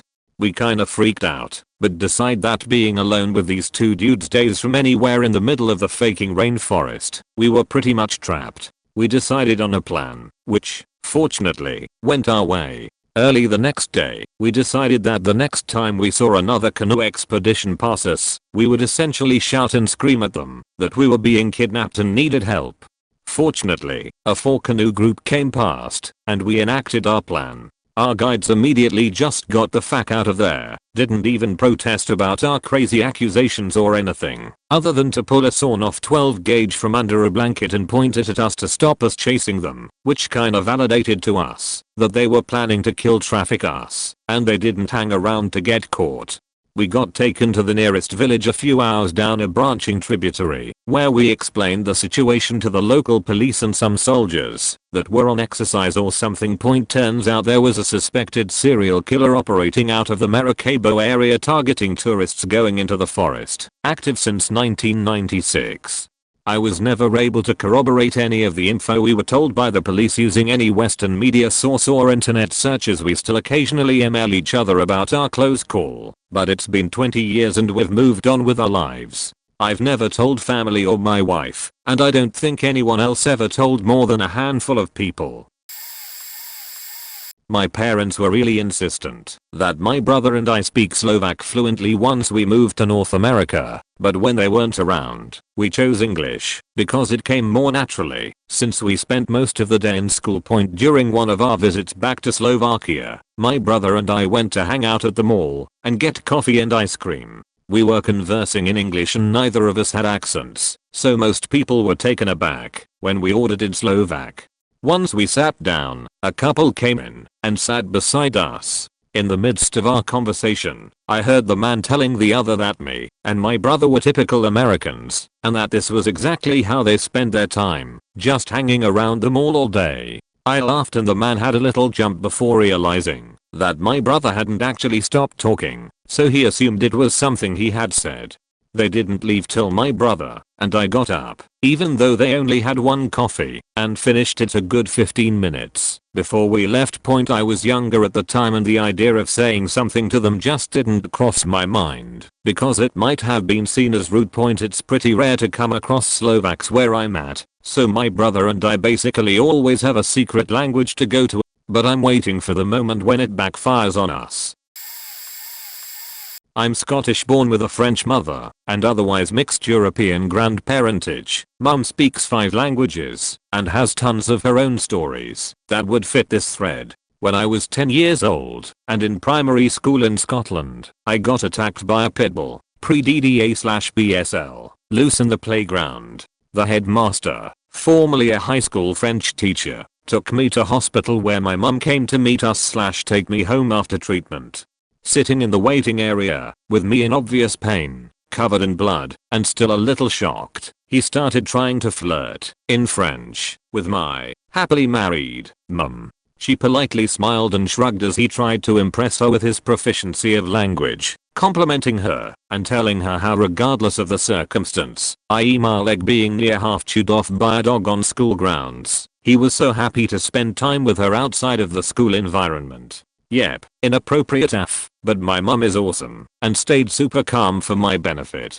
But when he really wouldn't take the hint of her disinterest and she was fed up being polite, she just looked at him, smiled, and said, in French, "You know she understands everything you're saying, right?" And he sort of nervous laughed, I imagine hoping she was joking/fibbing. Then she turned to me and asked, in French, how I was doing/did I need her to get me anything, while we waited for the doctor. Of course I answered in French and his nervous laugh turned to silence as the color drained from his face.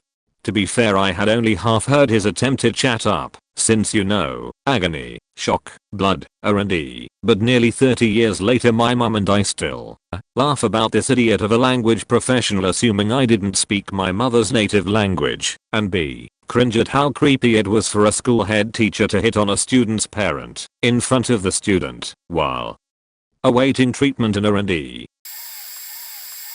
I'm born and raised in America with Cuban parents. The only language spoken at home when I was growing up was Spanish. My parents would always say things like, you are in America, where everything is in English, at home you're speaking Spanish. etc. They taught me how to read it, write it and speak it. They did such a good job that people often ask me at what age did I come to the States. One day I went to a fast food drive-thru, ordered my food, and very kindly specified that I wanted Diet Coke. This one place is notorious for giving you wrong order, so when I got the cup I took a sip to see if they'd given me the correct drink. They didn't. They gave me regular Coke. So I told the lady nicely in English, "Hi, I asked for diet. Can you please change it?" The lady proceeded to give me a face of displeasure and started telling her co-workers in Spanish how I was a picky bitch and who does she think she is, and kept going for the entire time it took them to give me my entire order. I think they took extra long on purpose. Once they gave me the order I responded in Spanish with, "If you had done your job right the first that I asked nicely, then I wouldn't have to ask you to redo it. It's not my fault. And if you don't like customer service, then maybe you should consider getting a different job." I waited until I got my food to get my revenge, since I rather my food not have special ingredients in it. I just don't understand how someone gets so angry because you ask them to please correct something that they did wrong. I was not rude at all. Well, until she started talking crap about me. PS. Never been back quote till this day, years later.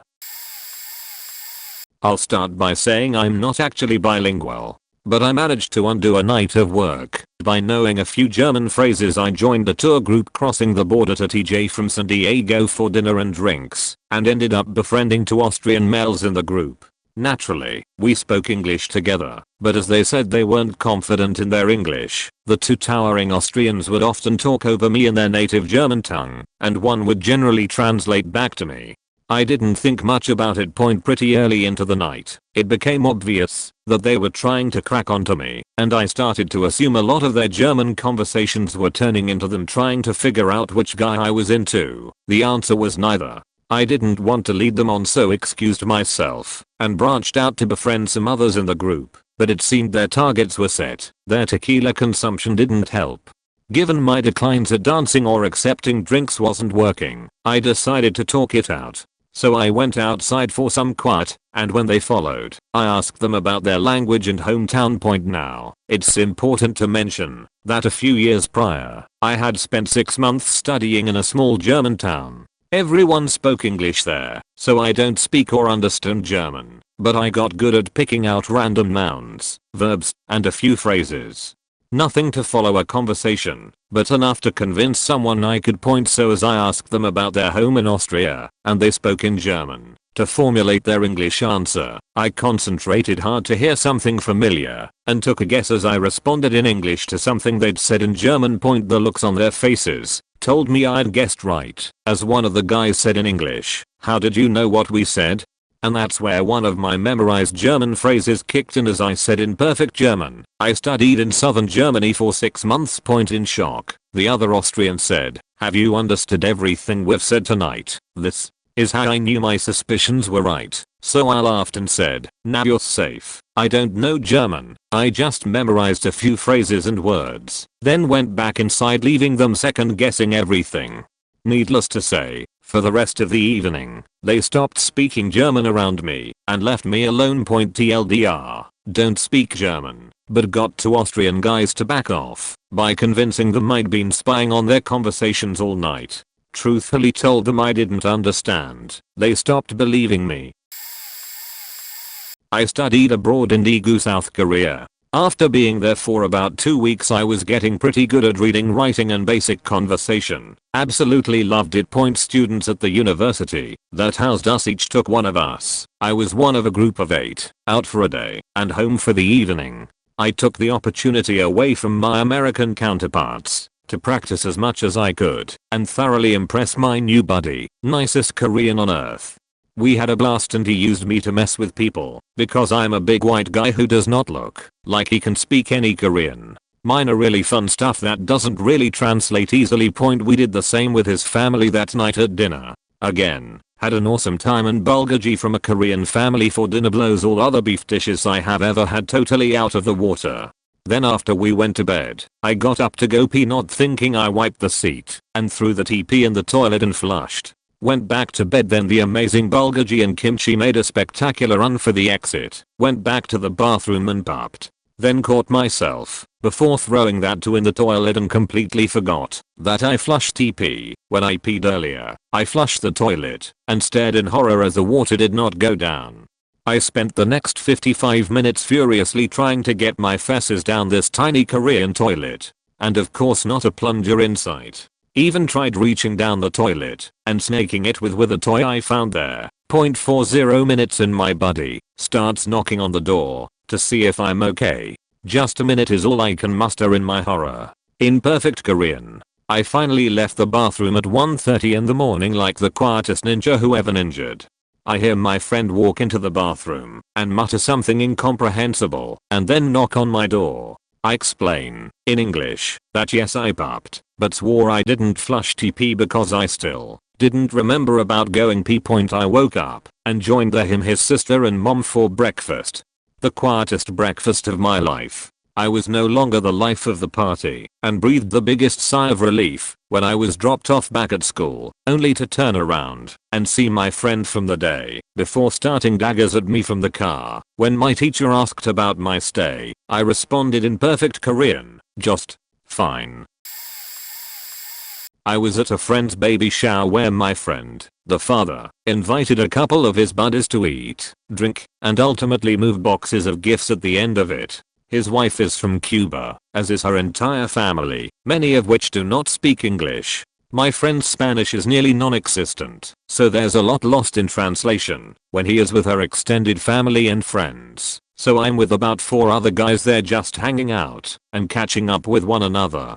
I go up to pour myself a drink, and one of his wife's friends is near the table that I'm at, and I overhear her talking with some other girls there about who they want to take home that night among us. Turns out I was a hot commodity that evening, and they were quite explicit about what they all wanted to do with me. They also were talking shit about my friend too, which pissed me off, especially since they're at an event celebrating that he and his wife are having a kid.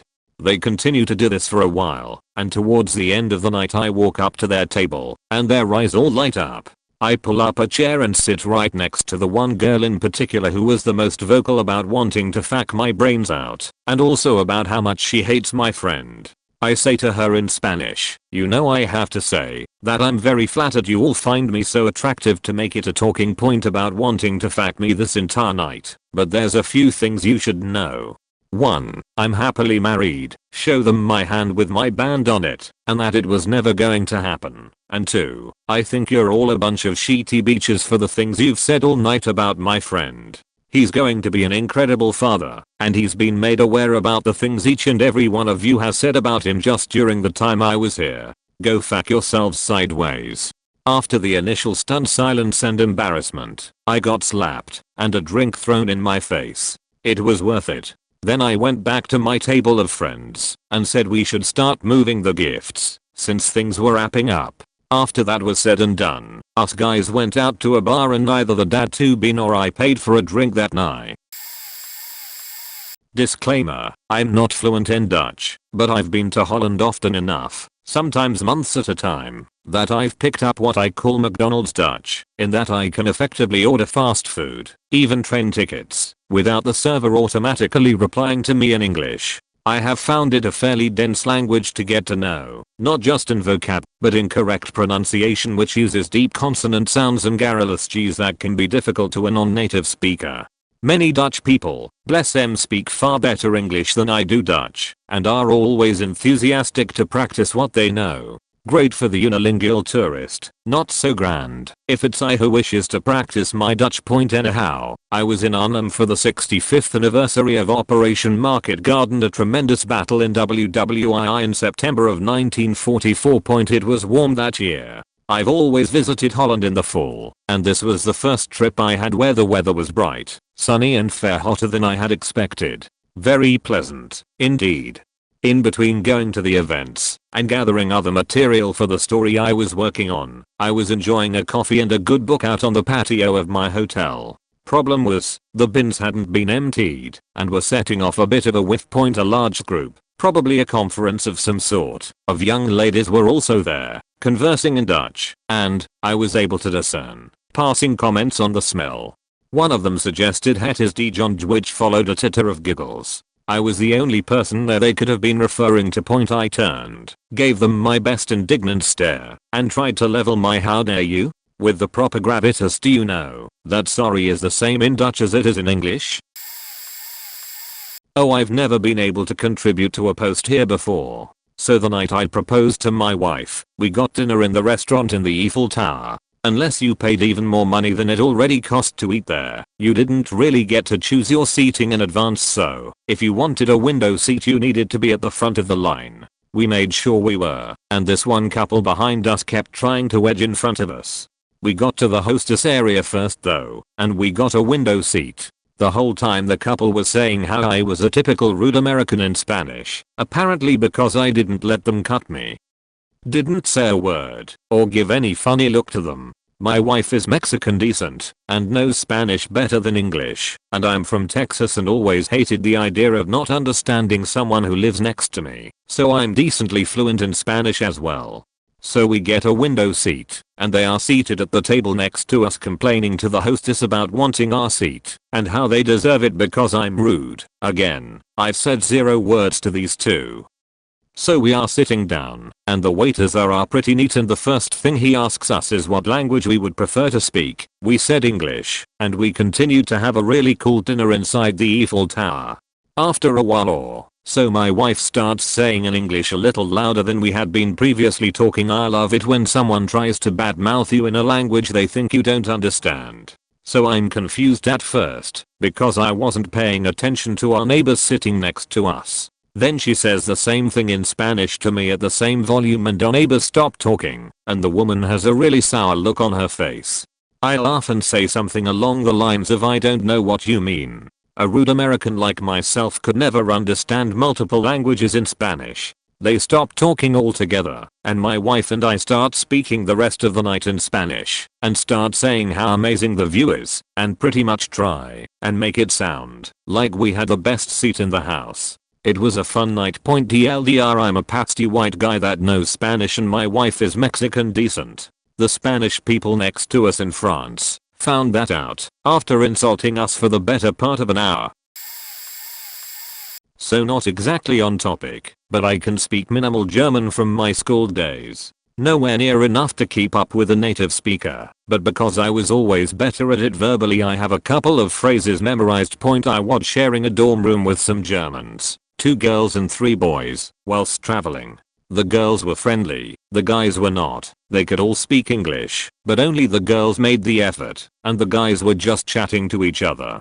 Bear in mind that I wasn't the only person in the room with them. We had a Japanese guy, some Irish girls, and I think a Swedish couple. So English was the shared language. It became pretty obvious that the guys were making fun of other people, from both how they were behaving and the fact that at least one of the girls didn't look happy with it. As a group we decided to go to a bar, and the guys were complaining. So as the rest of us were getting ready to go I just threw into the mix, see you there in 10 minutes. In German. All the boys paused. I can speak a little German. I learnt it in school for 5 years. German girls cracked up, and the boys looked mortified. Better was that later on I admitted to the girls I had no idea what they'd been saying, and they confirmed they'd basically been calling everyone else names. They found it hilarious, and then lied back to the boys. Turned out they weren't one group. They'd just run into each other that day for the rest of the night about my fluency, and subtly translated for me to mess with them more. They did figure it out the next day, but their apologies, in English, we insisted, were great fun that night. Great accomplishments in bluffing basically. My ethnic background is Korean and Indian, and I've lived in the US since birth. As can be imagined, my appearance is fairly ambiguous, and I was insecure about my cultural identity growing up. I understand basic Korean. The following takes place when I was about 10, and my mom, Korean, took me to a Korean supermarket. She went to the veggie section and I stayed at the front of the store to look at choco pies or something. An adult woman and her mom were nearby, and I realized that they were actively talking about me in Korean. I only caught the final confident statement from the younger woman, "That's not a white person, that's a Mexican person." This upset me pretty badly. She got it all completely wrong. Of course, in hindsight I don't blame her for the assumption, but as a kid I would feel left out of my family just because I was the only one offered a fork instead of chopsticks at a restaurant. I approached my mom in tears and explained what happened. She demanded that I tell her who did it. I hesitated, but her persistence finally got me to point the stranger out. My mom purposely wheeled past her with the cart and loudly exclaimed in Korean, "Well, she doesn't even look like a Korean person to me." The lady looked up, frozen. I was mortified as I trailed behind my mom, but now it's one of my favorite memories because I appreciate how adamant my mom was about sticking up for me. Edited, Typus. This wasn't me, but this was my now ex-girlfriend. She was Ukrainian, but came over in her early teens and didn't have an accent. She also had very curly hair and Mediterranean features, not Russian looking at all. But she still spoke fluent Russian. She had been having a stressful few weeks with finals and projects and lab assignments, so I decided to go to a high-end spa in a ritzy town outside of Boston and splurge on a day, so package for her. Mani-pedi, facial, hair, makeup, you name it. I dropped her off and was planning on coming back in 3 hours to get her. When I returned she was just finishing up and headed to the register. I had my credit card ready to pay. I could tell something was wrong, but she didn't say anything. When she got to the desk, there were a few people there. All of a sudden, out of nowhere, my girlfriend started speaking loudly in Russian, gesturing, grabbing her hair, grabbing at her own clothes. I had absolutely no idea what was going on. The women looked horrified and barely spoke. She then said some choice words in Russian, flipped them off, and grabbed my hand and stormed out without paying. Apparently they didn't know she spoke Russian and spent the entire 3 hours making fun of her hair, face, makeup, and clothes. They were calling her all sorts of nasty names. I was surprised she kept her mouth shut until the end. Ultimately we never had to pay. She got a good result, and I splurged the money on that night out with a stay at a downtown hotel for the night. English is my first language, but I'm Hispanic. I only know the basics of Spanish. I have a lot of experience as a restaurant server and I have 2 examples that fit. Point: once, I was passing by a table that had just been sat, and the guests were getting settled and wanted to take a picture with their phone. One woman said to her husband we should ask him if he could take it, to which he replied he probably doesn't speak English. At this point I was at the table I was going to wipe down, but instead turned around, walked to the table, and said, "Hi, my name is Blue. I'm not the server of this section, but I would be more than happy to take a picture for you." She happily gave me the digicam and I, smiling, took a picture of one happy wife and one non-impressed husband. Point: another time I was working at a fine dining restaurant and again I was passing by a table that had just been sat, but the couple was a little older this time. As I passed and walked into a nearby server station I heard her say, "It's really cold in here. Ask someone to turn it down. Ask him." To which he replied, "Guess what? He probably doesn't speak English." I, being in the station, poured 2 glasses of water and walked over to the table. I flash a timid smile, place the glasses, nod when she thanks me, nod when he thanks me, and then when they think I'm going to leave I confidently say, "Hello, my name is Blue. Your server tonight will be John Smith. Here is some water to start, and I will request that the management adjust the temperature for you." She flashes a big smile and says thank you, and while I'm walking away I hear him say, "Well, how was I supposed to know?" He didn't say anything. You didn't give me a chance, Faco. They were rather quiet with each other for the rest of the night and looked rather grumpy. Point: sometimes it's hard being a donut. I have had some experiences like this, but most of my stories are backwards. I live in an area where the Latino population has only really grown in the past decade or two. Way back in 2007, I'm with my girlfriend walking into a newly opened panaderia, that's a bakery in Spanish. We step in, and this older gentleman begins talking to me in Spanish, which I didn't speak. I look at him confused, and he gets visibly frustrated, explaining how kids these days don't respect their heritage and only date white girls. My girlfriend was white as the snow. I took it on the nose, bought some pan dulce, and left. Point: little did he know that, though I look Latino, I'm actually Native American. It turns out a year later, I ended up going to Guatemala for 2 years as a Mormon missionary. I learned Spanish decently well, and I'm fairly gifted with language in general. I returned to that panaderia years later and encountered that man. Spoke Spanish with him and joked around about how he had called me out. Showed him a picture of my new girlfriend who was also Native American but looked Latina. He commended me. Then I switched to Navajo. He looked at me confused. I donned a perplexed look and switched to Mayan that I had learned and spoke for a year in Guatemala in addition to Spanish. No response. I then switched to the Mandarin I had started learning the previous year in college. No answer. That's when I dropped the bomb on this guy that I wasn't Guatemalan as he had assumed. I was just an overly cocky linguist with a love for languages. We laughed about it, how I learned his language, and why wouldn't he learn the language of my people. Navajo. The panaderia closed down a few months later, and I've never seen him again, but I would love to hang out and talk with him while munching down on some good bread. From there, most of my stories are of people assuming I speak Spanish. One of the funniest was, I went to a very religious college that you probably know from scandals. I no longer identify with the religion, and it was very white. I believe I was in a world civ class when we start talking about Pablo Neruda. Me, the only brown guy in the back of the room, immediately had about 20 pairs of eyes from the palest motherfuckers you've ever seen craning their necks to look at me when the professor asks if anyone can read it. Begrudgingly, I said I could read it. I'm proud about my Native American heritage, and proud that I can also speak another people's language, but it seemed insulting that everyone just assumed the brown guy spoke Spanish, which I then confirmed to be true. Haha. Good times. I'm only passingly multilingual, and I say that in the loosest of terms, but I do look foreign, so I have experiences like these occasionally. I'm Korean, but about as American as apple pie, baseball, and deep fried things that probably shouldn't be deep fried. Want proof? See the passingly but not really multilingual statement I made. Everyone knows we Americans only speak English. Anyways, because I'm Asian, I can't tell you how many times I've gotten the slow, loud, deliberate broken speech of someone assuming I can't speak English. Their speech patterns completely 180. Once I open my mouth and they hear regular Midwestern English, you can almost hear the relief in their voice. This tends to only happen on rare occasions though, and typically only in small, homogeneous, i.e., white, towns with little multicultural exposure.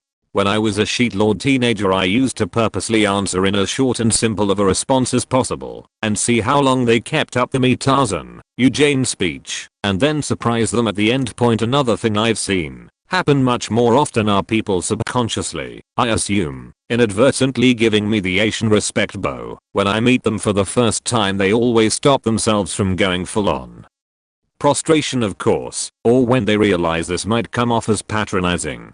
Usually when I greet someone for the first time, I give them a firm handshake while simultaneously doing a very slight nod as in hello, pleased to meet you, and I think a lot of people mistake that for the beginnings of a bow and think they've got to return it, which leads to some pretty comical interactions with people. Fortunately, I've never had anyone do the whole palms together prayer bow thing. When my wife was living in London, she was sitting on the upper deck of a bus. The bus stopped near Marble Arch and a large Kuwaiti family walked in and surrounded her, as in they sat in the seats in front, behind and even next to her. Now my wife is herself half Kuwaiti, but for some reason not one person out of the small clan of people thought that there was the slightest chance she could understand Arabic. Safe in the assumption that they were the only Arabic speakers, these people were having an extremely candid conversation about their bathroom habits. The grandmother was loudly announcing that she needs the biggest sheet ever. To make things worse, one of the uncles was being really leery with his teenage nephew who was sitting next to my wife. Oh, do you like what you see? Is the pretty girl making you feel weird? You should move in closer to her. They don't mind that here. It took all the energy in the world for my wife to keep a straight vacant expression on her face. The sheer amount of determination was intense. She was so focused on that when her mother called her, she automatically answered with a "Hello mama." Abrupt, deafening silence. The uncle snapped back in his seat. The nephew moved so far from her he almost fell off his seat. The grandmother just stared wide-eyed and red-faced. Everyone was just in shock. No one said a word or made eye contact with anyone until the next stop, where they all hurriedly shuffled off the bus, pretending this was their stop. 2 stories. One mine, one a friend's. Firstly, I'm Canadian. We have 2 official languages, English and French, and in most of the country you'll easily find people with at least passing knowledge of their official second language. Keep that in mind. Point in Awamut in Alberta, mostly English speaking, being bilingual not hugely celebrated, and see a new mom with a stroller just looking haggard and exhausted. Baby was only 2 weeks old. A couple walked up to her and appeared to be cooing over the new bundle of joy, with thick accents asked how old, and appeared to be just ogling over the baby, leaning in over the stroller. What they were saying, in French of course: "What an ugly thing you are. You're so gross. You should die. The only thing more ugly than you is your mother. We need a picture to prove how terrible you both are." One of them gave a quick glance up and saw me looking shocked with my mouth hanging open. Said to the other, "I think she speaks French." In French I responded back, "Of course I do. What's wrong with you?" They hightailed it pretty quickly. I couldn't tell the mother what happened when she asked. I lied and said, didn't think she looked old enough to have a baby. She smiled and said she was 27 and went happily about her shopping. My friend's story: I was working for an exchange program. Francophone and Anglophone teenagers swapped places, lived in each other's houses. I had picked a friend's sister to go into the exchange, so he had girl in the program living at his house and offered to help me out a bit for activities and things, since I often needed an extra driver.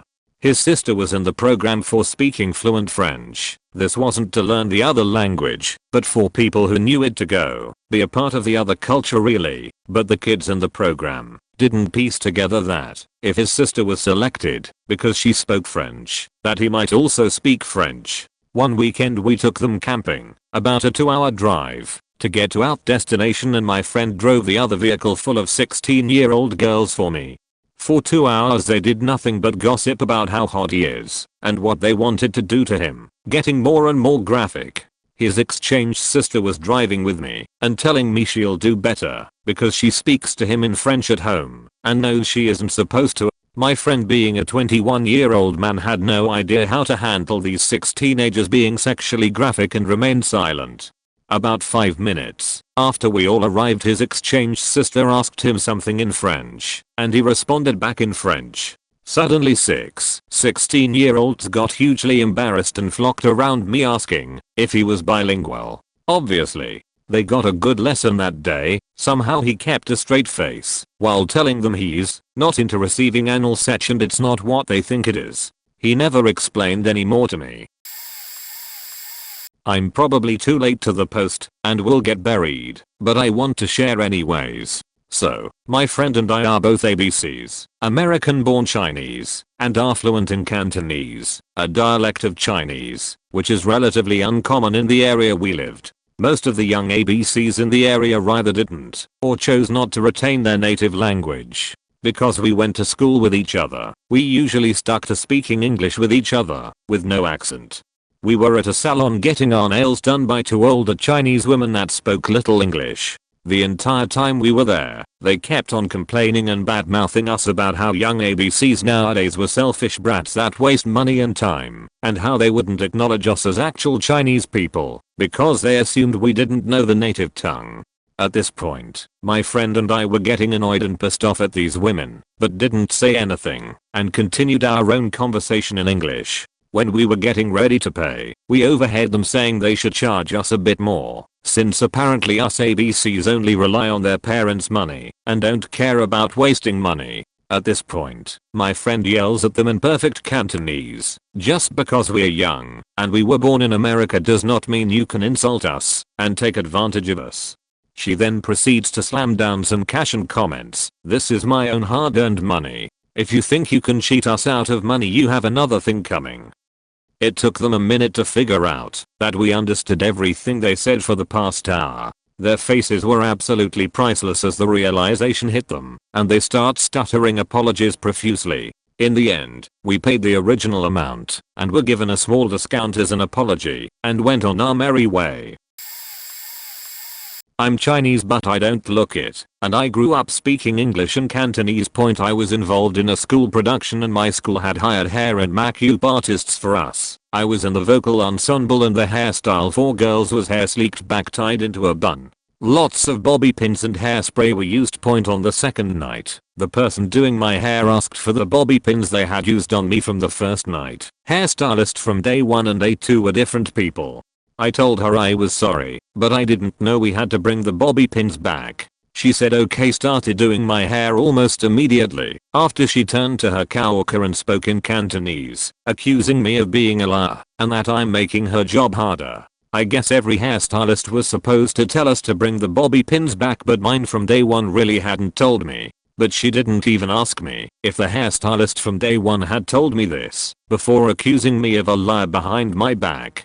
When she was done with my hair, I turned around and spoke to her in Cantonese. Thanks and sorry for troubling you by not bringing back the bobby pins. Nobody told me I was supposed to. I'll bring it back tomorrow. She was so stunned she just kept looking at me, but spoke to her friend. She knows how to speak Cantonese. And when she finally acknowledged me, all she said was that she was so embarrassed.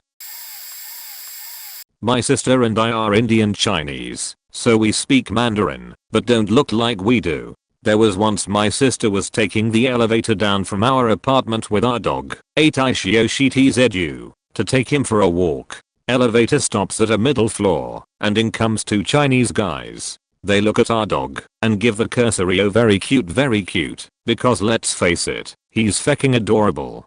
Then ensues your standard elevator silence for a few seconds. And then one of them asks the other in a thick mainland Mandarin accent, have you eaten dog before? Oh yeah, I have. It's pretty good. So something like that one there, and they continue along this line for a few seconds while looking at our dog, not noticing the UW0TM8 look on my sister's face. Finally, the elevator reaches the ground floor not a moment too soon. Oblivious boy heads out the door first as you do. Chinese dog breed, but doesn't understand a lick of it, bless him, with my C's right behind him. But she stops for a second to turn and face them and throw out a, which means my dog isn't for your consumption.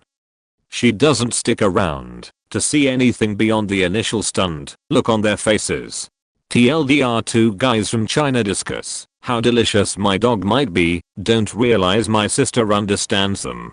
I don't make the stereotypes, I just see them. Disclaimer, obviously not everyone from China is like that. There's a lot of mainlanders here, and this is the only time I've heard of anyone discussing eating dog here. I'm not multilingual, but I know enough Spanish to go to Mexico without needing any kind of translator or book to help me go about my business. When I was 15, almost 20 years ago now, and working at McDonald's, this beachy Hispanic chick ordered her food. I put in her order exactly how she said it, but once she got it, she told me I screwed up. I pointed out that I didn't, but I could have her order remade anyway, and she proceeded to completely berate me in Spanish in front of her friends and a big crowd of people. In English, I told her she ordered what she got and that, since she called me, I forget what now, but a whole bunch of shit that I repeated, that she could fuck off. Her and all her friends were shocked, and after a moment of disbelief, her friends all laughed at her, and so did a few random people that must have understood what she had said. She started to give me more shit, but her friends dragged her away at that point. Also, a couple of years later, while on our senior trip to Cancun, a bunch of us got on a bus that we were told was going to a certain club we were looking to go to. There was this one guy who spoke broken English and the driver. I heard him tell the driver that we were just dumb kids and head to some other place that I didn't quite get. I told everyone what the guy had said and told him we didn't want to go there and that they should take us where we wanted to go. He said no, that we'd like this place better, so I told him that we'd all beat the shit out of him and the driver if he didn't stop the bus and open the door right now. He did. I'm pretty sure he was just going to take us to some bar or club off the strip and basically force us to drink there. I doubt they'd try to abduct a whole bus full of high school kids for any other reason, but still, fuck those guys. I understand Portuguese, but can't speak it, whereas my dad know both Portuguese and English through and through, no accent. Sounds like a regular guy point. So one day we're at a gas station where I'm hanging with my dad. He's got dirty boots. Two guys on the other side, labor workers in guessing, peered through between the two little fill-up hubs and start snickers, cracking jokes at my dad's appearance. I didn't know how to respond, but everybody knows what "fuck yourself" means. My dad starts up a conversation with me about gas prices, sounding basic when suddenly he stops. Guys are still yapping. The last thing they said was, "Broke guy can't even afford good quality sheet, ha ha ha ha." To which my dad replied, "How's it going?" in Portuguese. Both guys, still smiling, pause awkwardly and reply, "Good. Your boots look like sheet, man." To which my dad replied, "You suck your mother's dick with that mouth." The guys, being old school Europeans with zero comeback skill, reply with laughter and say, "We're bussy men." Finally my dad's head jerks back and says, "So you go down on your father with it." Gas handle clicks, print receipt, and we walk. Probably one of the best moments I've had with my old man. I was in university studying Japanese, kinda half-heartedly to tell the truth. It was my language credit, and it was fun, but I was also trying to find a decent major, and stressing about what kind of future career to pursue. We would regularly interact with the Japanese exchange students at school events, as well as other ethnic Japanese students who spoke perfect English, and manage the exchange programs, help the students, etc. At one of these events it was business as usual. Everyone talked in a mix of Japanese and English depending on their comfort level. I was sitting next to this girl Amy, who was Japanese American and just there to socialize. She was talking in Japanese to someone else, and I was trying to follow along but mostly failing. Then, the tone of the conversation changed, and, to this day, I don't really understand how. I suddenly felt/knew that they were talking smack about another friend of mine. Maybe I caught a word, maybe it was intuition, or maybe it was just because she was a beach, but I took a shot, interrupting Amy to ask, "Really?" She turned to me and gave me the sneering half eyebrow raise, and gave some half confident, "You understood that?" Like a poker game in an old west saloon. I simply stared at her, while she stared back at me for several seconds. Then I did a half shrug, and started to turn away, and she completely broke. Turns out I was mostly right. She gave a stumbling explanation how my friend had cheated on his girlfriend with another friend in their group. I didn't know this, and was a player and jerk and everyone should avoid him. And that she was only talking about him to help the other students avoid him. She was super embarrassed, both because of what she said, but also because she talked obliquely about him, not using his name, so I couldn't accidentally understand. At the same time, I felt thrilled, like I had broken a super secret code, and took my studies much more seriously from then on. And 5 years studying abroad in Japan later. This isn't really very jaw-dropping, but still bothered me, and my S/O point: I speak Spanish and English. For our anniversary last year, we went to Mexico for a lovely vacation, then had a transition flight in Orlando, Florida on our way home. We decided rather than flying all day we'd get a hotel and extend the anniversary fun. We stayed in a Hilton, and it was gorgeous. My S/O had gotten access to one of the top floor business rooms, which basically was a room where you could enjoy free food and drink and do your work in peace, with a nice view of the pool down below.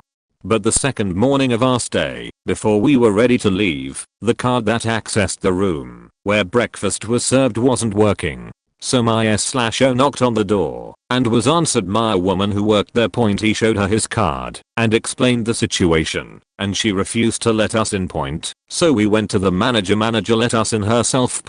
While we were dining, I could see that there were 3 women who worked there.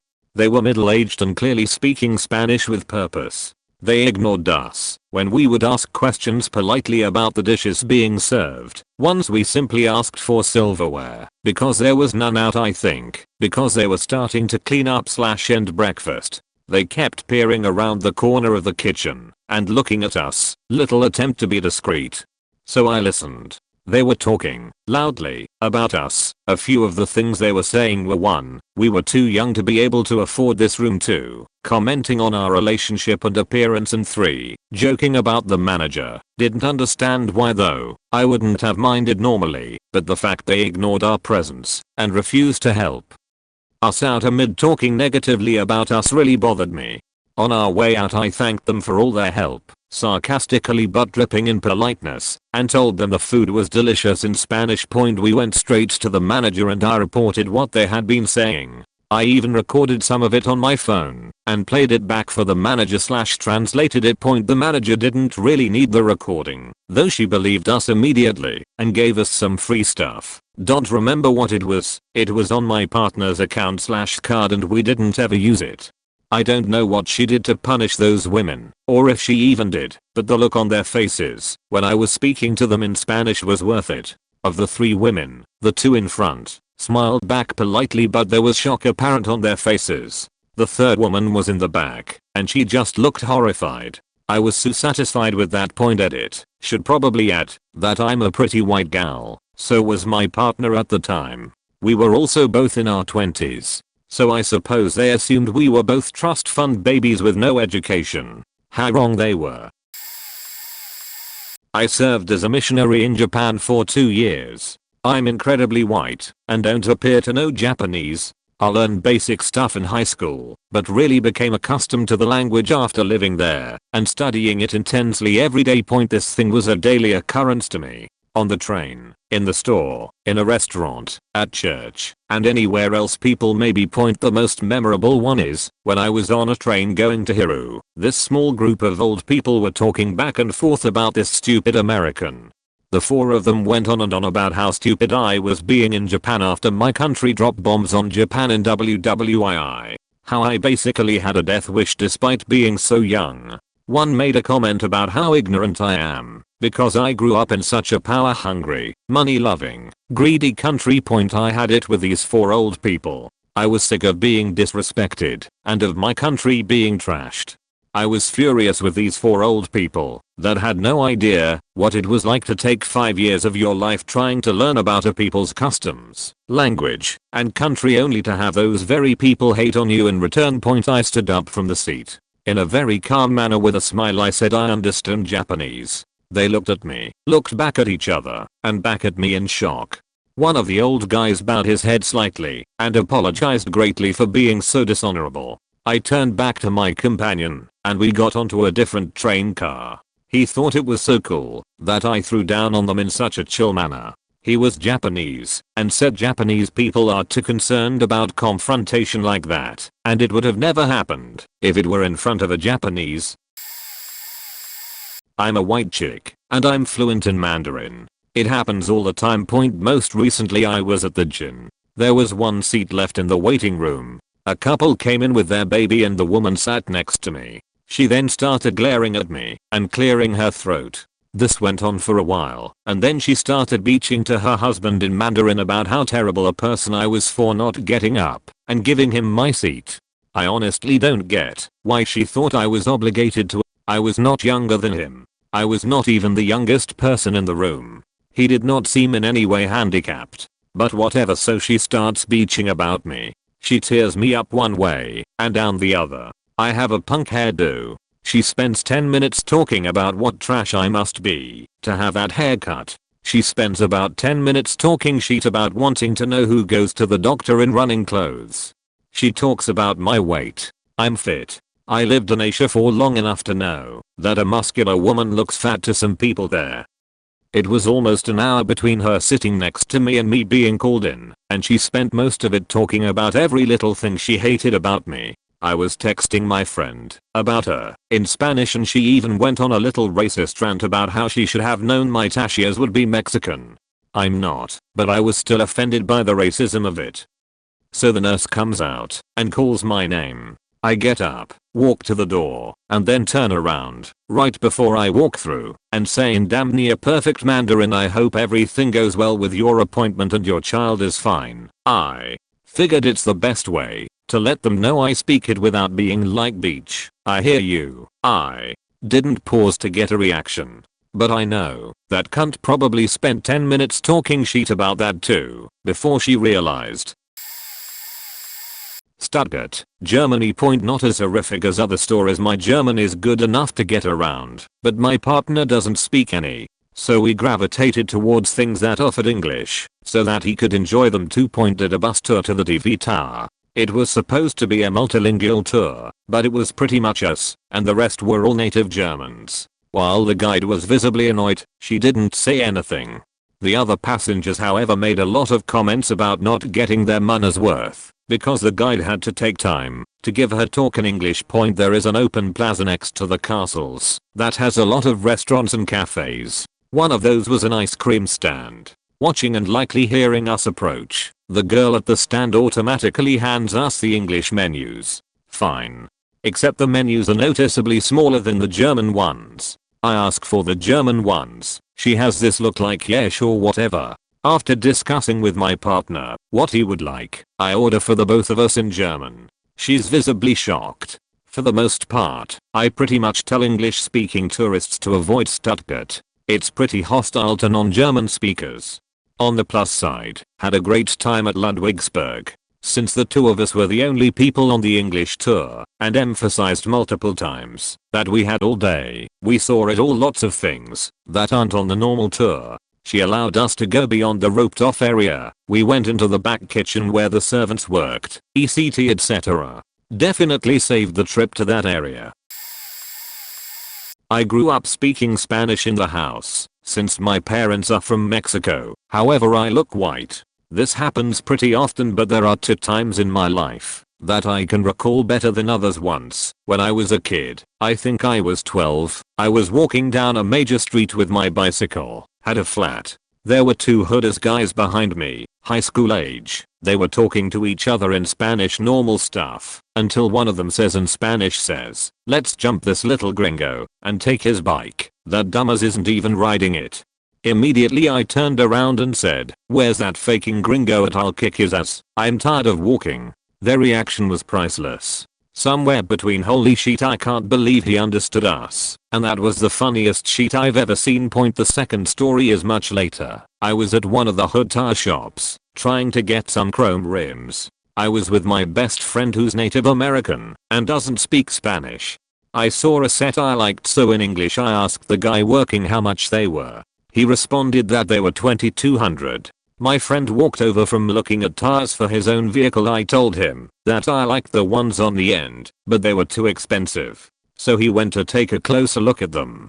The same guy walks up to him and tells him in Spanish that they are $1,700. My friend looks at him for a second and calls me over and asks him what he said. I looked the salesman dead in the eye and said he said they are $1,700. The guy knew he had faked up and told me he was sorry and offered me the Mexican price. I couldn't do it though, just too shady for me. I'm Finnish and used to live in Brussels. I saw there were at least a couple of answers from fellow Finns, and I can relate. Finnish is weird, no one understands it, and that's why we tend to use it freely when abroad, since the odds of running into other Finns are tiny, let alone any foreigner who'd speak it. Anyway, my favorite encounter was on the subway in Brussels. I was heading back home and there was this party of maybe 6 Finns chatting, minding their own business. Tourists or athletes, I think. Suddenly this random drunk walks up to them and starts to speak his own language, Eastern European, Polish maybe. None of them could understand him and tried to explain that to him in English. The man was very persuasive in his attempts to communicate though, and kept on talking until he left the carriage. A few stops later the Finns were amused, but baffled by this whole encounter. They started to wonder what had gone through the man's head. Did he really think that they spoke the same language? Then they started to wonder how many Finns are there in Brussels, and how probable would it be to bump into one. I start grinning to myself at this point. As my stop was coming up, they were discussing about the people of Brussels in general, shaking their heads at the thought that the city was filled with drunks like the one they met. We reached my stop. I stood up, smirked and said to them in Finnish, "Don't worry, not all of us locals are that obnoxious." I wished them a good stay and hopped off the train. My dad is white, but he was a bit of a linguist, even though he never graduated high school. Through the military he picked up several languages. He naturally took to them. The best that I recall was one time we were fishing, and there were a couple of Japanese tourists that showed up on the riverbank. My dad was a fantastic fisherman and we were one of a couple of people that were actually catching salmon. My father was the one who was catching the most, and they took notice. They stood behind us and proceeded to make fun of us and talked about how one of them would intentionally snag my dad's line repeatedly to get us to leave so they could take our spots. Little did they know my dad spoke fluent Japanese. One of them squeezed in beside my dad and on the first cast intentionally caught my dad's line with his. The Japanese guy immediately snags his line and in broken English tells my dad that he will fix it. In one of my dad's rare moments he was extremely patient, and it took the Japanese guy like 15 minutes to undo the tangled lines. All the while the Japanese guy was talking shit about stupid Americans and how my dad didn't understand how they were playing him for a fool. When the guy finally finished, my dad smiled, looked in the guy's eyes, and nicely said something in Japanese. Those guys proceeded to haul us out of there very quickly. Me, being a teenager at the time, asked him what he said. My dad grinned and said he told them thanks for undoing the tangled lines, and the next time they'd go fishing in another country not to assume people don't speak their native language. Not everyone is stupid or rude. I'm American. I was working as a server in a fairly nice, but overpriced, Italian-themed restaurant that was never really busy. The owners liked the homey stuffy decor, the classic Italian favorites, 8-song playlist with O Solo Mio etc. repeated over and over, and family portions. This is why you're going out of business, of food. One day for lunch, a group of international business people came in for lunch. I was really excited to have a 10 top, and could actually use my French to possibly get an even better tip. All spoke English and French, some spoke German and what I assume was Russian. They all sat down, looked over the menus, and began criticizing their surroundings, the food, the prices, in French, all while I'm pouring water and keeping quiet. The food comes out, and they are no longer politely discussing the restaurant. They are actively insulting the owner, cooks, and staff, including myself. I'm pissed at how rude they are being, but hey, as long as they pay, I can live with it. Then I bring out the check. A discussion begins regarding what they can get away with in terms of payment and tip. Things like, if I tell her we don't have American currency, I bet we'll be able to pay less, because we can't pay full price, and stupid American tipping system. She'll understand we don't do that where we come from. At this point, I decide to let them know they won't get away with it. I tell them in French, I apologize that our restaurant and staff are not up to your expectations. For your next meal, may I suggest Olive Garden, or even McDonald's, so that you can say whatever you want behind people's backs. Let me know when you are ready. They fell silent, paid in full, and left a decent tip. Canadian, and I worked at a local multicultural South Asian TV station. It was a cool experience as someone from outside the culture, but I quickly became the workhorse of that station, and everything got dumped onto me and another guy who got hired at the same time. The people at the station almost went out of their way and did some crazy things to make both of us feel like outsiders. After spending 3 to 4 months watching, archiving, filming, editing, and even producing content in Urdu, I picked up a couple of words here and there and understood more than the owners and my supervisor thought I did. I was the only Caucasian working there, and that was the running joke they had, that I was their white guy who would do whatever they told him to do.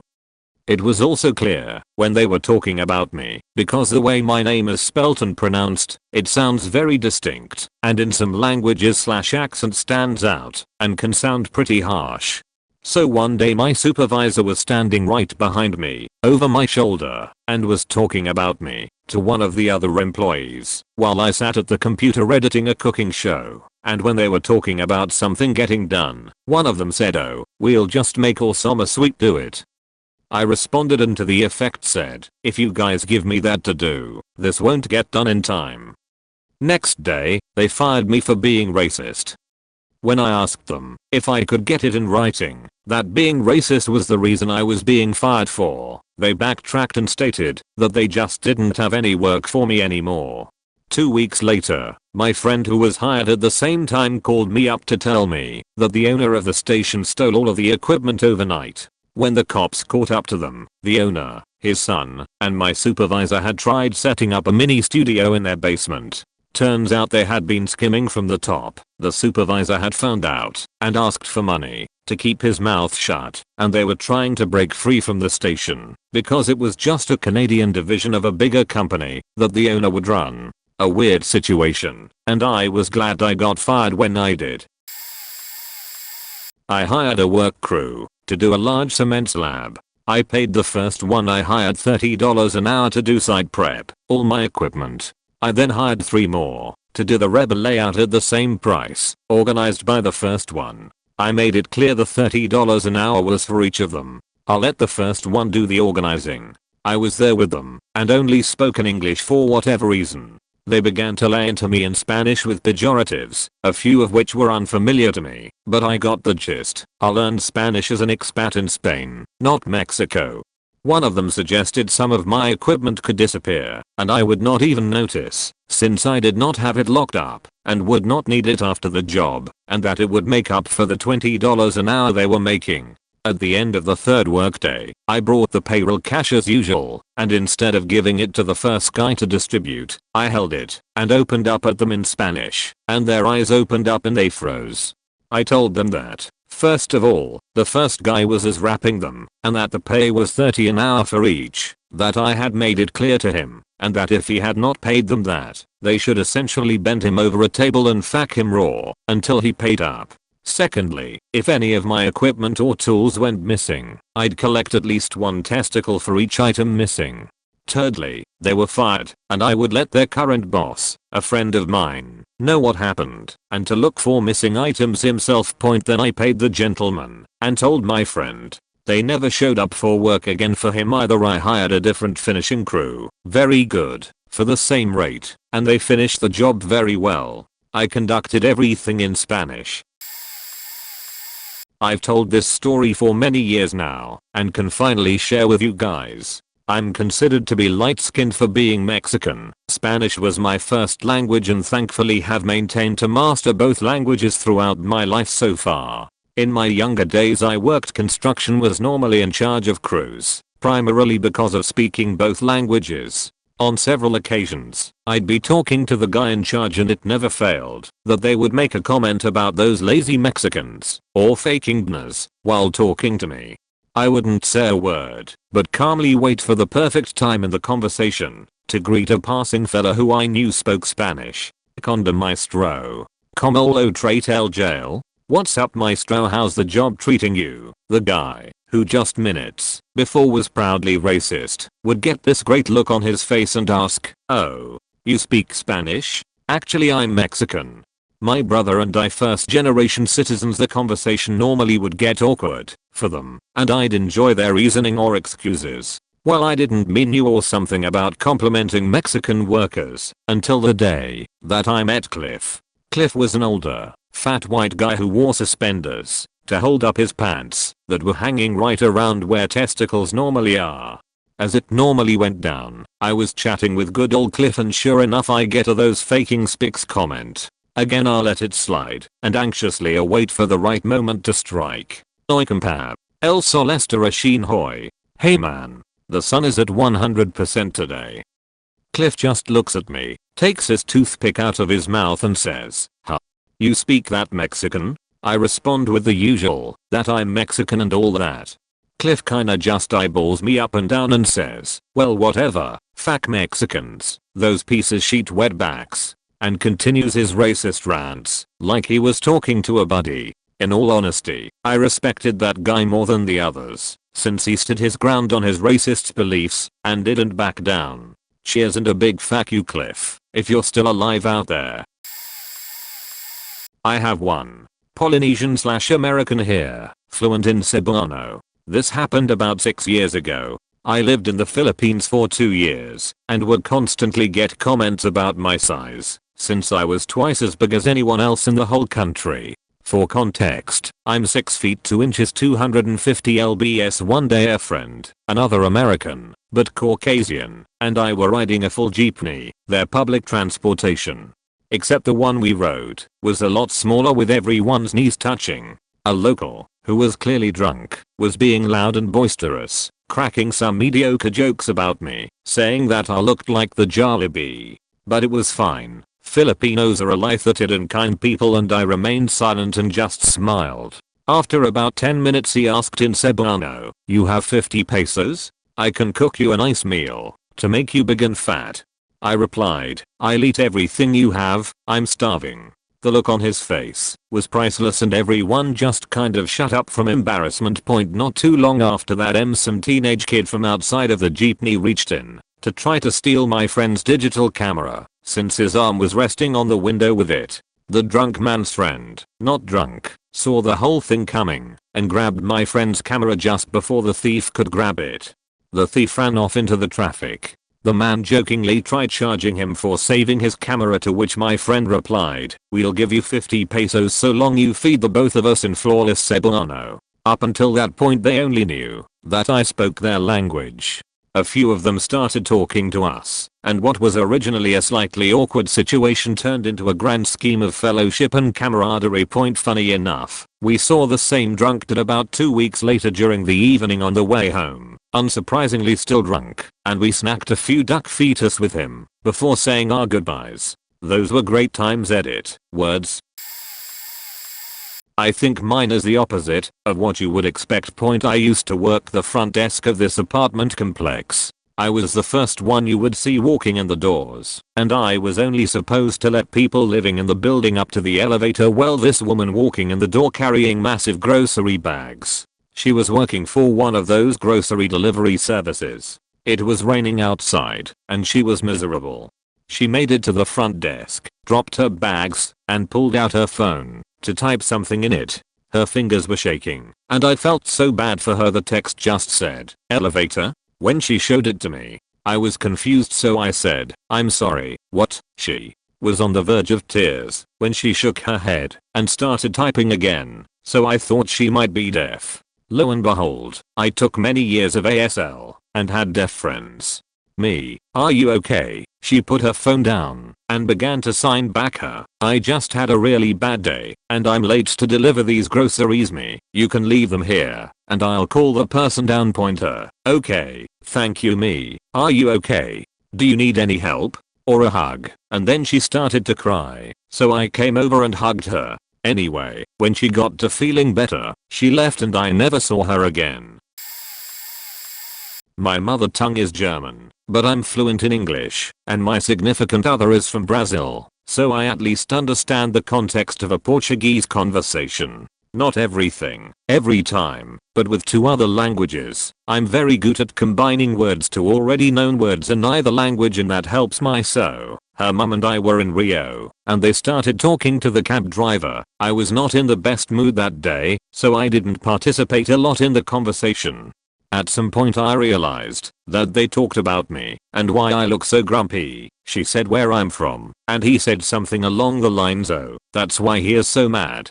This kept going on. It was just joking and everything, so I didn't get mad, but at some point I understood them talking about her coming to my country and how hard it will be for her to live in such a bureaucratic country.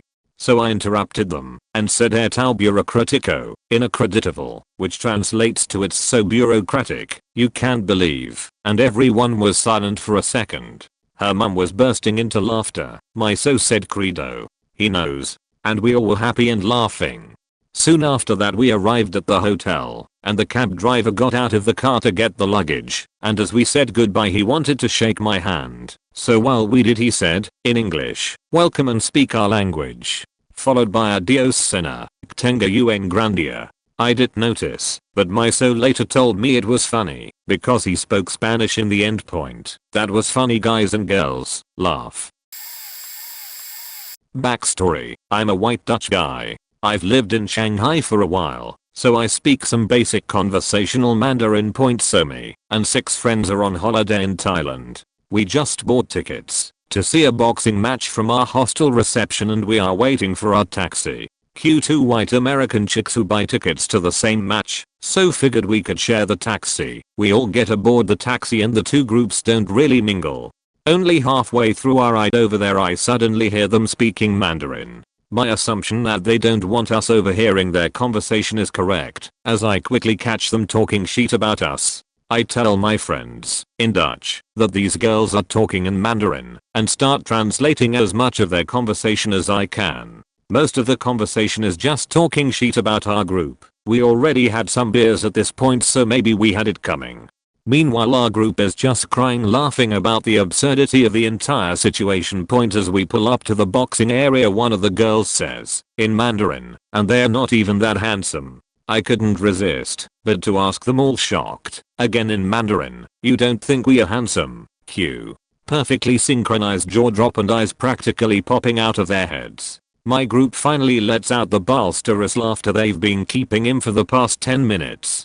The girls and me are both flabbergasted. Like, this sort of stuff only happens in movies, right? Well, turns out these two American girls were studying in Beijing together and thought their little secret language would keep them safe. Ha. Oh, and one of my friends hooked up with one of the American chicks, who's not so handsome now. I worked as a park interpreter with Parks Canada in a high-profile setting on board BC's largest ferries that is frequently traveled through by Europeans, many of whom spoke French. As part of my job I would walk around with a giant, stuffed orca and chat with people about the local wildlife and environment. I come up to this one family, and I start with my usual blurb. Hey folks, watching for whales today. They responded in broken English that yes, they'd love to see some whales. I turn to the kids, knowing that a lot of European kids are more fluent in English than their parents. I pull out the orca tooth that I carry with me in my pocket and show it to them and ask what they think the orca probably eats with teeth. This big point dad jumps into action and translates for the kids, saying exactly the same thing, which was nice knowing that the parents weren't messing with what I was saying. Kids respond. Puteteriles mange and these foxo udis requins. Before dad can get a word in sideways I respond in French that they got it right. Their favorite food sure is le fox, and that they are one of the few animals to eat le requins. Dad stares at me for a second. Then I continue my thing with them in French, which I'm probably not as good at speaking as the adults are at English, but this is about the kids, so I put my back into it. Made my day, because the kids were super happy to ask questions in French, only one of which I had to ask for clarification of from he parents. It was a nice experience, but I could see the parents mumbling amongst themselves as I walked away. The sad part was when I approached families who spoke any other language, usually German or Dutch, and they simply had no idea what I was trying to say, and I had no idea what they were trying to say, but we usually resolved that by me offering to take their photo while they held the giant stuffed whale. I walked into a pawn shop about 5 years ago to see what I can get off some scrap gold. Gold was booming at the time. It was a small mom and pop shop. The gentleman and his wife were right behind the glass at the counter. I say good morning and ask what I can get for this material. They pull it to their side of the counter and start inspecting it. They begin asking me how much I want for it and told them I'm currently price shopping. As his wife was testing the gold, he continued to hammer me about what I wanted for it. I told him, well, if it's real, I'd like whatever I can get for it. His wife had a sudden look of enlightenment, as if she had just struck for oil. She tells him in Spanish, "Est pindi yo no sé bloke tien," in translation, this dumb fuck doesn't know what he has. I didn't give any reaction to her statement. They throw some of it on a scale and tell me the other half is not gold. He tells me that they can offer me $50 bucks. I say no thank you and request for the gold back. He asks me again, well, what do you want for it? I respond by asking for my material back, dismissing his questions. His wife then tells him to offer me $100 so my fat ass could go buy a burger and leave. This is where I get offended. Not because of the fat reference, but because this bitch had the audacity to call me out on my appearance while sporting a dense mustache herself. I look the guy dead in the eyes and say in Spanish, I want my gold back now, all of it. Even the 18K chain that Geraldo Rivera over here is trying to hoard. Never in my life had I seen someone more submissive in returning something not theirs. As I walked out, I looked back and made a mustache gesture with my middle finger over my lip. Fuck those thieving bastards. Native English speaker reporting in point. White guy who grew up in southern Georgia, US, working on farms and in restaurants with a great many Hispanic, Asian, and Pacific Islander immigrant workers. Learning some languages allows a basic access of understanding to others. So while traveling in France, Germany, and Sweden, I noticed a lot of similarities to parts of English and Latin. In general, I found that native speakers of other languages have been very hospitable, while I've been a foreigner in their homes. Anyway, my favorite experience that relates to this thread was when I was managing Mexican restaurants in Georgia. Lots of Mexican workers, especially in the kitchen. When I started, they all assumed I was just another white guy. I was quiet to see how much I could learn about the employees before they caught on. Turns out, all the cooks across 4 cities were dealing drugs out of the kitchens. Heroin, mostly. A couple were habitual users with permanent trigger fingers. I needed the job, so I didn't confront the owner about the cooks or the other many illegal things going on, just with general operations. So, instead, the cooks started mysteriously getting arrested. The restaurants started getting more health inspections by new inspectors that the owner didn't know. It didn't take long for financial audits to happen either. It also didn't take long for the owner to figure it all out. Fortunately, he took it as an opportunity to operate his businesses in a legitimate manner. Sales went up, risks went down, and employee turnover experienced a major slowdown. I stayed on for a year longer before getting a new position in a completely different field. Can only watch your back day in and out for so long before the exhaustion gets overwhelming. I've got lots of stories from the other side. Here are 2 quick ones. Road trip with the new wife, out in Arizona at a national park. We are both Polish. We had to go to the visitor center, as the dust was wreaking havoc with my eyes. Gas perm contact lenses at the time. Walking to the restrooms, there was a older man, hunched over, walking slowly to the restrooms down a hallway. I was about to say, jokingly as an aside to my wife, Sukinsanu, Stary Dziadek, it's Zibsiege, or son of a beach, old man, go faster. However, at that moment he turned to walk into the men's room, and my wife went around him quickly to the ladies' room further down the hall. I did my thing, taking out my lenses and cleaning them, then putting them back in. By the time I'm done, my wife has long since finished and is waiting for me next to the old man and his entire family. Turns out they were Polish as well, and my wife had been talking with them for a few minutes already. After a little bit, we left to head back to the car. On the way, I tell her, quietly, what I was about to say. She just stared at me, then broke out laughing. The old man would probably have turned around and said, Damsi Isterego Dziadka, Timody Cutus. I learned to keep my mouth shut with a no harm lesson.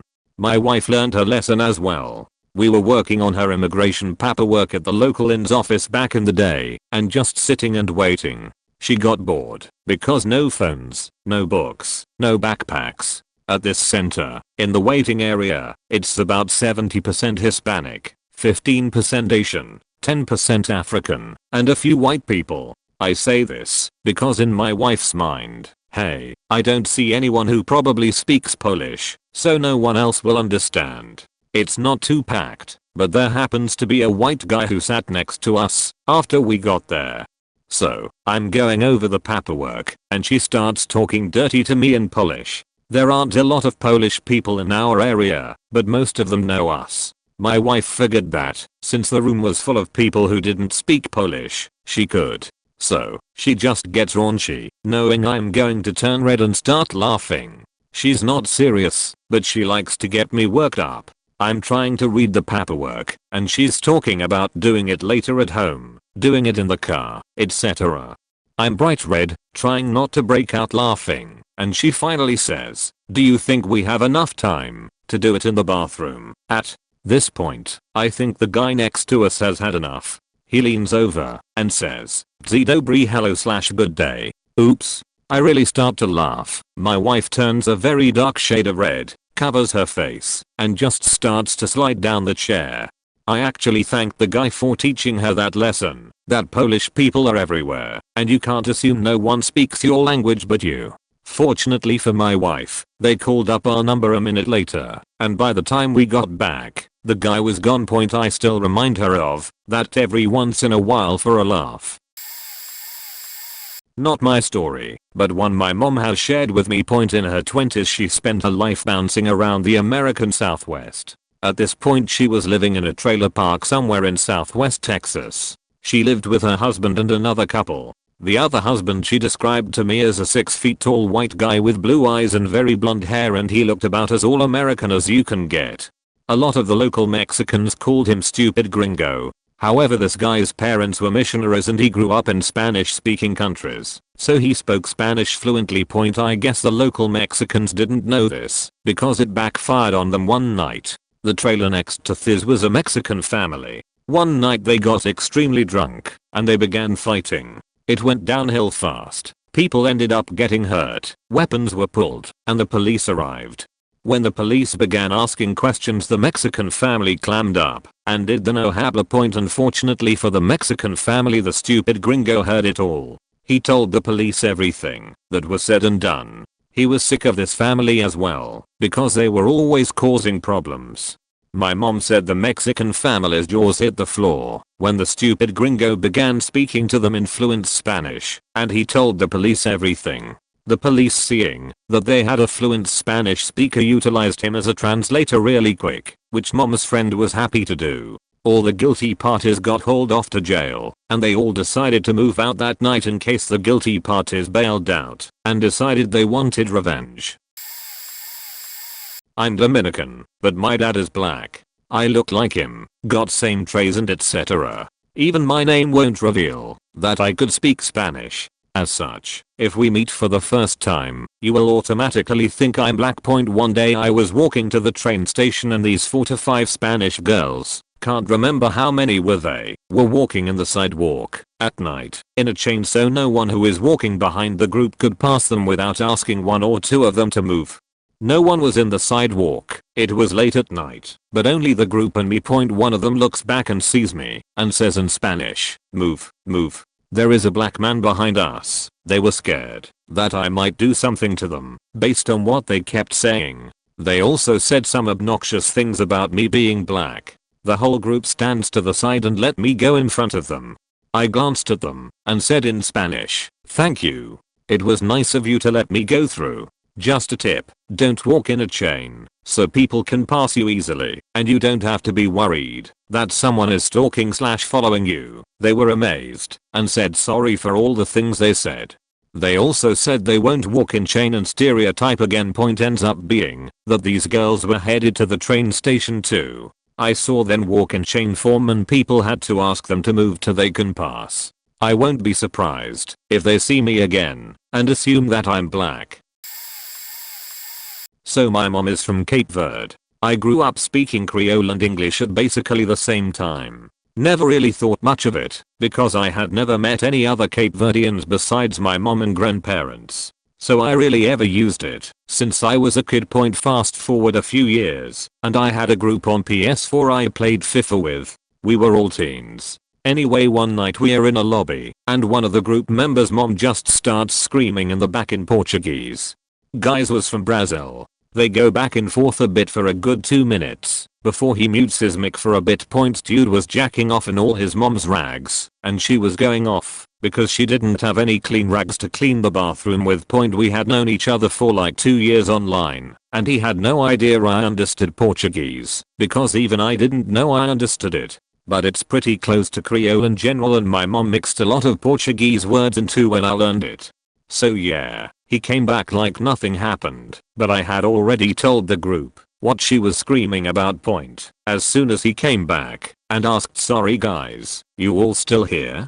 and we just burst out laughing. I reported him, "Mom, go away," in Creole/Portuguese, and we had a quick conversation where he first confirmed I could understand him and then was mortified that I had heard everything. From then on we called him Rags and we would always ask him if his bathroom was clean. A little late, but this happened at multiple places back in college. I went to this Vietnamese restaurant for 2 years at least 2x a week. I always spoke English to the owner slash cashier slash waitress, while they greeted most of their customers in Viet. I usually did takeout, and would rarely dine in, but one day, while dining in after 2 years of being a regular, my mom decided to call me, so I spoke to her in Vietnamese, since that's our native language we communicate in. The restaurant folks were pleasantly shocked to hear me speak their language, since from their perspective I looked like an American, since I have some Caucasian in me. Turns out they've known my parents for longer than the 2 years I've been going there. They regularly tried to converse with me after that, and were always really friendly. Around the same time I had this Vietnamese hairstylist I went to for about the same amount of time. I never liked speaking much, so she didn't try to converse with me, and I never gave her my, obviously Viet, name either. Same ending here. One day my dad decided to call me while I was waiting for my turn, and that's how she found out I was Viet. She wouldn't stop trying to talk to me from that day onward though, but she was super kind, and all these people trying so hard to be friendly somewhat contributed to bringing me out of my shell a little bit, and I'm thankful for that now. And present day, I live in a new city, and there's a new Vietnamese restaurant I've been going to for 2 years. They don't know I'm Viet, but I haven't spoken it in 4 years, so I'm too embarrassed to even try. They'll never figure it out. It's hilarious to hear when talk about me. He came just to buy avocado milkshakes again. This kid is weird. Does he hate bean sprouts or something? It's always no bean sprouts, this no bean sprouts, that this guy again. I was a teacher abroad for years. In this country, almost every school is super strict that if you speak the local language you must never let the students know. The logic was good. If they knew you spoke their language, they'd give up trying to make themselves understood in English and ask you in their language. That also ran the risk of the teacher giving a less than perfect explanation in the student's language. I taught kids and adults, so I've got one from each. Kids, in a school, a kid started talking shit about me to look cool to his buddies, and it was getting outright racist. I didn't say anything to him, but I spoke to the principal, explaining that I knew kids would be kids, but he needed to understand that foreign people could understand his language, and when he grew up people were unlikely to brush that off. I saw it as a potential teaching moment between the principal and the kid. He never need know I understood him. The principal could say he overheard. It could even be a moment to help to counteract some of those racist ideas he probably picked up at home and educate him a little. Welp, the principal didn't see it that way. She hit the goddamn roof once I told her what he said. Basically brings the kid into the main office, yells at him for an inordinately long time, and makes him formally apologize to me. I felt awful, and it wasn't at all what I thought would happen. So not only is this kid probably resentful, but now everyone knows I do indeed speak their language. From that point on I'd subtly let kids at other schools I taught at know I understood them, so that horrifying scene wasn't repeated. The other is with an adult. We were talking about dating, to get them to say certain physical features they find attractive, eyes, body type, etc. One woman starts to describe her ideal guy, and as she goes on I realize she's describing someone an awful lot like me. I chalk it up to I've no idea, I'll just say what's in front of me. That is, until she turns to her friend and says, in her language, I guess I just described him, huh? Well, he is my type. Flustered and embarrassed the rest of the lesson. So was she, as my reaction made it plain I understood her. Canadian here. English and French are our languages. Grew up speaking English. I'm not fluent in French any means, but I took French classes all through school which helped with simple conversational French, and I know a whole bunch of nouns and adjectives. Basically my city hosts this huge multicultural event every summer with 20-some countries represented, each in their own building in town. They have performers, art/goods to buy, and so much food and alcohol. Pretty damn cool. We end up at the Ukrainian pavilion. Lots of folks with Ukrainian roots in my city, plus delicious pierogies and sausages, so this particular pavilion is always packed with people and the lines get long and boring. Oftentimes, groups who are waiting for food will send a friend to buy a bunch of drinks and drink them while standing in line. This is what me and my friends were doing. Anyway, I was pretty sure I heard a woman calling my friend and I silly/stupid/foolish in French and mocking us. I was drunk and not sure, but I spun around and just stared at her. Immediately her eyes widened, and she starts apologizing and going on and on in French, thinking I could speak fluently, but I just continued my death glare for a bit, and turned back around.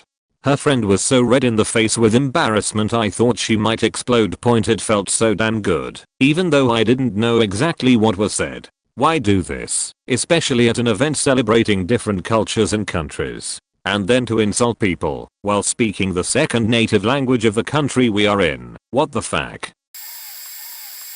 Am I late to the party? I played basketball for a few years, then took a break. When I went back to college I started playing again, not as good as before, but could still play. Since I was just playing for fun, usually I didn't take it too seriously, so lazy defense, not too physical, normally wouldn't call fouls and such. So here's the backstory.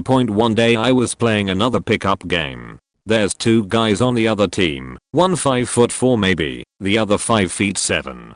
I was used to be the shortest guy on court, being only 5'11" and 1/2, so I got the short guys having to play extra tough thing, but those two were a special kind. Mr 5'4" was guarding me, and fouled on me yet again, slammed my whole arm without touching the ball at all. The ball went out of bounds, so I picked it up and passed inbound, without saying a thing. That's when Mr 5'4" said to Mr 5'7", in Chinese, "He's very slow." And Mr 5'7" replied, also in Chinese, "Yeah, he's trash." That was the last straw. I didn't care much about the trash talking, but I hated the smugness of thinking they could get away with it by speaking a different language. So I called the ball, crossed over 5'4", rode 5'7" for a layup, and won, and turned to the two, spoke in Chinese, "Hey trash, you are way too slow." The next position they missed the shot, I grabbed the rebound, coincidentally over 5'7", and not coincidentally fouled by 5'4", when he hit me just below the elbow. I called the foul, told him he missed the ball by almost 2 feet, and that's because he's too short, again in Chinese. That was the last time those two showed up on the court I was playing at. Moral of the story, when you go to a school where 70% of student body speaks at least a second language, trash talking in a foreign language isn't the safest thing to do. Oh, bonus point, I'm Chinese. I have an opposite story from when we went as a tourist to Morocco, so I will have to tell if from the other person's perspective. I work as an informal tourist guide, hustler, at a nice place in Morocco that attracts a lot of tourists. So there comes another car on the parking lot with 4 guys in it. I sprint to the car, together with my 15 competitors, because we all want to be their overpriced tour guide for the day. They better don't refuse. We will convince the hell out of them. When they get out of the car and everybody starts shouting at them in French to start pricing negotiations, they fully understand. But they are from the Flemish region in Belgium, so they discuss with each one another in Dutch. Look at that. 2 of them want a guide, the other 2 don't. And they are discussing in Dutch. Haha. Great. I know Dutch, because I lived for a while in Antwerp. So I chime in Dutch, arguing together with the pro guide guys. They are very surprised, and we all discuss a bit further. I make a lot of interruptions, and start to annoy them. And then my luck is over. They are of course annoyed that I overhear them saying everything. They have a thick accent, because they are from the West Flemish region, but oh no. They hear my Antwerp accent, and the Contra Guide team just pulls the dialectic lever all the way. And suddenly I don't understand it at all anymore. The conversation goes private again. And because we are all a bunch of very pushy scammers, they don't take a guide in the end. Sometimes I hate it, that we are such a small language group, but in situations like this, lacking a private communication language would make me very anxious. The London Underground is a pretty good place to have this happen. I lived in the UK for a few years, and in between using the tube for commuting, and just generally getting around London, you get to hear all kinds of things. Being trilingual, English, German and Afrikaans, and having the combination of German and Afrikaans means I can understand Dutch and Flemish as well, means there are 5 languages I can understand people talking shit in. The South African speaking Afrikaans are the funniest because it's generally the tourists and they don't realize that London has one of the largest South African expat communities in the world. Hi there Shepherd's Bush, and that if the carriage is even moderately full, chances are pretty decent that there's another South African in that carriage with you. Traveling around Germany, the Netherlands, and northern Belgium with my English speaking family, people also assume I don't understand what they're saying, which leads to some interesting times. The most interesting thing I can think of is watching Dutch television news many years back, and for reasons I don't recall, they were interviewing some Dutch farmers from the northern part of the country, and had actually subtitled the interviews, because apparently the northerners' accents and dialect make them incomprehensible to the southerners. Weird thing was that I quite easily understood what the northerners were saying, despite only being able to understand Dutch. Can't speak or write it. Not as spectacular, but very funny from my perspective. So me and my boyfriend are typical Caucasian people. I'm from Dutch/Frisian descent and his parents are Dutch and English. We both have blue eyes, blonde hair. You get the picture. Besides the fact that people are surprised he can speak both English and Dutch fluently, he also speaks Japanese and actually studied it for over a year. Continue the language part, drop the rest. I'm currently learning it. The weird looks we get when we go to museums and places and end up discussing a Japanese text. He also has this thing where he will just say something random in Japanese to me whilst we're out in public. The faces of confusion. Us speaking English when we are together also leads to confusion. Once we had another person ask us for directions in a museum. She had a thick Dutch accent, and we both responded in fluent Dutch. The look of confusion on her face. Other side story, we live in a university town with a lot of international students, so learning Dutch isn't required. I have a friend who's from Michigan and moved here 4 years ago. He now speaks Dutch fluently and gets to the point that his English sounds fake. I have a tendency to talk English to him because it flows better. The amount of people who are surprised when they found out he speaks Dutch fluently and only speaks English to me because I asked for it. It happens at least once a week. Quebec here works on the pipeline in Western Canada, mainly Alberta. 2 years ago, we are working on a project in the middle of nowhere up north, so we are all sent to a camp. Just imagine a small, often shitty, little resort for the workers, where we have a small room, a huge dining area and maybe a gym, if we are lucky. So obviously, people from all over the country are working in this domain. So one day, as I'm walking down to my room, I start hearing a woman speaking French with a Quebec accent in one of the secondary hallways. The sentences go along the lines of "those photographs were private. They were supposed to be only for you and me, and I can't believe you shared those with your friends." At this point, I'm grinning from ear to ear from the cringe. After a few steps, I realize the voice is coming from a small and jaw-dropping woman that I knew was a welder's helper, as I had seen her before on site.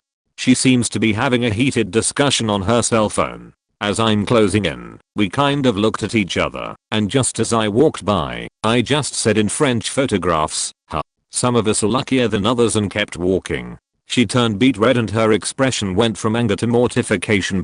When you have an important and personal conversation on the phone, you should do it in your own room. I saw her several times after, as her welder was assigned to our crew later on the job. We just avoided talking about it. She was a good hand.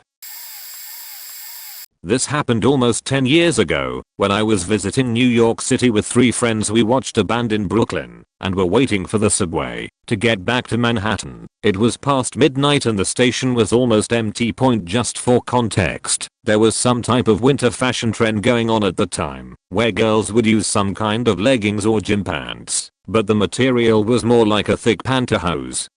I don't know how to describe it, but you would see girls in those pantyhoses walking everywhere. Very common, no big deal. Back to the station, we were waiting for the subway, half drunk, half tired, half empty station silence. This 2 half pretty girls stop a few meters in front of us and casually wait for the subway too. The problem is one of the girls tried to get into the thick winter pantyhose pants trend, but totally missed it. She was wearing what looked like a regular dark pantyhose with nothing over it, so at the butt area, where the pantyhose stretched, you could see everything. Panties color, panties lace details, butt, birthmarks, ingrown hairs, everything. She was butt naked kappa. So we started talking about the poor girl's situation, in our native language, which is not a very common language. Look at that. Lol, she totally missed the trend. It's just a simple sheer pantyhose. Dude, you can see the details of her blue panties lace. Oh my god, this girl's is just walking around without even knowing her butt is exposed. Look, she has a subway map, a tourist that tried to get into New York fashion trend and failed miserably. Yeah, I know this sounds horrible. We thought we're protected by the language barrier. She doesn't understand what we are saying, so she is not offended. Who cares? Stupid kids. And then the girl takes a long look into her subway map and says to her friend, this subway is taking too long in our own language. Me and my friend stared at each other nervously for 10 seconds and then burst into uncontrollable laughter. The girls started walking to one edge of the platform, and we did the same to the other edge. The train arrived, we entered completely opposite cars, and the pantyhose girl was never seen again. So pantyhose girl, I'm sorry for being a jerk in 2009. Even though I had the excuse of thinking I was protected by the language barrier, it's not really an excuse. We were idiots, and I can only imagine what went through your head in that situation, with 4 guys talking about but at 1 AM in an empty subway station. One more time, I'm sorry. I hope we didn't ruin in any way your trip to New York City. Kind of the opposite thing. My boyfriend is culturally Cuban, but on one side of his family, great-grandparents emigrated there from Italy, so the joke is that he's generically swarthy looking. He could be Italian, Spanish, Greek, hard to say. Anyway, he is completely fluent in Spanish, but only ever really speaks it to his mother. Growing up, he's mid-40s. You were supposed to be American and not speak your native tongue outside the home. So generally he and his subs were spoken to in Spanish, but responded in English.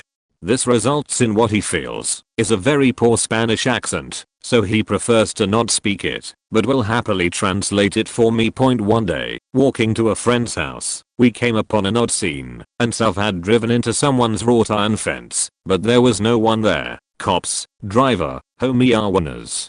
So I asked a Hispanic man 2 doors down what happened, and he shrugged and kinda gave me a dirty look. This is a newly gentrifying neighborhood, so there's definitely some animosity, which I get. I'm as white looking a lady as they come, and don't take it personally in the least. We were then passing a gaggle of older Hispanic ladies, and I'm like, between my teeth, ask them in Spanish. Ask them in Spanish. He rolls his eyes at me, but then politely stops and asks them what happened. He got a 5-minute long answer that I'm pretty sure we wouldn't have gotten otherwise, as they wouldn't even look at me. Haha. It was good to know too, because it involved rival gangs, and you kinda need to know this stuff to know what's up in the hood. I had a fun run-in with the police in Moscow back in 2003 that involved some language fun. I had been living in Moscow, Russia for about a year, and my Russian was decent. As my friends and we were walking towards a downtown restaurant, we were stopped by police for a passport check. These checks were mostly to make sure that only those with a proper pass could stay in Moscow, but were also a good way for the police to supplement their low income with fines from tourists. The 2 girls in our group were responsible and just showed their passports. The other guy pretended like he didn't speak any English or Russian at all, made up some vaguely Northern European sounding phrases, and just kept walking. This probably worked, because the cops had already honed in on me, the guy who was neither responsible nor audacious in English. The guys told me to get in their car, to get taken down to the department. As we drove along, they started talking in Russian, discussing how much of a bribe they'd ask from me, and how they should approach good cop bad cop. I listened for a while, entertained by the whole experience, and then replied in Russian that $100 was a crazy high fine, and that I'd love a chance to visit the Russian jail. We then negotiated for a while, and got down to $20. The only issue was that I actually had only a $100 bill on me. I didn't want to tell them that, so I made something up about needing to change money from euros into rubles.